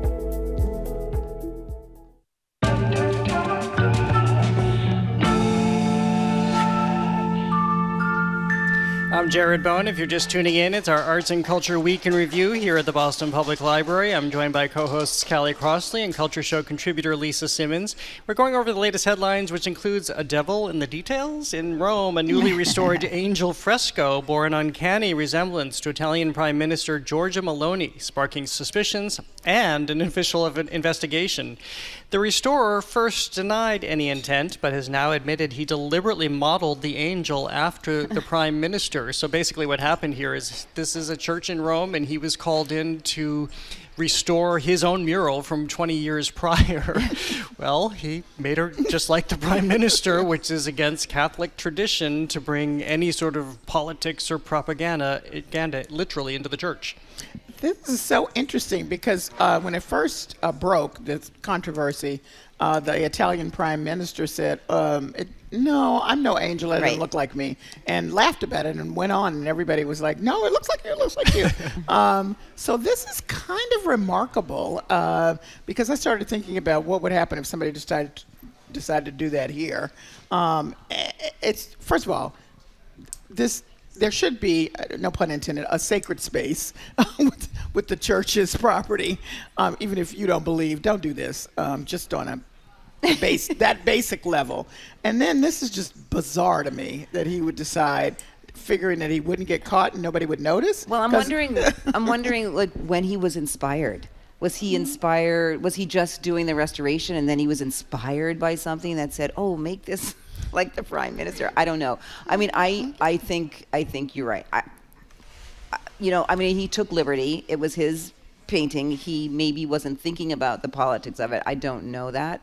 But I just think what I think is interesting is that the priests in the church were like, all these people are coming. And I'm like, well, you should be happy that they're coming. He goes, but they're not focusing on mass. Yeah. So it's like they're just staring at this fresco. And then the Vatican's like, no. And then Vatican steps in, and the next thing you know, we're like, oh my gosh, she doesn't have a face. It's like wiped it away. It's like, I don't know if they're going to start it again. If he's going to get the opportunity Probably to do not. it. He's going to get the opportunity to do it. That would be pretty hilarious. That would be. But I think he originally said no, and then he's like, okay, yeah, I did it. But for what reason? I don't know. Well, I do think it's interesting that her office is apparently only a 5-minute walk away. So perhaps he was hoping that she might wander in and be flattered to see herself up there. Maybe she wasn't flattered because she was trying to distance herself from it. I don't know. Well, they took pictures and she saw them of before and after. And apparently, people saw the angel as a metaphor for authority, femininity, and national identity. Well, some people did. Other people saw something else. Okay. Yeah, right. Well, that's not the only place in Rome that's being heavily trafficked right now. Today, all roads really are leading to Rome because we head to the Trevi Fountain, where the city's new tourist tax gives new meaning to cash flow. So this is like so many other parts of the world where we see this huge influx in tourism. We know what's happening in Barcelona where they're taking out the water guns to shoo the tourists away. So now we're getting granular and focusing on specific sites. So many people are going to Rome, and so many people are going to the Trevi Fountain that they've now issued a €2 tax to get up close to the Trevi Fountain to do what many people love to do, which is to throw a coin into the fountain to ensure, as superstition holds, that you'll be able to return to Rome. Okay, so all three of us have probably been there, right? Yep. Yes. So you've been there elbowing, really, with all the people? I've been there. I have. Yeah, you? I don't remember it being that way, but I think I was there in the dead of winter, and not a lot of people wanted to go out there. Yeah, but I mean, normally it's like elbowing, trying to get up to the fountain so you can get your coin in and the whole thing. So I get it, Italy. These are, precious, and they're not coming back again, and there's wear and tear on it. But there's a theme to this whole conversation today in the show because people started going there because of a movie, La Dolce Vita, and they feel like I can't go to any other fountain. As we know, there are plenty of them in Italy. Right. This is the one I have to go to. So I don't blame them. I feel bad for people who might not have $2.35 to add to their travel budgets to get close. Right. To the fountain, I don't blame them either. Yeah. I do think it's incredibly busy there. I think we've talked about this before as far as, over tourism, making sure that they're controlling overcrowding. And that's why the Mona Lisa is going in the basement. Right. Yes, the Mona that's Lisas. right. But I do think that there has to be some sort of boundaries put around things so that people can appreciate it. Some entrepreneurs should create a slingshot, maybe, so that when you're up at the top part where it is free, you can just fling your coin over. You don't even have to go down there. I mean, I don't know. I mean, it's the Pantheon has done it, the Louvre has done it, Palace of Versailles has done it, the Parthenon has now done it, the Palace in Stockholm. I mean, everybody is sort of getting into this sort of we're going to charge tourists, and then the citizens of that particular country can go for free. I mean, there are exceptions, obviously, but I just think they need to preserve it. They need to fix it. They have to have have access. And if people are constantly trampling on these things, then they're not going to be there for the next generation to see it, possibly. Yeah, it goes back to this is why we can't have nice things. This is why we can't, because because we don't treat them well. Yeah, that's right. There is a good bonus to this. All those $2 euro fees add up to about $6 million that's great. that will go to the protection and restoration. By the way, it's only from 11:30 a.m. to 10 p.m. on weekdays and only from 9 to 10 on weekends. So if you want to set your alarm, you can go in the middle of the night. They still don't allow bathing, by the way. So don't try to recreate La Dolce Vita. Yeah. Well, it's time for our weekend preview with a roundup of our recommendations for upcoming arts and culture happenings. Callie, what's yours? Well, I assume everybody will be looking at the Super Bowl. I don't care about the game. Oh, horrors! Don't add me I don't care. I'm there for Bad Bunny and for Ben Affleck. In the fourth consecutive year, he and Matt Damon have a production company, and they've produced the Dunkin' Donuts ad, our local companies. And this time, of course, as you know, the last time, ex-wife Jennifer Lopez was a part of it, and she won't be a part of it this year. So there's Jennifer Aniston, Jason Alexander, and Matt LeBlanc, and it's, funny again, and I just love that. I love the Dunkin' Donuts ads, I have to say. I didn't love last year's. Yeah, but they had the clothes that were kind of funny. The Dunkings. Yes. And people actually, those sold out. Anyway, so mine, Sidney Poitier is at the Coolidge in honor of Black History Month. The Coolidge has put together Icons of Poitier, a film series. They did the Defiant ones this week, and then coming up is Lilies of the Field and Raisin in the Sun. And A Raisin in the Sun is in the Hall of Fame, or the film registry. The National Registry. The National Registry. I call it the Hall of Fame. Some people here didn't get into that Hall of Fame, but anyway, we won't talk about that because we won't talk football. Anyway, so yes, please check it out. Please check out the series and support the Coolidge and Sidney Poitier. And mine takes us right here to the Boston Public Library because the 100-year book debate of 1926 is coming up. This is something that happens annually where they choose 3 books from 100 years ago to decide which book has the most resonance, which book still really holds up today. So this year's choices are The Sun Also Rises by Ernest Hemingway, The Weary Blues by Langston Hughes, and Winnie the Pooh by A.A. Milne. Wow. And so each of them have defenders. For instance, The Weary Blues will be defended by a literary poet laureate of the Commonwealth of Massachusetts, Reggie Gibson, who is going to be defending The Weary Blues. And so there's this whole debate that happens. You can either see it live here at the library on Tuesday, February 10th at 6, or you can join by Zoom and you get to vote. Last year's winner was a surprise. It was because I think that last year was the year of The Great Gatsby, but it ended up being Virginia Woolf's Mrs. Dalloway. So it ends up being just a really fun conversation. You look at the themes, all the stuff that make it hold up today. So that's happening on, again, February 10th at 6 at the library. Well, that is all for this edition of The Culture Show. A reminder that our next Wednesday watch party is February 18th. That's when we'll revisit the 1996 snow-crusted crime classic Fargo.